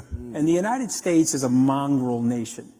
It's multi-racial, it's multi-religious, and it's this big separated entity. He didn't see it as the idea that Lincoln saw it as, or Dr. King. He says, what I'm going to do is I'm going to spread disinformation. I'm going to get the people of the United States to hate each other and to get very, very tribal and to not understand their commonality. But what he got wrong about the United States at that time is that we had more or less a unified media, and our grandparents and our great-grandparents who had immigrant stories, or some of us came here through slavery, they actually still loved the country. They loved the idea of the country, what Lincoln said about this being the last best hope for mankind. And so we were able to hang together, excuse me. But today, Mark, because of social media, because of the fragmentation of the way information is delivered, these very same messengers are doing that to the United States. And whether it's the Russians, the Chinese, the Iranians, they have all these social media bots that are coming in, and they're spreading lies and they're spreading disinformation, and it's very hard to contain. And I don't know how we correct that other than through a rededication to the civic virtues of America and what we all believe in. We have to start to go back to that as sort of a preventative medicine, because you're never in a free speech society going to be able to contain the lies. But Anthony, we're also doing it to ourselves. We are. Because you have this fragmented media landscape that is not just dominated by bots that may be the doing of foreign governments, but you also have media outlets that are purveying misinformation and disinformation to engage an audience. No question. To incite anger and indignation. And Tip, I want to ask you, what role does social media play in this? What role does social media play in propagating misinformation and disinformation and untruths? I mean, I think that it pretty much serves as the community in which propaganda is distributed. I think that the lack of facts and people being in such a rush to punish before they actually find, you know, what the true validity of these things are. Everybody, you know, wants to. The power of punishment has overcome so many people. You know, people wanting to be authoritative, people wanting to serve as a disciplinarian. You know what I mean? But I'm a firm believer in you can't cancel what you didn't create. I don't give validation, I don't give authority, I don't give, I'm not looking for anyone to, I know where my blessings come from. So can't no human being take from me what was God given. Let me ask you, how do you define cancel culture, Tip? That's an amazing question. I think it's ambiguous. It's like, you know, I guess it would be when the masses of society are influenced or feel somewhat pressured to take a stand against someone for something that they heard a bunch of other people said that they said, and you know what I'm saying, or that a bunch of people said that they did, and it really, like, if this, I like to just go back to the Constitution, you know what I'm saying, like, because that seems as though it was supposed to serve as a guide for American people to be able to live and operate within and up under. So if you're in doubt, just go back to the Constitution. Like, and due process is a part of everyone's constitutional right. Yes, sir. Please do. You all need to celebrate. Here's hip hop taking us back to the Constitution. And we can't get the Supreme Court to do that all the time. Yeah, thank you, my brother. Man, thank you. This is my glorious mentor. You know what I mean, Ambassador. But I didn't teach you that. No, not what, but you did. You just don't know it. I think that, man, we just all, if everyone was to, you know, just go with the flow, fall in line. That's what that's what cancel culture creates, the notion for people to do. Just go with the flow. Don't speak truth to power. Don't challenge the perspectives of now. There's no evolution in that. You cannot evolve just going with the flow and doing what you're told and doing as others are doing. You have to have individuality. You have to have freedoms to be able to speak truth. And also, I think everybody has a civic duty to research fact before going into a form of punishment, whether it's individually or collectively. But I mean, at the end of the day, whatever happens, God has given us all that we need to get through it. So I don't really concern myself with any of it, but I'm aware of it. Good for you. Well put, Tip.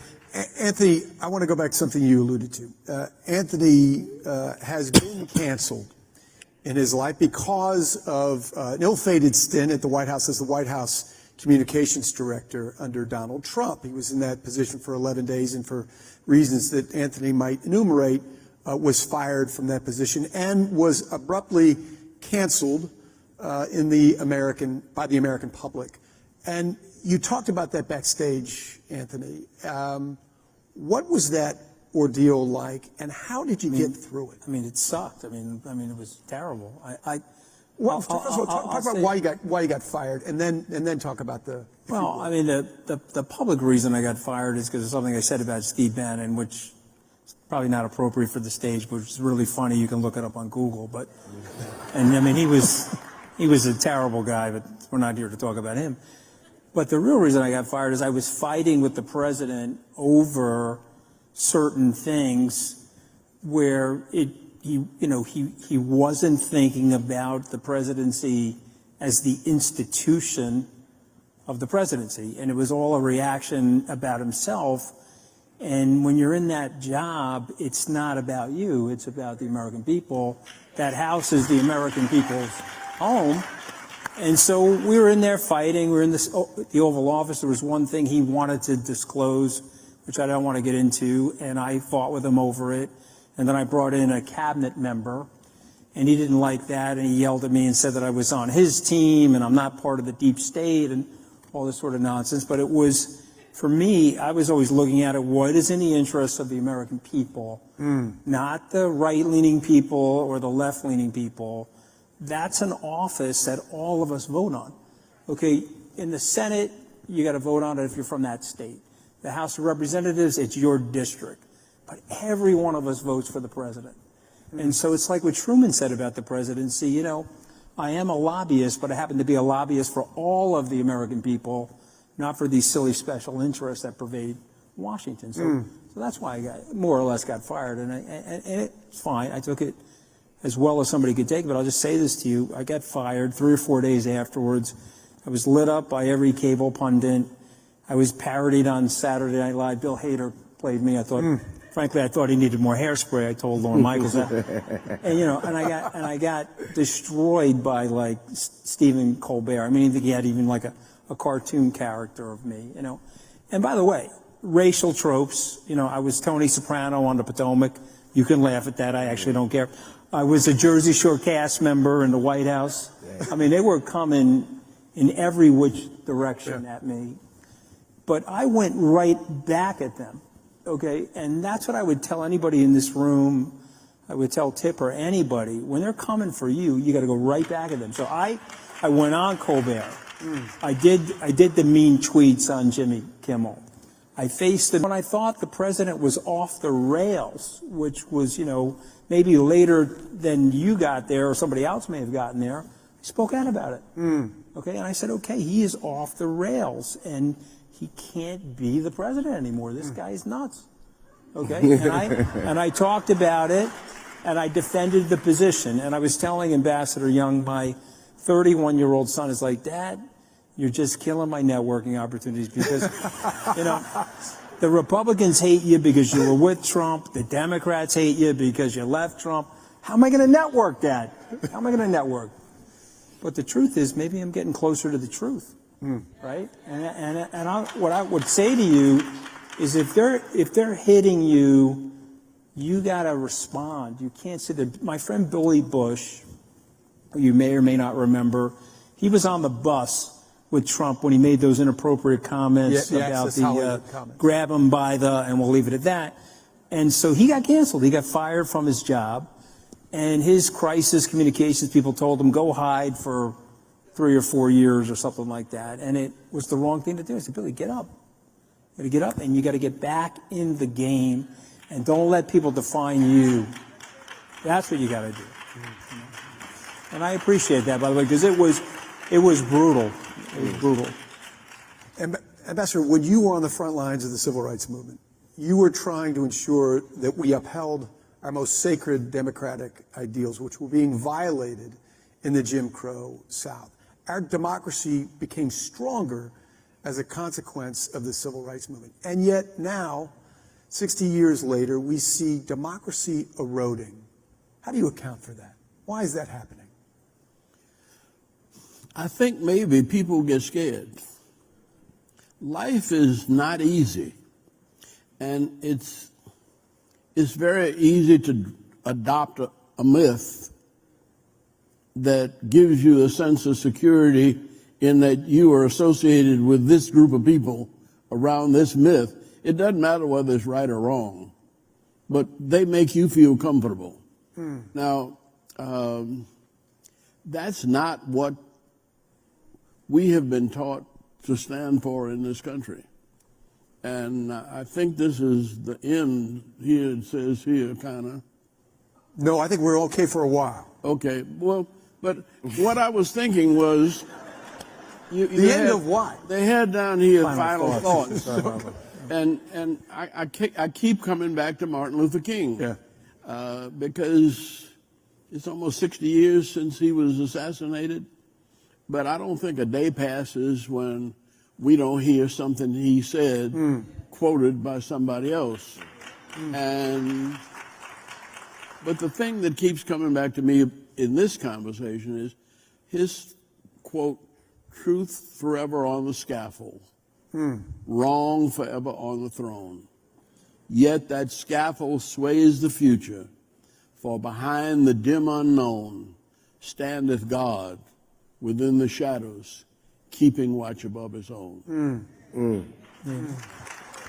Well said. Tip, you talked about one of our founding documents a moment ago. How can the creative community rally to bolster our democracy in this perilous moment? I think what we do is we continue to distribute truth and light and inspiration, by way of creativity.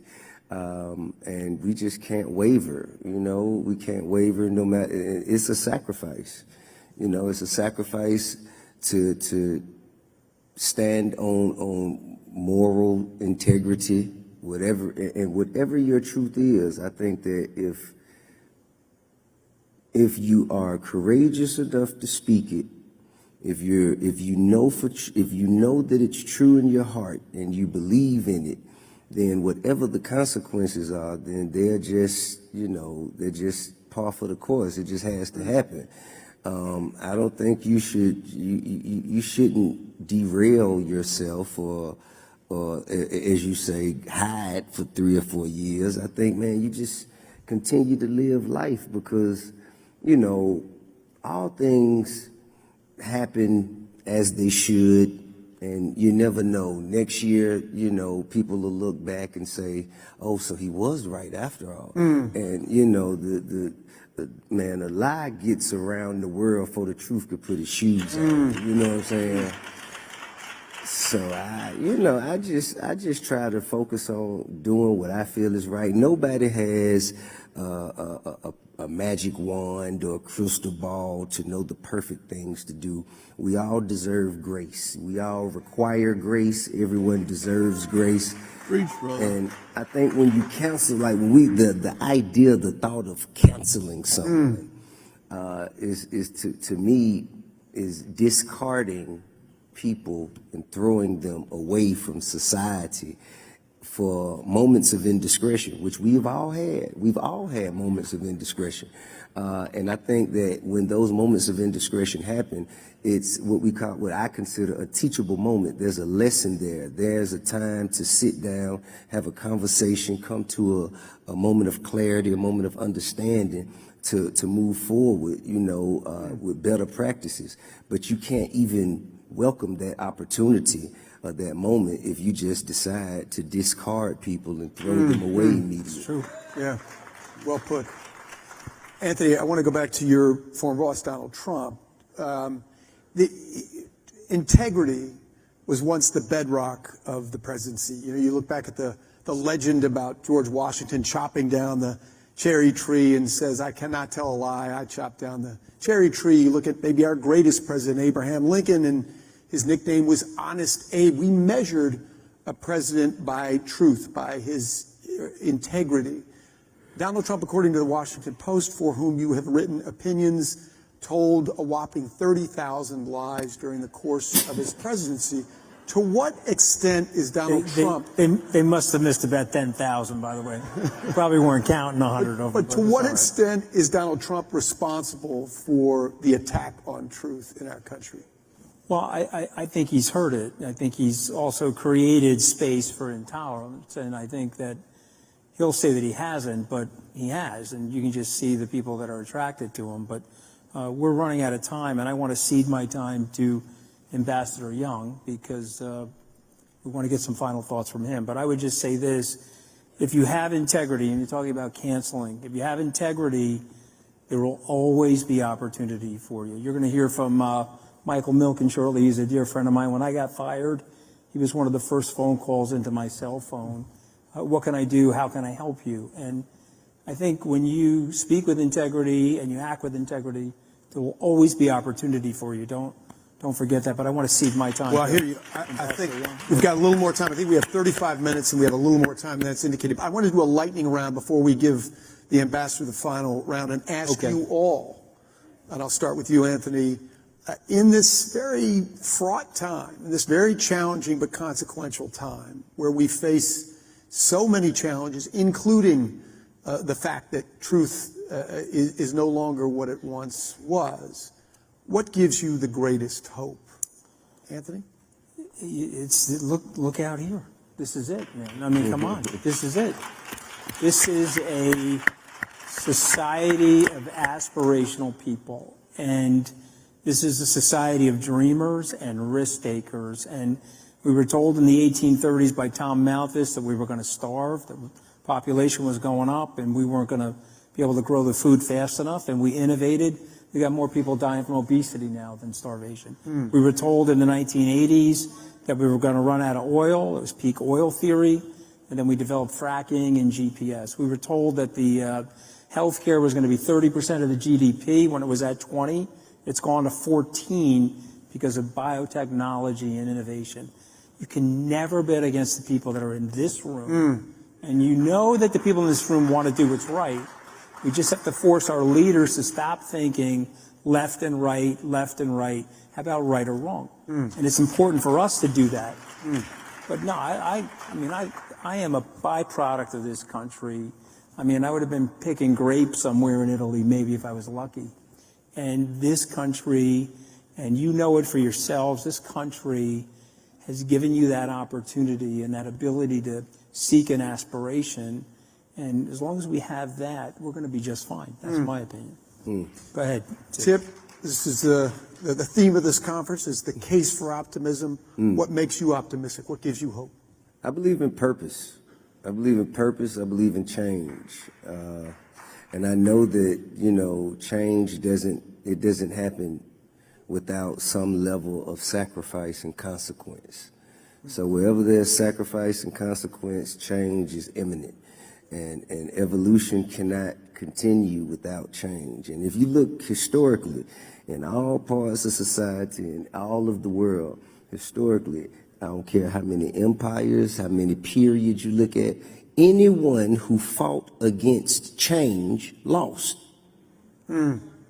So I believe in purpose, I believe in change, and all things will continue to evolve, and that is the way humanity has and society has been able to exist and become so phenomenal. The way, even with all of the perilous things that we're talking about right now.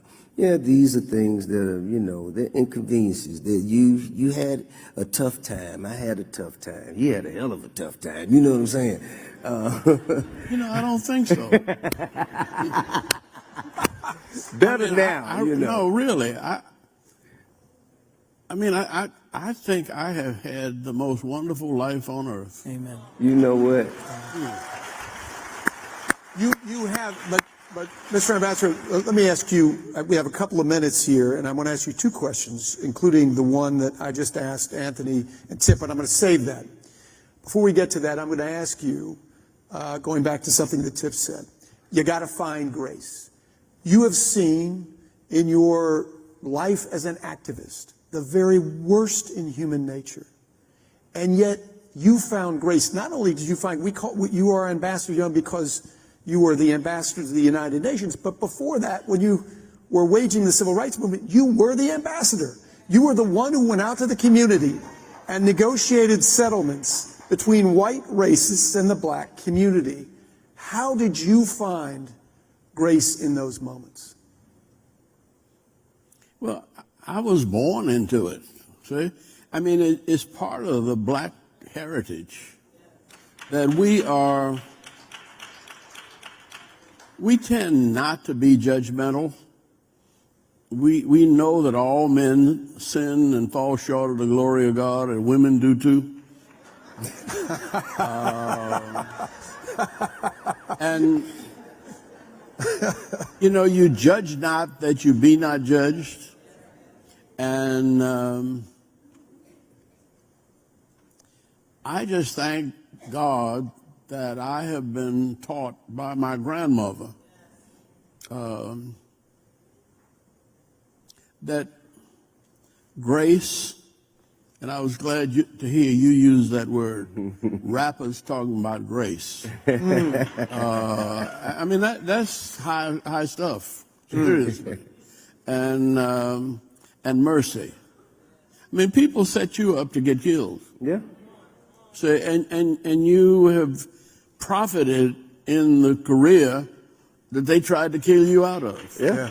Yeah. And so that's what life is, a struggle of good against evil, and good always prevails eventually. And well, let me go ahead and get into this because I had to leave the United Nations, and I'm going to tell you how it happened. Because Harry Belafonte invited me over to his house to meet with the former Prime Minister of Israel. And as a result of that 4-hour conversation, he was trying to get me to bring the Palestinians to the table because he said, we're getting old and we know Arafat and them, and we would do better settling this issue if we settle it in our lifetime. And we think that President Carter is the kind of spirit that could get both sides together and we could put this thing to rest. I think if we'd had another term, that would have happened. But then after that, Moshe Dayan had me to lunch on Fifth Avenue in a restaurant where we were all being seen by everybody that passed by. And everybody knew who I was and they knew who he was. What are we doing talking together? So, and then I go to the State Department and tell them what's going on, and it was made them uneasy. And it was my time, according to the Constitution and the laws of the United Nations, it was my turn in August to be president of the Security Council. And we rotate alphabetically, and nothing ever happened in August. And so I was trying to keep nothing from happening in August. So the Palestinians decided they wanted to come to the table with the Israelis. See? Now, what we're talking about now and what we're seeing on television every day has been struggling to find reality in my time since Ralph Bunche in 1948. And Ralph Bunche won the Nobel Peace Prize for trying to work this out. This is nothing new. It didn't happen on October 7th. It's been happening all of our lifetime, and we haven't been able to rise to the occasion and make it make sense. But everybody knows, and it's not being anti-Muslim or anti-Semitic, it's being for life and for the preservation of humanity and for peace on earth and goodwill toward all men, women, and right now it's especially children. That's what hurts us, to see children dying every day. And there ought to be another way. Mr. President, we're about to get canceled, not by culture, but by Operation Hope. Will you please join me in thanking Anthony Scaramucci, Tip Harris, and the legendary Andrew Young.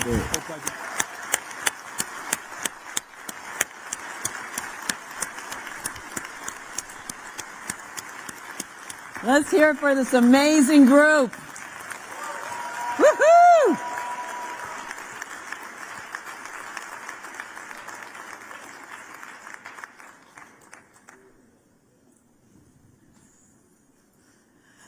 Thank you all so much. I love it. 90, are you 92, sir? 93. 91 and a half. Let's count that half. We are so glad. We'll take it. We'll take it. We're going to have a little change up here, and then we got still some big stuff coming, some big names, so you want to stick around. I believe we're going to right now have a video, but that may not be true. I'm not sure. All I can tell you is okay. That was a no. So here's the exciting thing. We have some big guests still to come, but we're in the home stretch. So that's a baseball term, because our next guest has been swinging big in sports and in business his whole life. He is a 14-time All-Star, 3-time MVP, and a 2009 World Series champion. I could go on and on about stats because baseball lovers love stats, and I'm stretching because it's going to be worth it. For our next guest to come out, please give a big Hope Global Forum's welcome to Mr. Alex A-Rod Rodriguez and our moderator, Jason Kelly, who is executive editor of Bloomberg TV and host of Bloomberg Business Week. Give them a big round of applause. I promise they're coming. There they are. You're there. You want to sit here? I thought I was playing short, but I'm playing third. Yeah, you're moving to third. Wait, does that make me Jeter? Wow. Yeah. Okay. It's a great cool. compliment. I'll take it. Anyway, well, thank you all for having us. This is especially fun for me. You know, like, I often get up. I was here yesterday interviewing Tony Ressler, your friend, and Mayor of Atlanta, and Dr. Gale from Spelman. But this isn't sort of a typical interview because, shameless plug, we have a show. We have a show coming out in January called The Deal, brought to you by Bloomberg. And so we've been interviewing a lot of interesting people. And we're going to talk a little bit about that later. But, you know, I was thinking about, as I've gotten to know you really well over the last couple of years, and we've been doing this show, you are in such an interesting moment right now. And a lot of people here admired your work on the ball field.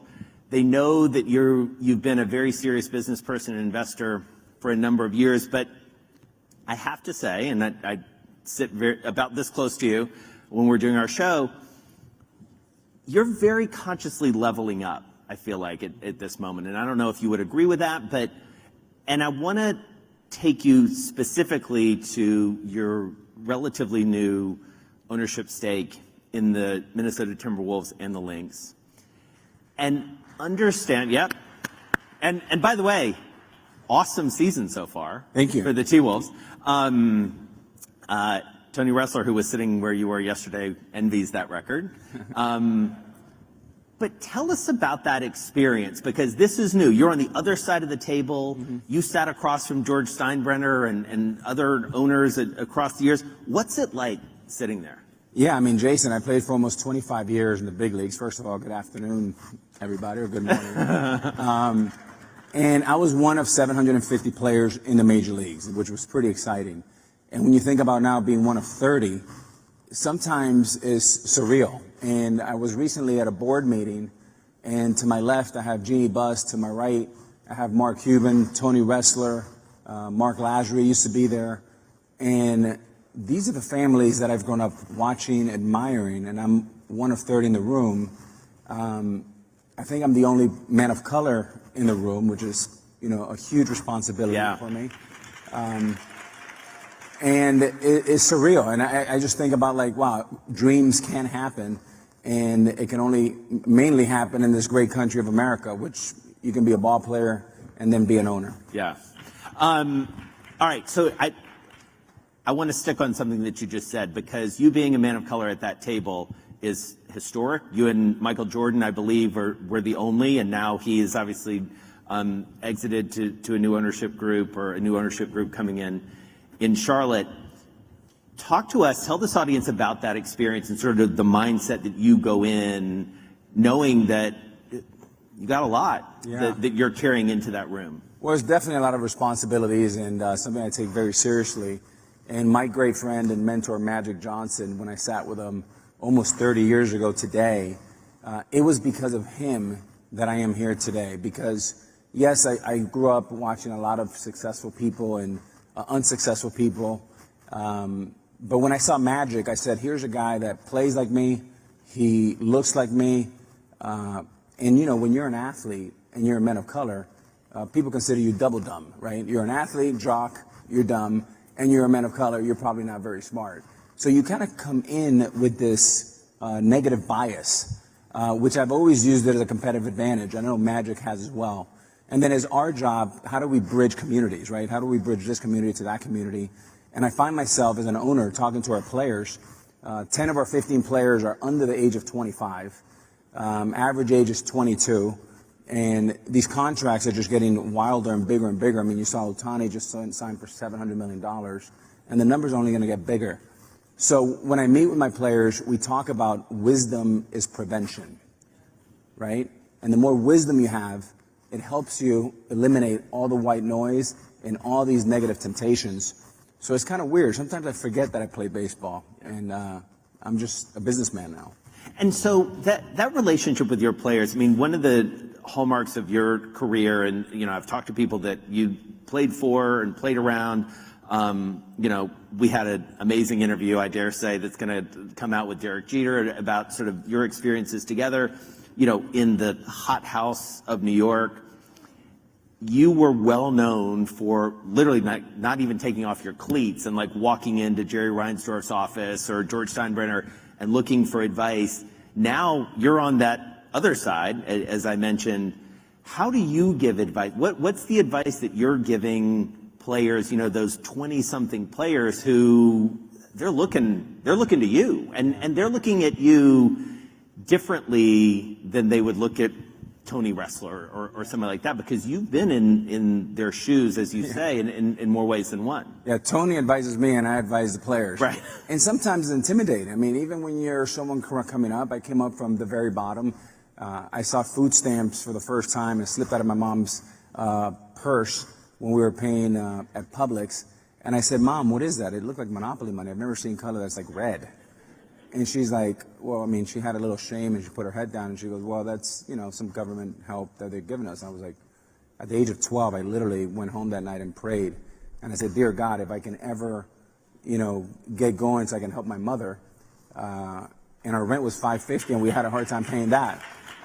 So coming at it from that prism is, it's a responsibility. And what I feel with young players is, you got to give them the tools. And what I do is now, unlike when we grew up, Jason, there's so many ways that players can get a hold of us. DM, LinkedIn, emails, they can just reach our website. And I've talked to hundreds of athletes. And I recently got a text, which I get a lot from, a DM that said, hey, Rod, how you doing? My name is so-and-so. Would you help me with my hitting? And would you help me with my finances? And I said, well, I can't help you with your hitting, but we can talk finances all you want and financial literacy. And what I usually do, Jason, is I never give advice on what to invest.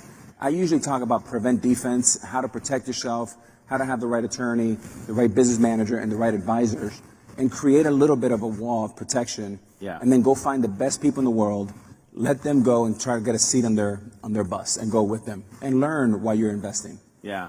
And so as you think about, and I alluded to this earlier, but, your real estate empire, as it were, or as it is, starts with a very early investment in Miami. You and I stood on at one of your new properties and basically looked down at that first investment that you made. You've obviously done a lot around real estate, venture capital, now team ownership. We were backstage with Mike Milken, and he asked the question, which I'll ask you. How do you fit it all in? How do you sort of split your time? What's your advice to a group that is probably like you, acting with a sense of urgency, acting with a sense of responsibility? How do you pick and choose? Yeah, I mean, first I have 5 direct reports, and it all comes down to people. And, our venture arm is called VCP. V stands for vision, right? You want to have a crystal clear vision of where you want to be 1, 3, 5 years from now, right? The C is you got to deploy capital to crystallize your vision. And the hardest part is always the last one, is P, is people. And, as a leader of my company, I set the culture, the vision, and then I go recruit the best people in the world. And that's really what I try to do. And if you do those 3 letters correctly, there's a lot you can do. But if you're off 1 or 2, you're going to be off balance. So I usually spend my time with the vision, recruiting people, and then charging forward. Yeah. And so, one of the things that I also find interesting about you, again, getting to know you a little bit, is you do act with a real sense of urgency, a real sense of energy. Where does that come from? How do you draw on that, or where does it emanate? I grew up in, I never told you the story, Jason, but I guess I'm a lot like my mom, right? And my dad was, before he left at the age of 10, he left us back home in Miami. My mom was a really tough lady.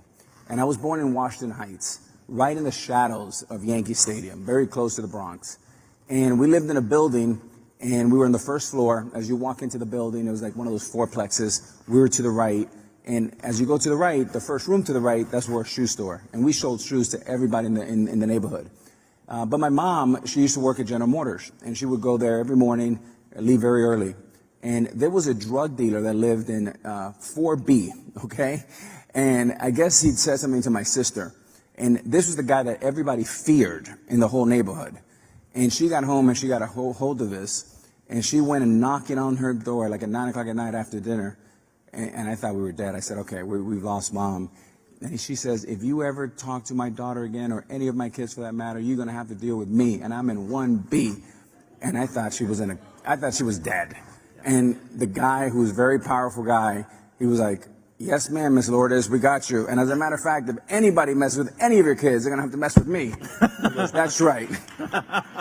So, I mean, just watching my mom and her courage fight for us, having 2 jobs, I think that's where I get, I think, my grit and my urgency. Yeah. You know, it's also been interesting. So I'm going to talk a little bit out of school, so forgive me in advance. But it's been fascinating for me to watch you, you know, with this show, The Deal, coming from Bloomberg early in the year. Shameless plug. But it's been fascinating for me to watch you turn the tables a little bit yourself, because you've been interviewed a million times. But I also know that you have this very deep sense of curiosity. You're an autodidact. I mean, you are self-taught for everything that you've done. How do you approach that? I mean, I know I have a sense of how you approach our interviews. You know, we prep, but like, how do you, what's in your mind? Yeah, I mean, look, growing up, I used to love Larry Bird, Magic Johnson. I used to love Michael Jordan. I used to love Cal Ripken because he's a big shortstop. And I love autobiographies. And history has a great way to teach you. I don't like, I mean, nothing against like fiction books, but like, that's not my thing. I like reading about history and people that have done great things and have moved things. And I just love learning about the past, and whether it's baseball, business, giving back to the community. And I'm obsessed with information. Like, if I'm not learning every day, I want to peak, Jason, when I'm 80 years old. I don't want to peak in the next 50, 30 years. I want to, like, every day, if you're not growing, you're dying. Yeah. I mean, it's also been interesting to watch you because you have this amazing instinct for the follow-up. I mean, we were taping this interview 2 weeks ago, like 10 days ago with Hannah Storm. Yeah. And this guy, we're sitting there, and she starts telling the story, and you lean in, and you're like, you remember what you were wearing? And it's just like, no one's ever asked me. I mean, you have this knack for asking these questions. And then I said, what shoes were you wearing? Yeah, exactly. I mean, it's just, you're following up. I do, you know, marvel at that sense of curiosity. I want to take that idea back to the players who are coming to you, because I feel like all of us in this room, if we're doing our jobs right, are often approached by younger people and, you know, looking for, as John says, you know, a hand up. What's the advice that you can give this room about, I'm almost asking you for advice about advice. How do you dispense it? How do you tell people things in a way that you feel like will resonate? What's your secret there? Well, first of all, I think encouraging young people to ask the question. You know, we live in a world where everybody lives in social media, and our communicating skills are deteriorating slowly. One of the things I do with my girls every night when we have dinner is we have no phones, no iPads, and one conversation. And we practice listening, right? It drives me crazy. So giving young people the encouragement to say there is no such thing as a dumb question. You know, if you're respectful, you mentioned wrestler, we mentioned Magic, you name it, whoever it is, Mike Milken. What you find with most successful people, if you're polite and you're respectful and you ask for 10 or 15 minutes, if they have it, they will give it to you. So half the battle is showing up on time with a good attitude, with a notepad and a pen and no damn phone on the table, and say, Mr. Milken, if you were 20 years old, what are the 3 things I can focus on? And then you speak from the heart, and you read it. But I think it's really important to be available for those young people because, like I said, if it wasn't for Magic Johnson and his advice, him putting his hand on me, the proximity to greatness, I wouldn't be here today. So now it's my job to pay it forward to the next 100,000 of young kids that want to learn from me. Yeah. And, you know, one of the interesting things I've also observed about you, you know, additionally to the work we're doing together, is the work you've done around baseball. You know, it's fun to watch you and Jeter and Big Papi sort of get up there and break it down. How do you approach something like that? Again, because I feel like one of the things that we've heard over the last couple of days is, you know, pushing yourself into things you might not be as comfortable in, to have new experiences. You know, broadcasting is a pretty well-trod path, but it's not for everyone, and candidly, not everyone's good at it. It feels like you've worked hard to be good at it. What was attractive about that for you? I mean, first of all, I've never, you know, growing up, I always played with kids that were older, so I never felt like I was the most talented. So I had to be first in line. I had to show up with energy, enthusiasm, work ethic, just to catch up. And I mean, what a privilege for me to sit there with Fox, and I have 3 of my best friends in the world: Derek Jeter, a legend; Big Papi, a legend; Kevin Burkhardt, who does the NFL games on Sundays. And I'm sitting there, and every day, Jason, I learn something. When we're in the green room talking about what are the most interesting things that happen in October before a playoff game or World Series game, I'm learning from those guys. And the fan base, we have that in common. We love the game of baseball. And if I can take a very complicated issue like this Ohtani, for example, that he deferred, he's making $2 million a year for 10 years and then 68, like unpacking complicated things and letting people that love the game digest it for them. Helping it digest for them where it's digestible, I think that I just get a lot of joy out of that.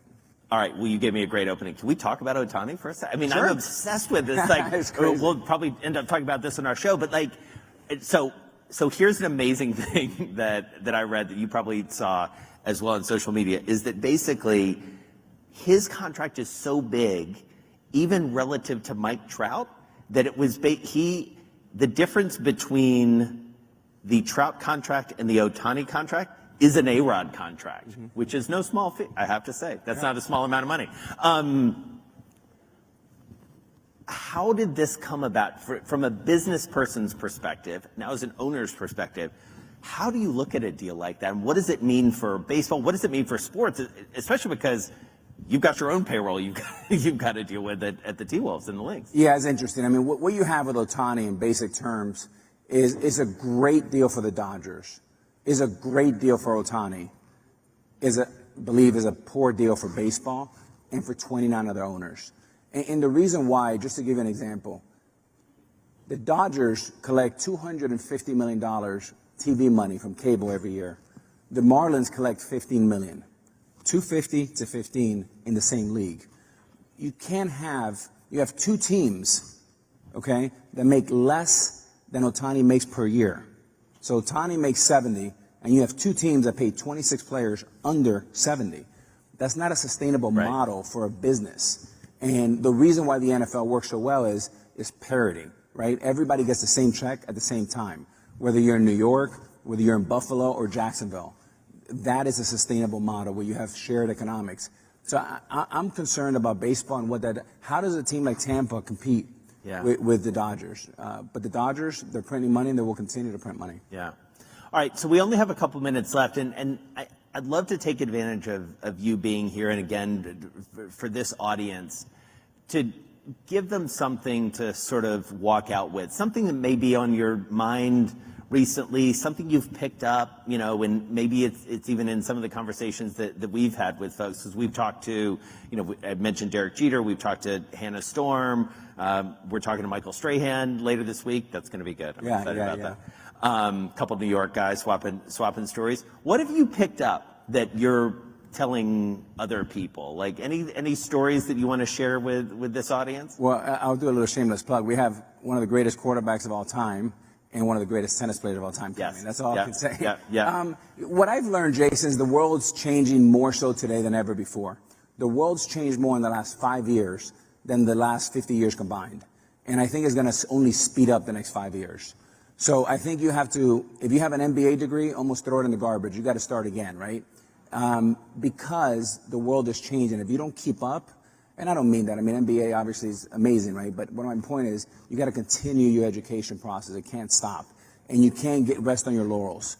That's one thing that how fast and how people are thinking, the really smart people, where the puck is going, not where we are or where we were. Yeah. And I think 90% of the people are thinking about now and the past. The real good ones are thinking about what's happening in the future. That's one thing. And then the other thing I would say for all the leaders in the room is I think the biggest problem we have today in this country is a self-esteem issue. And I think it starts with our children and social media. And I think it works up to even adults, right? And I think as a leader, if you can get your teams to enhance their self-esteem and they can believe in your vision and they believe in you, they will protect your company and you like nothing you've ever seen before. And their performance would increase by 30 or 40%. So I think a lot more conversations, show up, be on time, don't just send an email or a text. Sometimes you have to, but there's nothing more powerful than in person. And at the end of the day, people will do business with people with two things and two things only. And that's why I'm doing this podcast with Jason, with Bloomberg, is everybody at the big league level pretty much does the same thing. They're all excellent, but you do business with people you like and people you trust. Simple as that. So work on building your relationships, and I promise you one thing, that when you're 80 years old and you look back, your net worth is going to resemble your network. So go do some networking. All right. All right? Thanks, partner. Thanks, Jason. All right, then. Thank you. Sure. I'm sorry.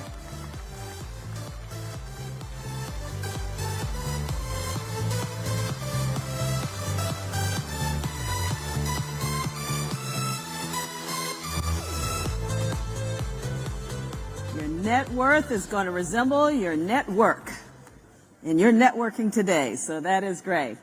So we're very fortunate to have our next guest with us. He's a true titan of innovation, of free enterprise, and philanthropy. Beginning on Wall Street, in 1969, he revolutionized capital markets by expanding access to capital for thousands of companies and entrepreneurs who created millions of jobs. His philanthropic efforts paralleled his financial career, expanding in 1982 with the Milken Family Foundation. And he's been at the forefront of many diverse initiatives in education, public health, and medical research. He is the chairman of the Milken Institute, a nonprofit, nonpartisan economic action tank with a mission of expanding prosperity worldwide. In addition to its annual global conference each spring in Los Angeles, the Milken Institute hosts more than 250 events each year, including major conferences around the world. In fact, I believe he just returned from Abu Dhabi and the 5th annual Middle East Summit, and maybe he can give us a report on that. Ladies and gentlemen, I'd like you to stand up and welcome to the stage the legendary Michael Milken.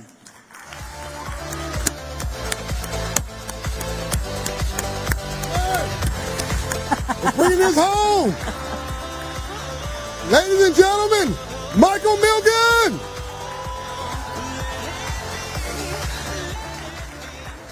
Does anybody in here think you know who Michael Milken is? Give me some love. Give him some love. You mean we're not standing for this interview? We can do whatever you like. Michael Milken's he was just doing steps in the back, by the way. So I need to, when Tip comes out, when Killer Mike comes out, when these rappers come out, when all the entertainers, Reggie Jackson, you know who they are.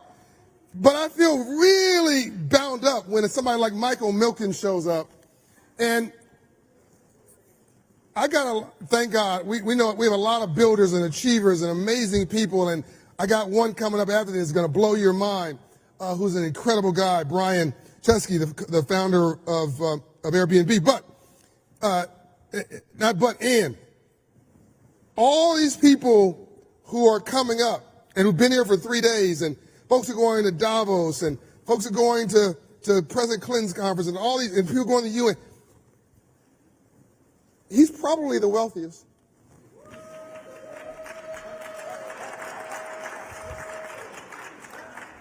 And here's something I know. He's the only man. Anybody tell your friends in the lobby, come inside. I tell my team, I want everybody to hear this. Come inside, I want you to experience this. Everybody online, streaming, on the networks. I need you to understand what leadership really looks like. That's you, John. That's what leadership looks like. No. We're not transferring, no. Do you know the name Reginald Lewis? Reginald Lewis was the first black man on Wall Street to do a $1 billion deal. 1985, 1986. When $1 billion was probably today, it would be more like 1985, probably more like $20 billion today as far as a deal size. In 1985, it was unheard of for a black man to do a $1 billion deal or a $100 million deal. Michael Milken did this $1 billion deal on the cover of Black Enterprise, on the cover, rightly so, celebrated around the world. This is the man that gave him the $1 billion.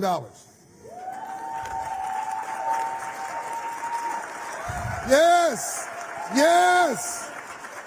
The sellers of the company, many people had questions about Reginald Lewis, and the reason Reginald Lewis had credibility is because Michael Milken said, "I got you." Let me tell you a couple companies so Michael has probably financed 3,000 companies, helped and innovate what they call junk bonds, which is really high finance. Of the 3,000 companies, finance a couple $1 trillion of market cap and access to capital. Let me tell you a few companies you might recognize that he financed. He put in business. MTV, Nickelodeon, Viacom, Paramount, Time Warner, MGM, Fox,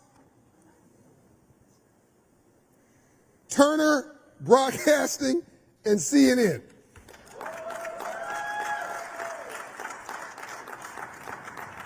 Mobile phones, the origin of mobile phones, and I think it was Craig McCaw. Craig, yep.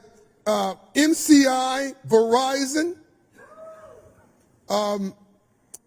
cable companies, which include Liberty Media and TCI.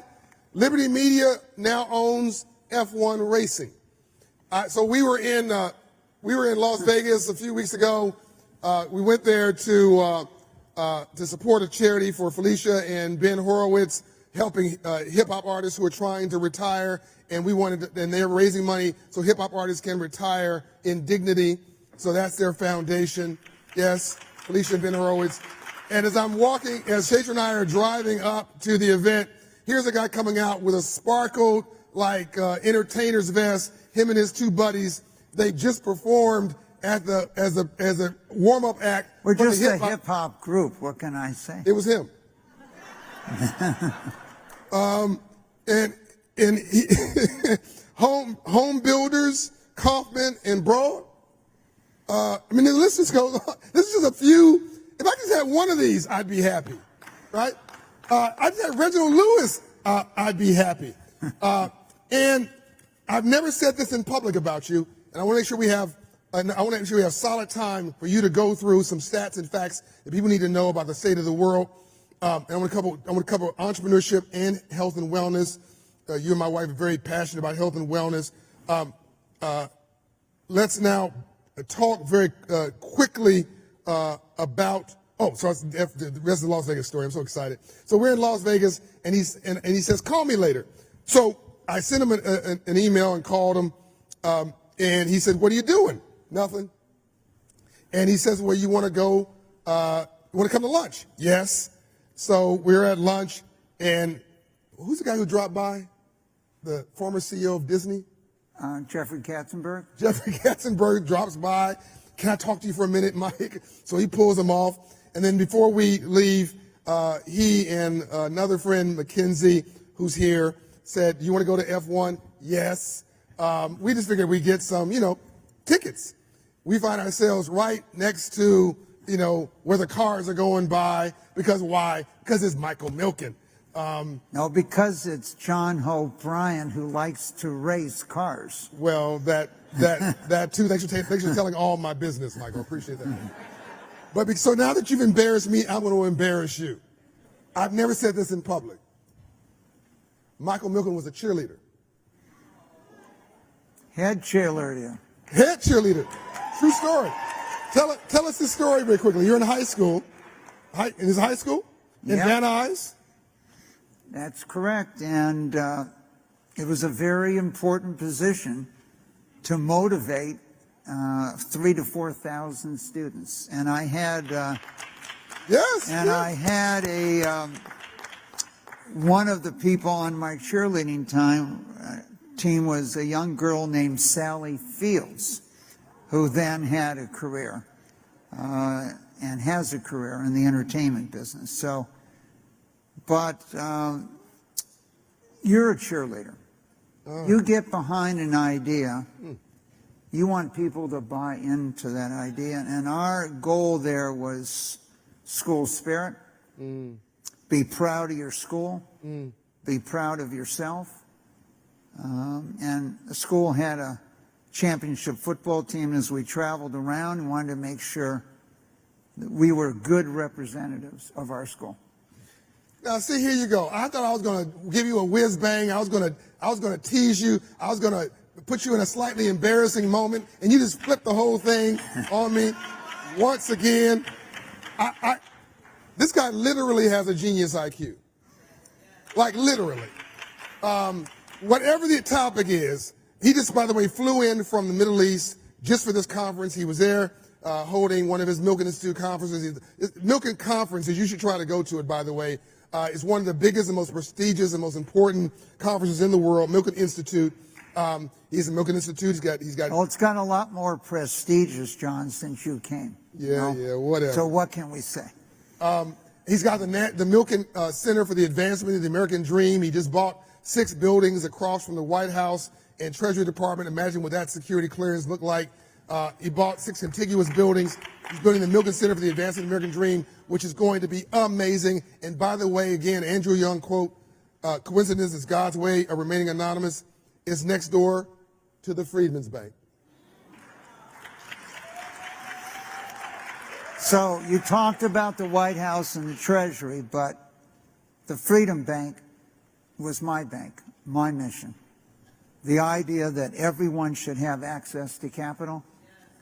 And people didn't believe in that. And when I went to Wall Street in '69, there was maybe 10 people that decided whether you had the right to have access to capital. And so my goal was to change it, to democratize, so that everyone with a good idea and opportunity has access to capital. So you needed thousands of people, so that if those 10 people didn't fall in love with you, that you had others that would believe in you. And when it came to mobile phones, no one believed in it, and except myself. And to me, it was, I grew up as a Star Trek fan, and I saw Captain Kirk tell Scotty to beam him up, and I couldn't understand why you had to go to where the phone is and why your communication device wasn't with you. But people were quite skeptical with this technology, and the person that invented this technology was a company called AT&T, and they decided not to go into this industry in 1979 because they didn't think that many people would have mobile phones on the planet.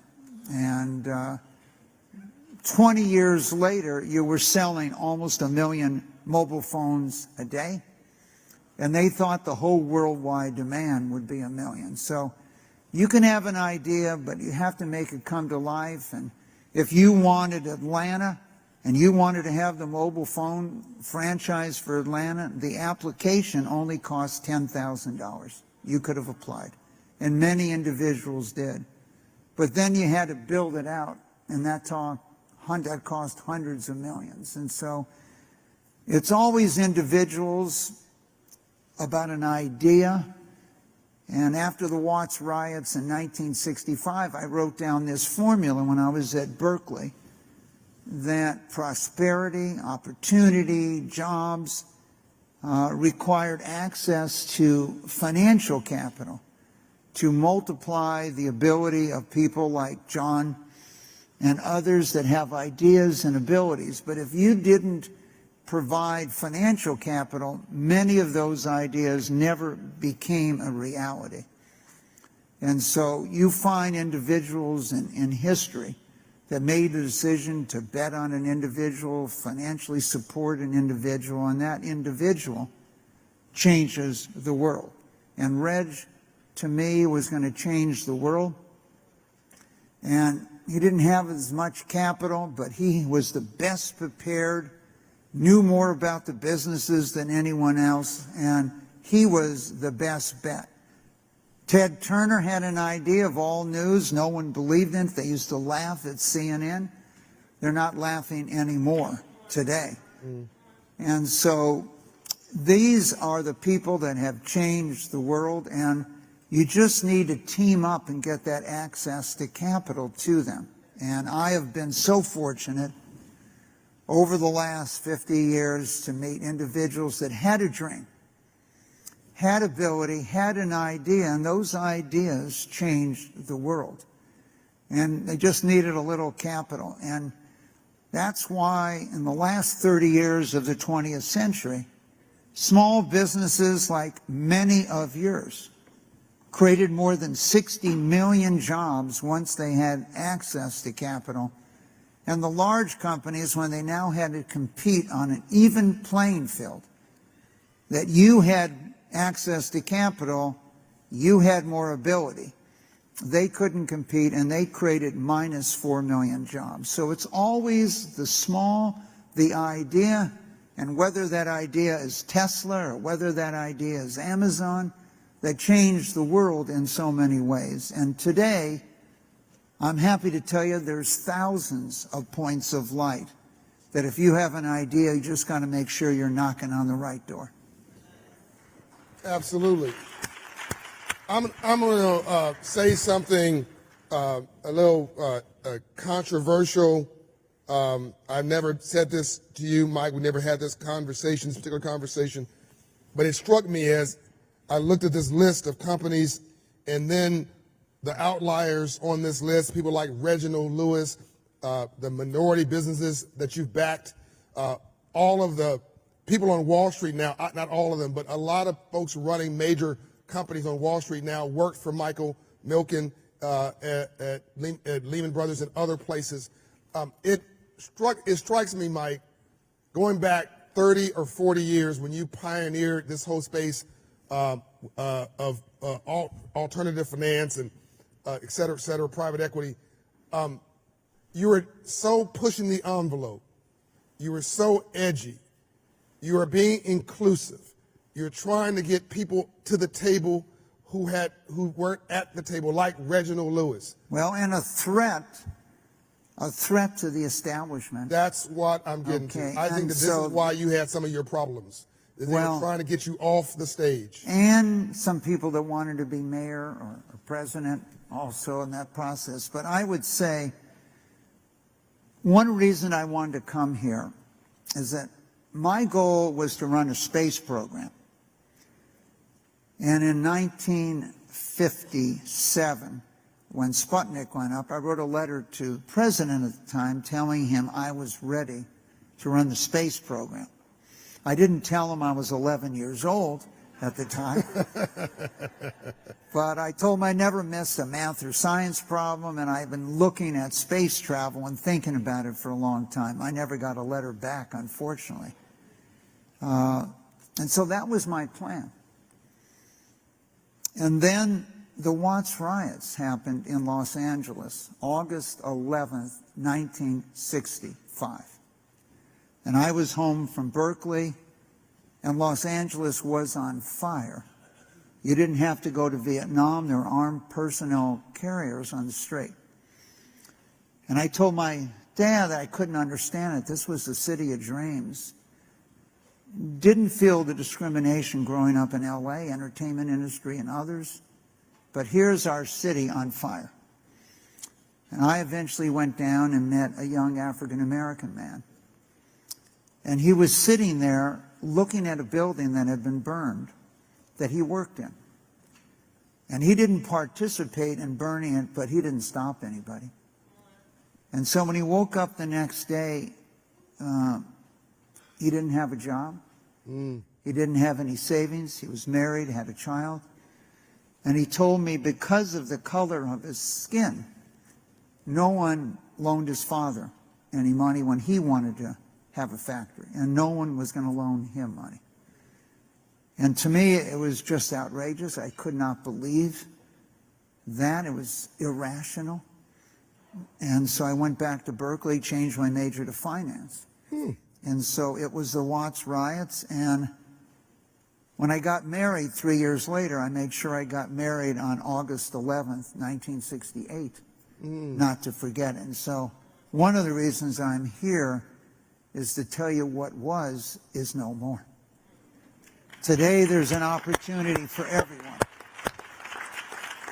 And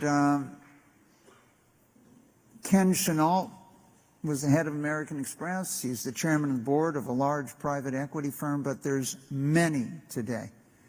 And a lot of times you need an entrepreneur. And so we started a program in the 80s identifying young leaders here that in 16 or 17, and I met one of our young entrepreneurs from the Philadelphia area here today. Nice. And John's wife is on his board.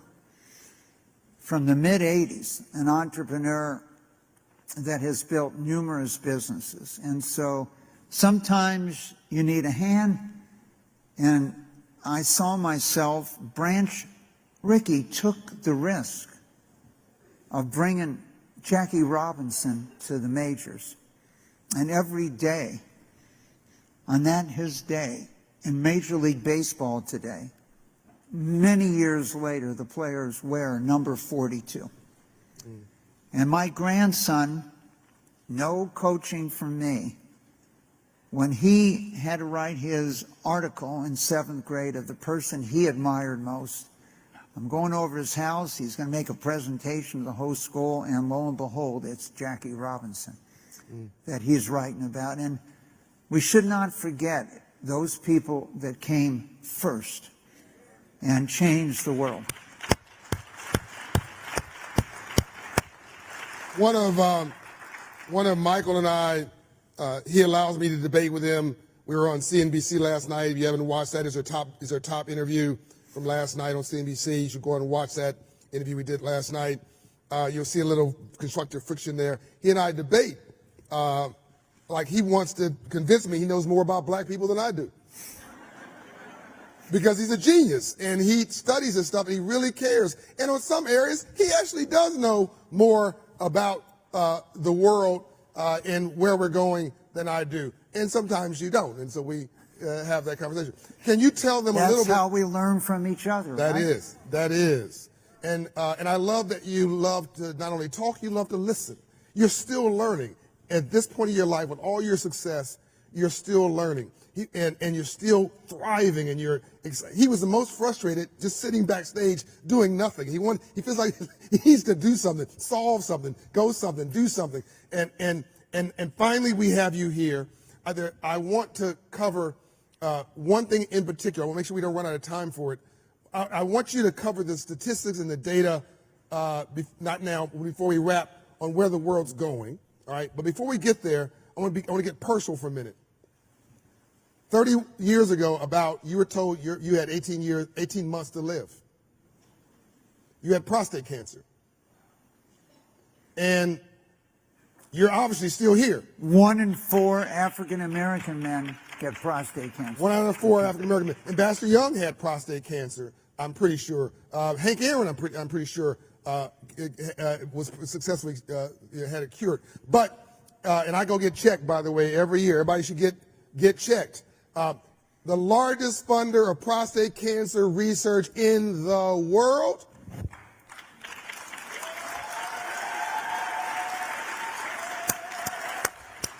The largest funder of, but it's not just prostate cancer, what else is it? Well, many.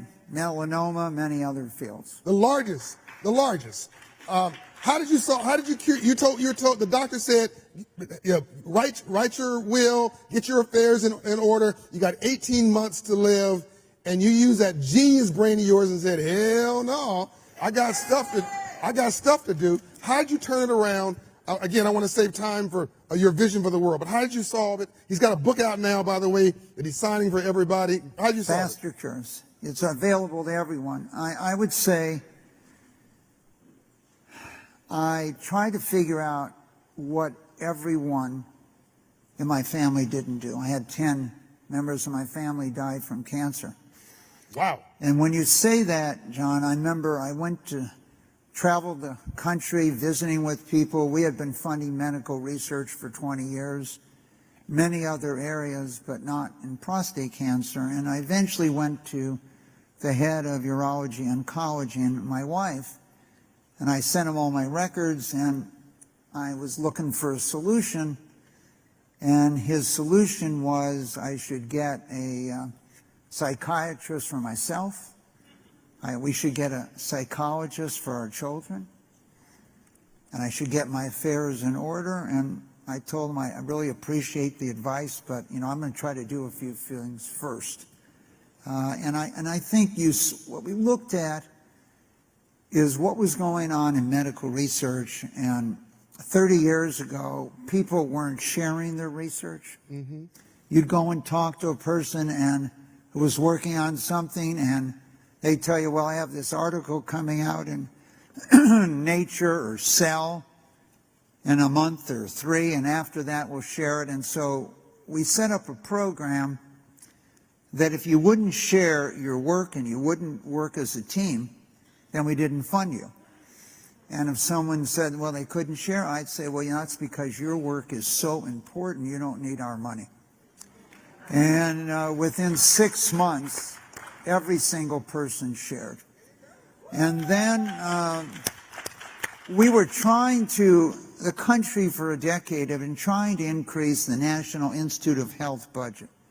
And what we concluded was there's 10,000 diseases. Everyone's talking to their senator, their congressman, their president, and asking for money, and it's too diffuse. So what we did is we asked everyone to just stand down. Give us 2 years. And we're going to focus just on cancers, all cancers, because in the early 90s, people felt the big C, you were going to die. If people didn't tell people they had cancer because they didn't want to lose their job. And so we focused on cancer, and we told every disease, diabetes, muscular dystrophy, everyone, that we will go to double the amount of money you can if you can just let us focus on cancer and doubling the NIH budget. And so in 1998, we put on this march in Washington. We had learned a lot from Martin Luther King and putting a march on in Washington, and so we were going to put a march on in Washington to end cancer. And the request was the doubling of the National Institute budget.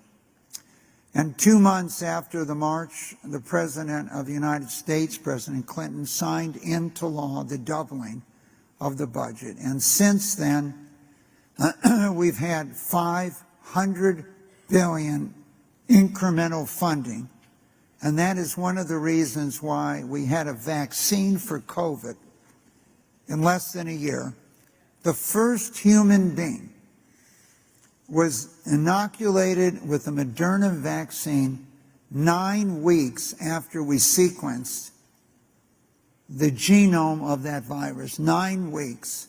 And they've been studying this concept of RNA, where your own immune system can be motivated and energized to make an immunity for yourself. And so it's changed the world, but that investment in medical research has paid off, and it's the #1 driver of the world's economy, is public health and medical research. And we have more than doubled the life expectancy on this planet in a little more than 100 years. It was 4 million years of evolution, and we extended average life expectancy by 11 years. In the last 120 years, we've extended life expectancy by more than 40. And it's not just length of life, it's the quality of life. And I wrote that book, Faster Cures, to tell you the best is yet to come.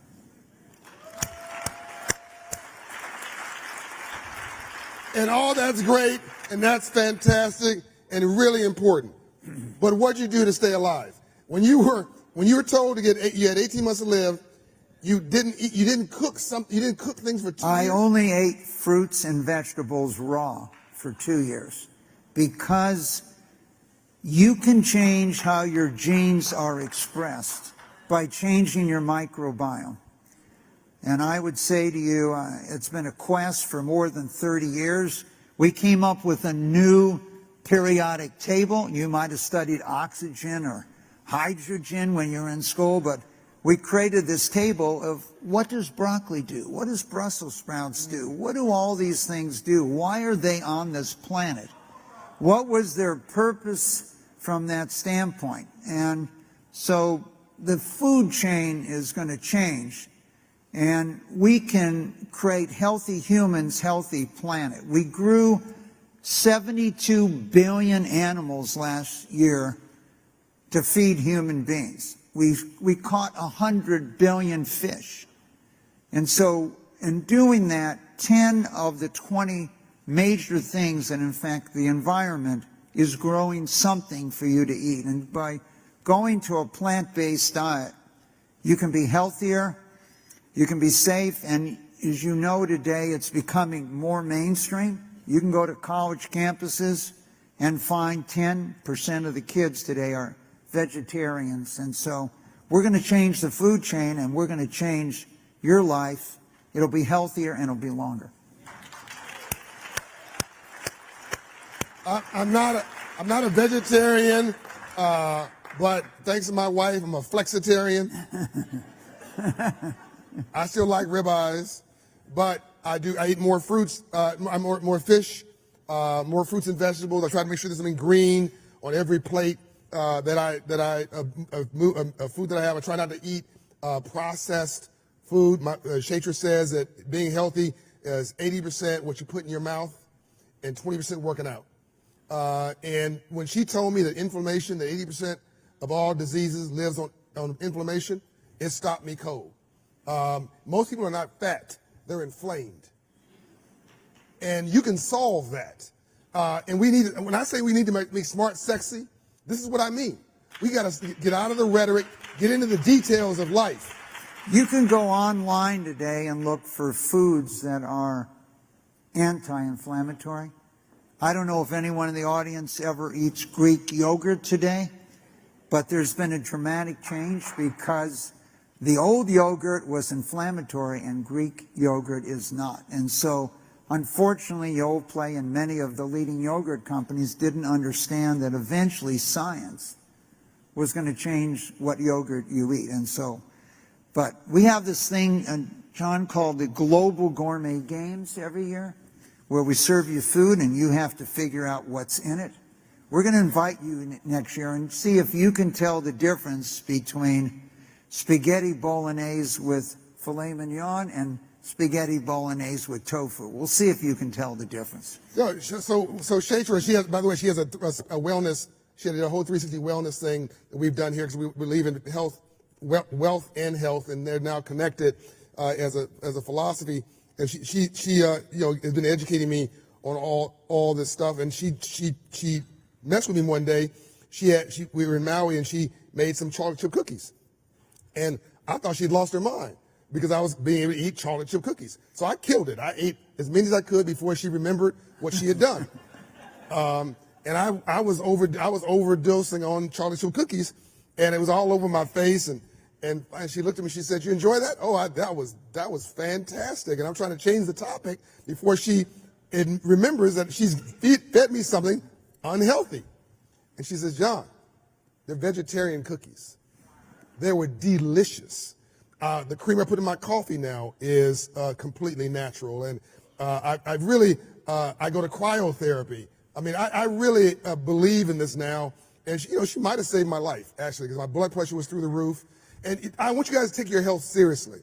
This is not the conversation I thought I'd have with Mike, but this is really important. Well, we can talk about the world, but I want you to know that in the last 6 to 8 years, we've been able to reduce the death rate from cancer by African American men by 50%.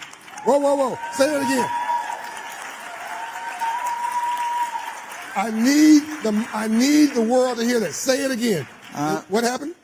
We started this program with the VA to give equal treatment.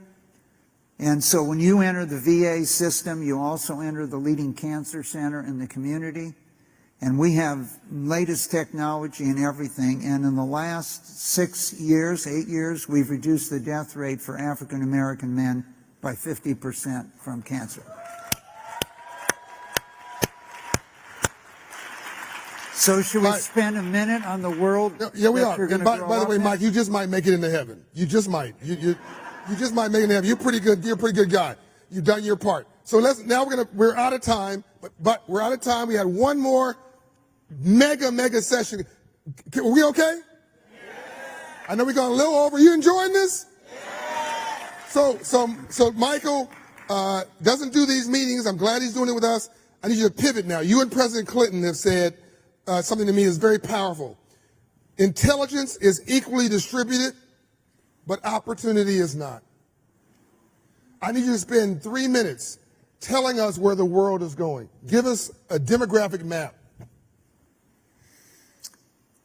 Well, America is changing.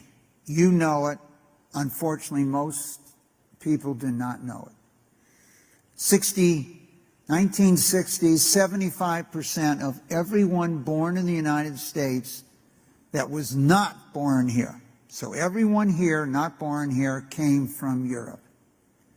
And 10% from Canada. 85% of all the immigrants to this country came from Europe or Canada. Today, most of all the immigrants that have come to this country have come from Latin America, they've come from Asia, and increasingly, and the fastest growing group is from sub-Saharan Africa. And so there are more people that were born in sub-Saharan Africa today in the United States than were born in Europe. And so the United States will be a Latin American, Asian, African country. How will you lead? And unless everyone feels they have a chance, we're not going to lead in the right direction. And so this is the future of this country. And we've got to make sure that people feel they have the opportunity so they'll believe in the free enterprise system 20, 30, 40 years ago. And the rest of the world is changing dramatically. So over the last 2,000 to 3,000 years, the world, the research, what went on was really dominated by the Northern Hemisphere. Egypt might have been at one time the leading civilization, but it shifted north. But what's happened in the Northern Hemisphere is a substantial reduction in the birth rate. And so in the United States, we have the lowest birth rate ever recorded today. It's below replacement levels. So if we didn't have immigrants, our population would be shrinking today.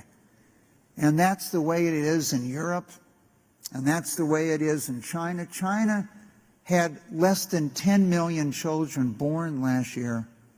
At one time, they had 25 million children born a year. And that is why the United Nations is now projecting that within 100 years, Nigeria will have more people than China. Wow. And so the change that's occurring, so when you look at a map, it really doesn't tell you the way the world's going to be. So if you look at a map, you'll see the United States is much larger than Nigeria, substantially larger than Nigeria. And if you look at the population today, U.S. population is 1.5 times Nigeria. But if you look at the birth rate in Nigeria today, for every child born in the United States, substantially more children are born in Nigeria, and it won't be long before Nigerians' population is substantially bigger than the United States. And in fact, as I mentioned to John last night, there are more children born in Nigeria, 8.75 million, than all of North America combined, which is a little more than 6. There are more children born in Nigeria than all of Latin America. There are more children born in Nigeria than all of Europe, from Ireland to Russia. And Nigeria has the 10th highest birth rate in sub-Saharan Africa. 9 other countries even have a higher birth rate than Nigeria. So if you're looking where is the world going to grow, it's going to grow in sub-Saharan Africa. Maybe the UN is projecting 1.5 billion people. And so if we don't create opportunities there, they'll be on the move. There were 50 million people that came from Europe to the United States in the 1800s. There were no airplanes. It was dangerous travel. They couldn't see the United States, they heard about the United States. Well, today, a young mother in Angola or Zambia, she can see Barcelona on her phone. More than 80% of everyone in sub-Saharan Africa has a mobile phone today. They can see the life, and if she's worried about feeding her children, she's on the move. And when you see and read about these tragedies of people trying to cross the Mediterranean into Italy or Spain or Turkey, and boats sinking and people dying, they're moving there for a better life for their children, just like 200 years or 300 years ago, people moved here for a better life for their family. And so today, one of the highest performing educational groups in America are Nigerians. They have come and they're changing America today, but those 1.5 billion incremental people, while the rest of the world shrinks in terms of its population, we'll either find those opportunities there or they will be here. And so for the future of our country to be a beacon of the American dream, we have to make sure everyone who was born in Latin America or their ancestors or Africa or Asia feels they have a chance at the American dream, and that is why we're building that center right next to Freedom Bank there in Washington, D.C. We're honored to have you here. I'll be working with you, Mike, with the Freedmen's Bank legacy to carry it forward. Wally Adeyemo, Secretary of the Treasury's office, Deputy Secretary was here earlier. We talked about that. It is a coincidence of nature, of God, to have the Freedmen's Bank and the MCAD, Milken Center for the Advanced American Dream, not right next to each other in Washington. What's the chances of that? As we wrap this up, let me say this. I think it was Reverend Jesse Jackson who told me this joke. He said, John, there was these hobos, and they were on a train. And I'm paraphrasing now where Michael Milken was going with this. They were on a train, and they didn't pay for passage on the train. Got kicked off the train. And these two hobos get kicked off this train. Owners, the shareholders of the train wanted people who pay, who understood passage and had enough income for the train. Get kicked off the train. Hobo number one says, man, I'm so angry, I think I'm going to buy this here train system. The other hobo said, man, I'm so angry, I'm going to sell it to you. Both of them so broke they can't pay attention. We've got to stop being emotional. We got to stop being angry. We got to stop pointing fingers. Let me make this very clear to you. If we be careful what you ask for, you just might get it. If we don't educate ourselves in financial literacy, if we don't understand what Michael's been talking about, if we don't get to decide to make a case for optimism, if we don't become entrepreneurs and wealth creators, yes, this country will be a majority of minorities within 30 or 40 years, and we will be broke. We have got to use our genius and our talent for something other than just sports and entertainment, which we have done brilliant at. Whatever we apply ourselves with, we kill it. The rules are published and the playing field is leveled, and we kill it. Black folks and brown folks, we've been doing so much with so little for so long, we can almost do anything with nothing. If we did that in sports and entertainment and in government, can't we now do this with entrepreneurship and capitalism? So I give this last award for the day to Michael Milken for one simple reason. Because in 1985 and 86, when I was a young man, you pointed the light for inclusive capitalism. You gave people a voice that weren't under the table. And you actually had the business plan for the future of America. And I'm going to translate it this way. My rich friends need my poor friends to do better, if only to stay rich. And you finance Reginald Lewis. And just because you finance Reginald Lewis, I'm giving you an award. Thank you, sir. Thank you, brother.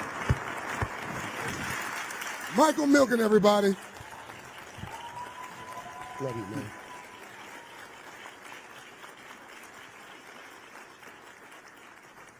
Did you enjoy this? We got one more powerful session. Say thank you to Michael Milken.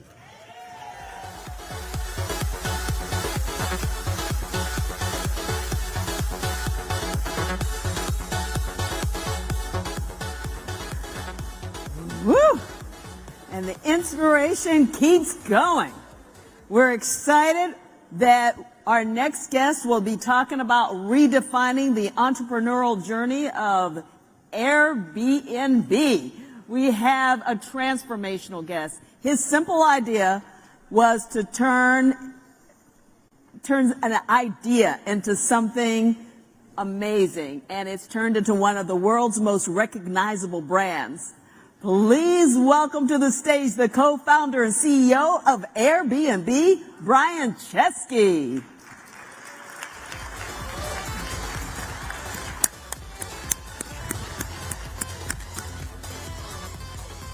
There he is. The founder of Airbnb, Brian Chesky. So I can tell you he's the sub 300 richest man in the world. I can tell you all this and all that. But what I can really tell you, he's a cool dude. And he came here because he is actually the closest example, Mike was just saying, is to inclusive capitalism that you have. Tell everybody in the lobby. I want them inside here. I want you all to experience this conversation as we wrap this up. If you want a business plan that you can all touch to improve your life, he's got it. Joe, your co-founder, was with us a few years ago.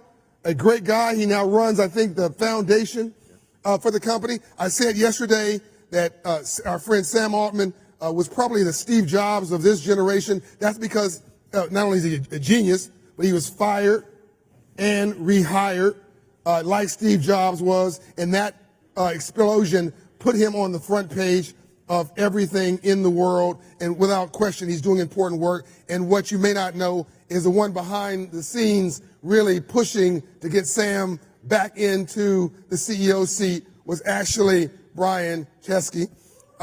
So he was out there pitching yes for Sam Altman, as he's pitching for a lot of things that are important. But from a resume perspective, actually, Brian's closer to Steve Jobs because he has been a businessman and an industrial designer. Is that right? Yeah, that's right. You hail from a working class family. You and your partner got this idea, I believe, in college. Yeah, right after college. Right after college? Yeah. What was it called back then? Yeah, so it started, my parents are social workers. I'm from Albany, New York, outside Albany. And one day, my co-founder now, Joe, says, Brian, come to San Francisco. Let's start a company together. And I remember, like, at that point, like, I was totally, like, I had $1,000 at the bank. So I pack everything in the back of an old Honda Civic. In October 2007, I drive up to San Francisco. And my roommate, Joe, says, Brian, we got one problem. And I said, what's that problem? He said, well, the landlord just raised the rent 25%. And we said, well, what are you going to do? And we always thought that every problem, there was creativity, could work your way out of that problem. And it turns out that that weekend, an international design conference was coming to San Francisco. All the hotels that the conference was recommending were sold out. Wow. And then we had an idea. We said, well, what if we just turned our house into a bed and breakfast for this conference? Just like a really simple idea. We could host some extra designers, make some extra money. But I told Joe, I said, we have one problem. And he said, what's that problem? I said, we don't have any beds. We just moved to San Francisco. So Joe says, well, don't worry. We have 3 airbeds. We pulled the 3 airbeds out of the closet. We inflated them. And we called it airbedandbreakfast.com.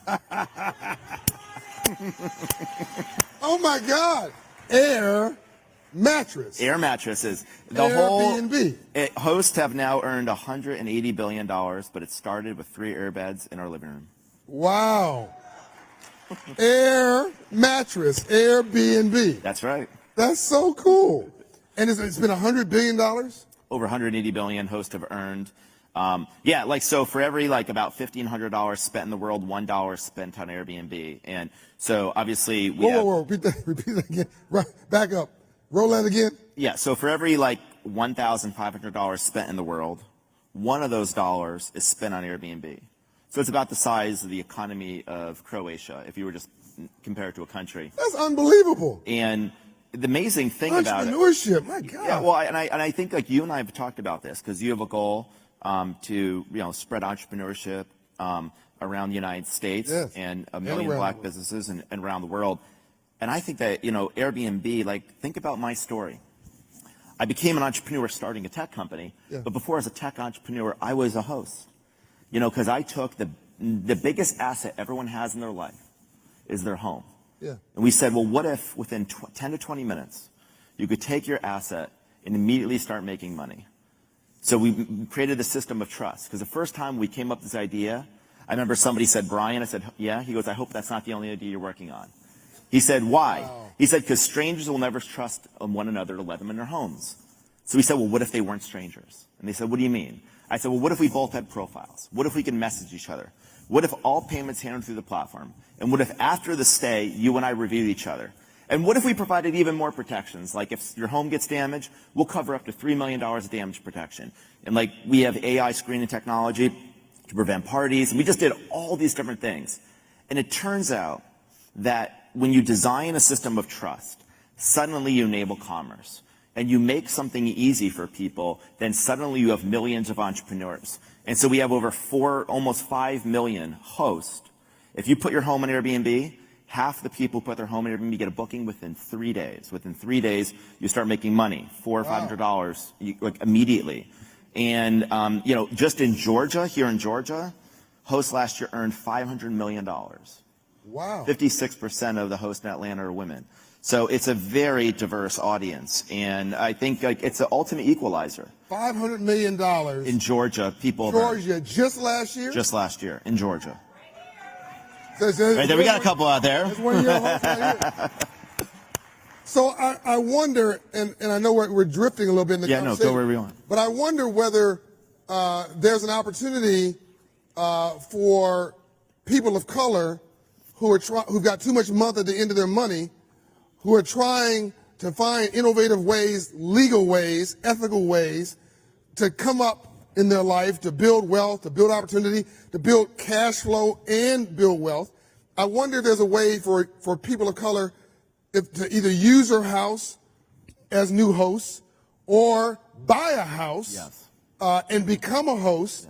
And maybe there's some way that we can tie that in to the work Operation Hope is doing, maybe with things like 1 Million Black Business Initiative. I mean, what do you think about that? I think that absolutely. I know we've been working very closely with your team, and one of the big things that one of the big tool sets you have is financial literacy. Yeah. And I think one of the pieces of financial literacy is understanding the assets that you have.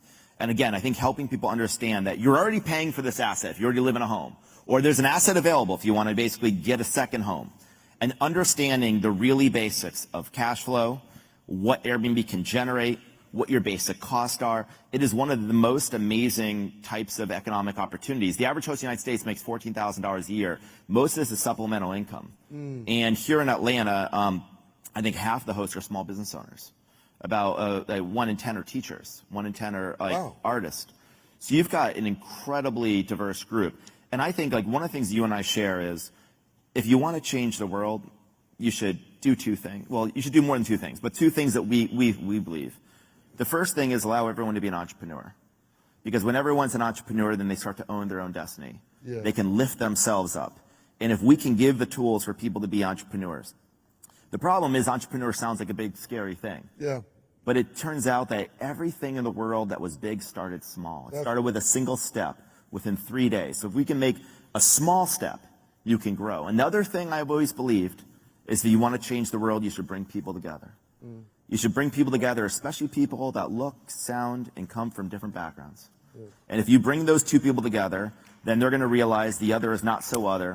People are fundamentally the same. That's right. And the thing I've learned over Airbnb's been used more than 1.5 billion times. So more than Airbnb has been used more than 1.5 billion times.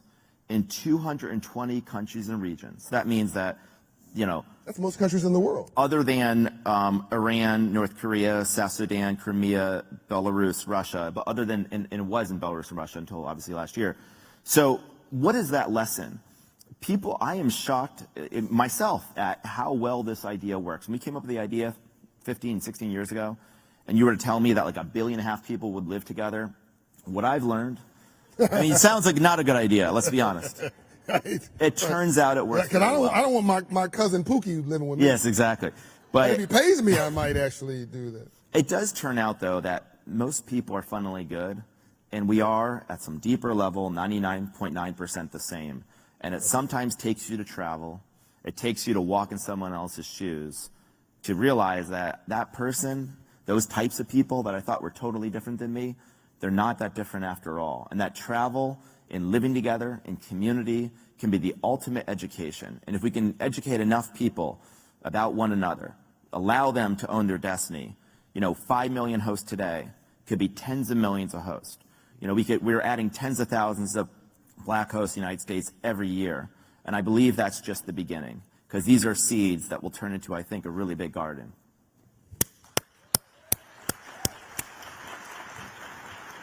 Brian, question. All the experiences, 1.5 billion in 220 countries, I believe you said, 500 million of revenue just in Georgia last year alone, all this ripple effect, all these experiences. I believe, actually, you also have lived recently in an Airbnb yourself. Last night, I stayed in one. It was an amazing home. I think is a park called Piedmont Park, right near there. And Piedmont Park? Piedmont Park. Yeah. I stayed right next to that park.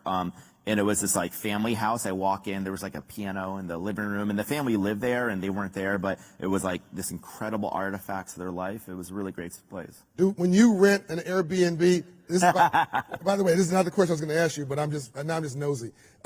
When you rent an Airbnb, do they know it's you? I don't tell them, but I try not to be a secret shopper. I think sometimes they figure it out, sometimes they don't. I mean, does it say Brian Chesky on the?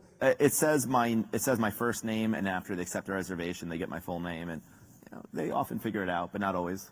And have you had any special surprises? When you show up like a marriage proposal or something? Not yet. There's always time. Do you think that? I hope I didn't give anybody an idea. Do you think that that all these experiences that you have intake as you're trying to do data and research on the back end of the company, making it better, you're having to process all these experiences that you're seeing in all these countries? Yeah. Real talk, because it can be very intoxicating being one of the wealthiest, most powerful people in commerce in the world. It can go to your head. It hasn't gone to yours. Do you think that all these experiences have actually made you a better person? Yeah, I remember somebody once said, you tend to be the average of the people you surround yourself with, and you also are the accumulation of all of your experiences. I like to joke, I never really got into this to make a lot of money, because if I did, I wouldn't have been inflating air mattresses. So it did not seem like a good way to make money. And, I'm a designer by training, so like my whole thing was I wanted to just design something and solve someone's problem.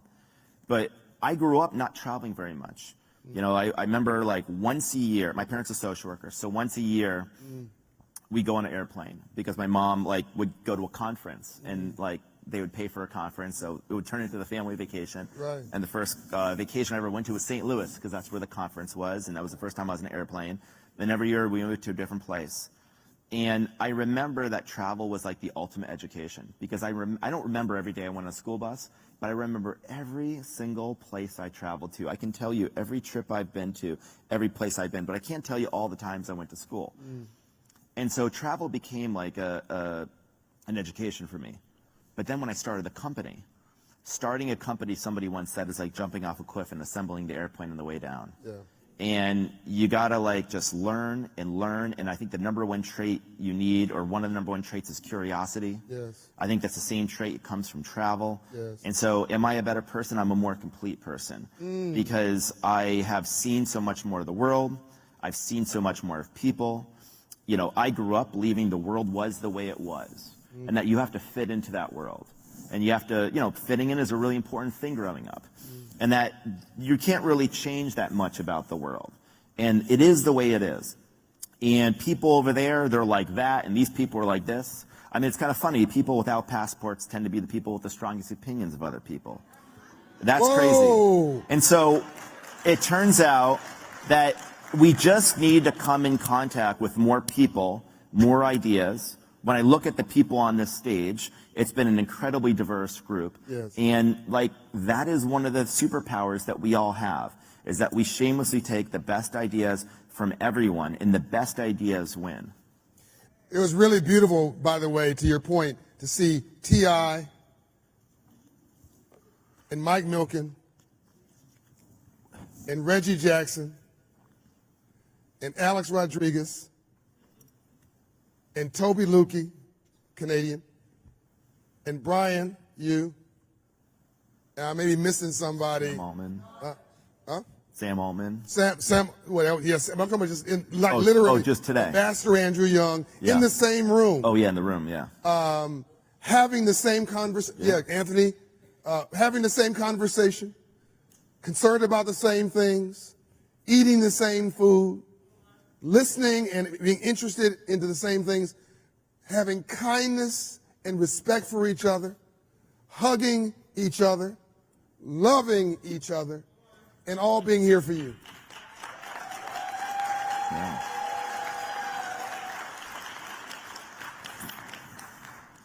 What I'm gonna so it's in some ways you're still a social worker. I mean, your mom and dad were social workers, and in some ways you're just the world's social worker. I think that there's something about the model that it brings people together, and ultimately people want to be listened to. Everyone's got a story, and this is just a context for conversation around kitchen tables all over the world. So I'm sure you're able to answer the next question because your legal team has already told you what you have to say or not say, or they got to be sued 5 years ago. But I'm fascinated. What's the strangest property you've got on your platform? And what's the weirdest experience you know of on your platform? So we have some pretty interesting properties on Airbnb. We have 7 million homes, and you'd be shocked the kinds of places we have.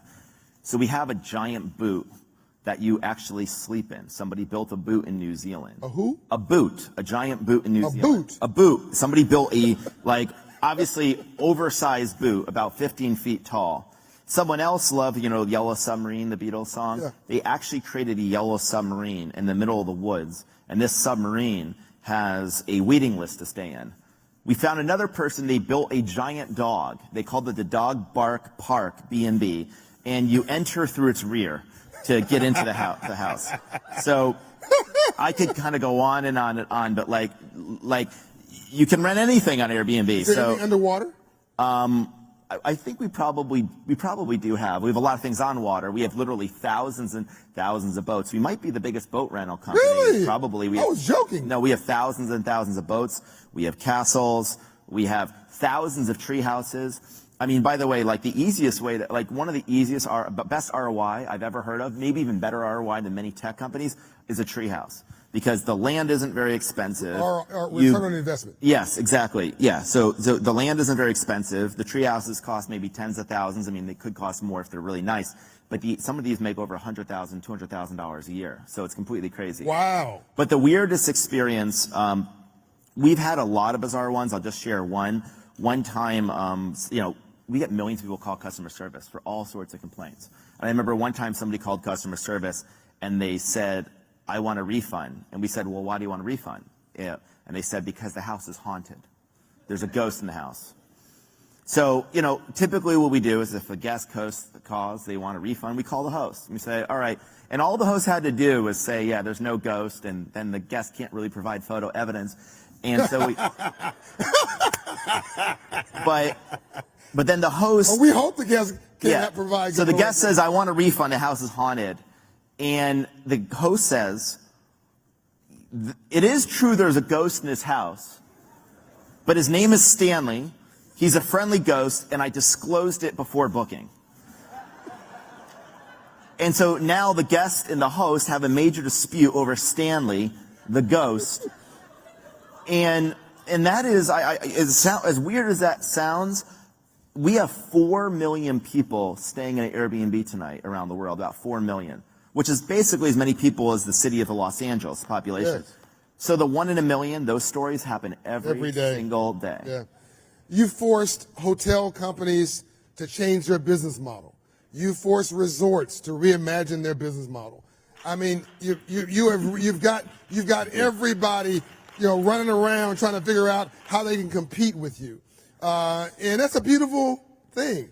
On the one hand, it's a compliment. On the other hand, it's stressful because people are trying to put you out of business.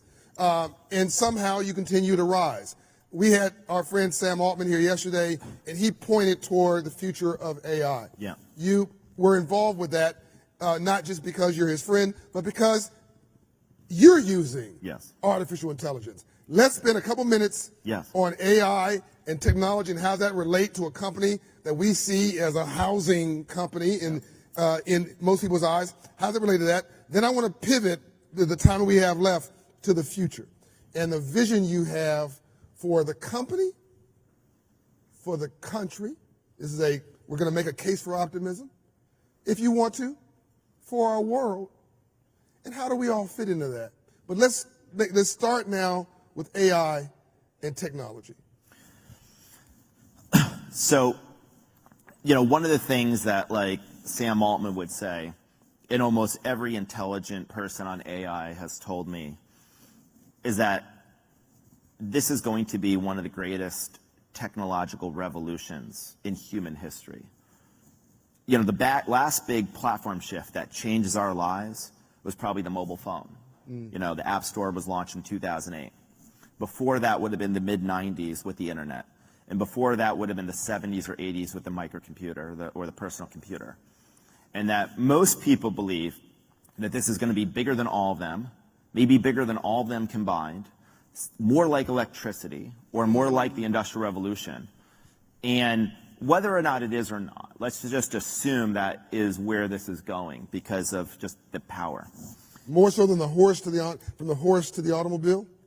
Probably, because it will probably affect more than just people moving around. I mean, clearly the automobile changed a lot because it was a major supply chain to change how people move around. But what will not change because of AI? What will not change? There will be some things that won't change, but not many things. It's going to affect everything. So here's what I would say. I think it's a major opportunity. This conference is called Hope. And I think that you should think of an AI as a tool.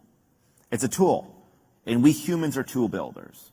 What I think the two things that allow our species to be different than other species is our ability to make tools and our ability to cooperate. That's what makes us different than I think every other animal in the animal kingdom.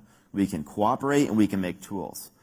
AI is going to be the most powerful tool ever invented by humanity yet, probably. And it's only going to get more powerful. What AI means is that everyone can have the best teacher you've ever imagined that can be personal to you. Everyone can have the best doctor personalized to them. Scientific discoveries that would have taken 20, 30 years could happen in a matter of years. So many things can be changed with AI. But the thing is that AI is a tool, and we need to put that tool in everyone's hands. Because what we don't want is just a few people designing the future. That's right. Right? The more people contribute to building the future, two things happen. Number one, then more people are empowered, and that's good for rights for everyone. Yes. But also, better shit is created. Right. Because it's everyone's idea. Yeah. And so what we need to make sure is that everyone participates in this revolution. And if everyone participates in AI, then I am actually really optimistic for the future. But if everyone does not participate, and only a few people participate, then I'd be very, very concerned about what's going to happen. Because then you're going to have a situation where this is the ultimate haves and have-nots, where you're going to step on the gas and it's going to be like going 1,000 miles an hour, and there's no brake, and there's no reverse, and you just got to go forward. And so we need to make sure that everyone is on the bus for this technological revolution. Again, I think the internet brought in most people in the world. The majority of people in the world are now on the internet. AI is going to be the next revolution, and I think that's how people can help. And I think our business is going to be very much enabled by AI. I can talk about that. For me, Yeah, and so maybe I'll just end by like talking a little bit about the future. So yeah, Airbnb. I'll just start from where I'll end where I started. I never imagined becoming an entrepreneur. I remember like the only entrepreneur I knew growing up was a guy named Bob from Bob's Pizza. And I said, I don't want to have a pizza shop, so I didn't think I was going to be an entrepreneur. When I started... And he wasn't an entrepreneur, he's a business person. Business person. You're right, right. And I remember when we started Airbnb, I told my mom I'm an entrepreneur. And she said, no, you're unemployed. And I said, no, Mom, I'm an entrepreneur. And that's when I realized when you first start, it's very much a state of mind. There's a sense of intensity and resilience. And the most important thing is that you have to believe it. And then something remarkable happened. Over the last 15, 16 years, I've been on one of the most unbelievable rocket rides of a lifetime. And I've seen the world. I've been able to be a small part of changing a lot of things, especially how people travel, how people live, how people monetize their biggest asset. But what I believe is now, we run a public company. Yep. We're in the S&P 500. Yep. We're one of the larger public companies. Our brand is a noun and a verb used all over the world. Yep. And I'm 42 years old. And thank you. And so for me, what do you do when you're 42 years old at this point? I guess you have a couple choices. One is you could say, I did it, be over, do the next thing. You could just keep kind of doing it as you're doing it. But I want to go a different path because I believe that I'm just getting started. I believe the company's just getting started. And I believe that the world needs a lot more help. Yes. And, for me, I'm a designer by training, so I like to think, what's the problem that I can solve? Yes. And I think there's a lot of challenges that are happening in the world. There's a few that I'll point out. It seems like this country is more divided than it's ever been. Certainly more divided than I remember when I was growing up. Yep. And that's surprising because we're all on the internet. We're all on social media. And you'd think the more we would have brought people together online, the more we would have had some common ground. But I think that there's something about bringing people together online that sometimes people repel each other. People don't change their minds in YouTube comment sections. Your Instagram followers aren't coming to your funeral. These things are not happening. But what we can do is if we can help bring enough people together in the physical world, then we can ultimately remind people that they're not so different. The other thing that's happening is people are more lonely than they've ever been. This is the loneliest time in human history. Yes. Yes, the Surgeon General of the United States this year put out an advisory warning. And they used to put out advisory warning on cigarettes. Yes. The new cigarettes is loneliness. Yes. And they're showing that a huge percent of people, as many as half of the people in America, are lonely. The loneliest people in America are teenagers. Teenagers. And that a large... Who are spending all this time on their mobile, their device. And the lonelier they are, the higher the rates of depression and mental health issues. And so what is the solution to this? Well, we're not proposing we're going to solve this. But I think what we need to do is I think what people are missing is community. Yes. And I mean real community in the physical world. They're missing connection with one another. They're missing having real experiences in the physical world. And they're missing a sense of hope that they can change their destiny, that they can do more than just do social media activism, that they can actually get into their community, build their own life, and contribute to their community and meet one another.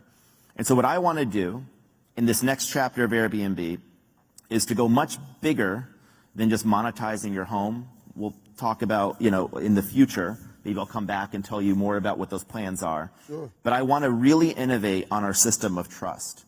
I want to take the strange out of stranger. I want hundreds of millions of people to really feel like when they come to Airbnb, they have this secure, trusted community. That we, the company, know all about you. We understand your hopes, your dreams, what you want out of your life.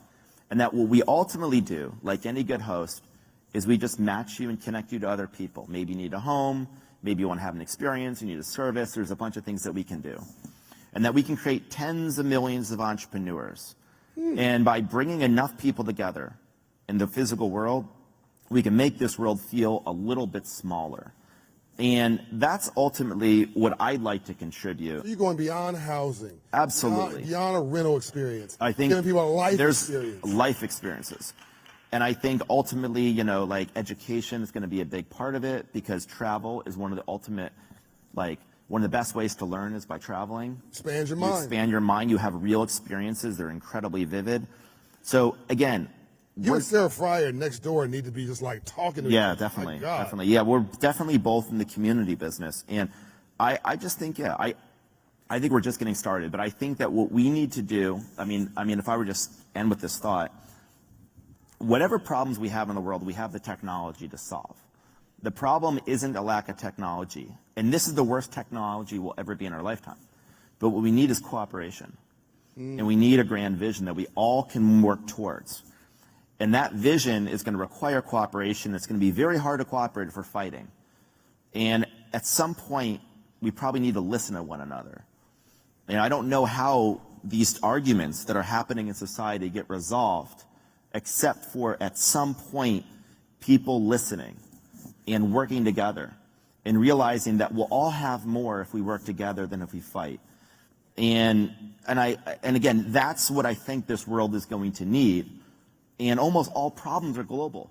Global warming, global nuclear armament, like, you know, the problems are global. Global poverty, these are global problems. The world is getting more interconnected. And so I think that there's a huge opportunity. And I think the next generation, they just need hope.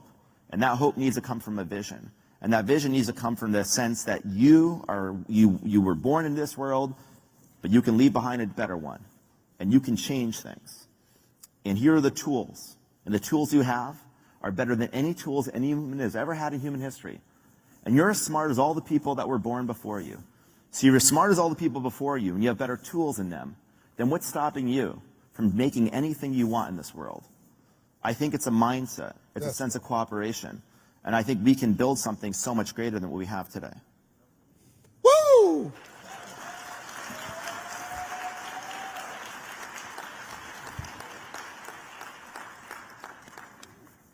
For $1,500 to $15 million, as Reggie Jackson says, he even owns an Airbnb. From $1,500 a treehouse to $15 million, you can be an Airbnb host. Anyone can be a host.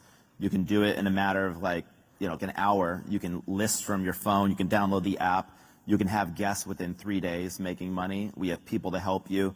And the basic idea, again, is we just want to make it really easy for people to monetize the biggest asset in their life. And we're just getting started. And you believe this, switching now back as we wrap this up to this AI conversation, you think that the AI Ethics Council, I mean, we're not going to try to do what the government is trying to do, but this concept of having an ethics council that puts a moral and ethical framework around this so that not only the opportunities are shared, but also the risk are acknowledged, and we try to really work on them before they overwhelm us. These are all good. The faster something grows, the more you have to think about it before you do it. That's a really simple principle, right? Once the genie's out of the bottle, you don't put it back in the bottle. And so if we're going to unleash the most powerful tools known to humanity and give them into the hands of everyone, then we should be thoughtful, very thoughtful, about what we're making and how we want people to use them, because they're going to use them. And the one thing I've learned building Airbnb is if you put something in the hands of 100 million or 1 billion people, there will be unintended consequences. You cannot perfectly predict what 1 billion people will do with a powerful tool. That's part of the beauty of it. Yeah. But you have to be very thoughtful. And you don't want a situation where only the people building have a say in what they're building. It's like we build a city and only the general contractors get to have a say in what the buildings are. That'd be crazy. Yes. The whole city participates in the building. Now, we probably don't want it to be as hard to build as it is in many cities. Yes. So we're going to have to not stifle innovation. We're going to have to realize we don't want to suffocate this amazing opportunity to create wealth for everyone. But we also don't want to get in a car and drive 1,000 miles in a school zone. We want to be really thoughtful about doing this. So there's some balance here. There's a balance between terrifying everyone and putting on the brakes, which is bad because I think that's going to then stifle a huge amount of opportunity, and it's going to take away hope from the next generation. And bad guys on the other side of the world will then get But ahead. you don't just then blindly close your eyes. Yeah. That there's a really wonderful balance in between. Where that is, we have to negotiate together. And what you ultimately want are people working together, really intelligent people to figure out, because what we're really doing when we do that is we're designing the future that we all want to live in. And we're using it through the most important technology that we're about to put in everyone's hands. And so I think this is a great thing. I think you want, the other thing is we want to learn the lessons of prior generations. Yes. You build a building and there are architects and they learn from thousands of years of buildings before them. Yes. If we're going to redesign society with this technology, we should learn the lessons of the past. Yes. And there are many people that bring those lessons. We want to learn. We want to listen. We want to incorporate them. And that's going to lead to the best design for the future. I want to thank, you can't make this up. You were not designed, it was not planned that Brian would be the last speaker of the 10th annual Hope Global Forum. That was supposed to be Michael Milken, but Michael had to go do something, and so Brian was gracious and said, I'll go last. But you can't make this up. This is just perfect. Thank you. Because God just used you to say exactly what we needed to hear as the final conversation of this meeting that's been shot around the world. Millions of people will watch this within a week. You brought care and inclusive capitalism into the same conversation. And as one of the wealthiest, most privileged people in the world, you humbled yourself and you connected yourself with the least of these God's children. And you said, I can't be me without you being you. That's what I heard. And for that, I didn't just hear your brain, Brian. I felt the heartbeat of your heart. And I thank you. Thank you very much, son. Thank you. Thank you. Enjoy the Hope Global Forum. You got 2 minutes? I want you to do something unnatural. You got pride, you've got education, you got degrees, you all know you've been successful. But I used to get on a plane and travel all across the country to meet somebody. I followed Ambassador Andrew Young for a decade. He didn't know who I was and didn't want to know. But I wanted to touch his hand. I wanted to feel what it felt. I want that energy to pulsate through me. First time I met a billionaire, I wanted to touch his hand. I wanted to look in his eyes and understand what made them tick. I want you to humble yourselves. I want you to know that God made you equal in intelligence, but not yet, maybe so yet in opportunity. I want to transfer that energy and opportunity because you're not a human being having a spiritual experience. You're a spiritual being having a human experience. Come up here and shake this man's hand and let some of this energy that he has pulsate through you. Enjoy the rest of your day.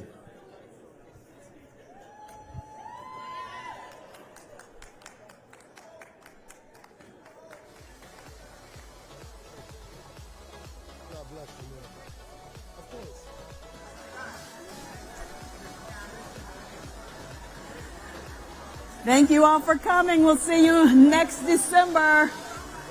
Bye-bye. Thanks for coming. Those of you who are here and those of you who are listening, stay optimistic, everyone.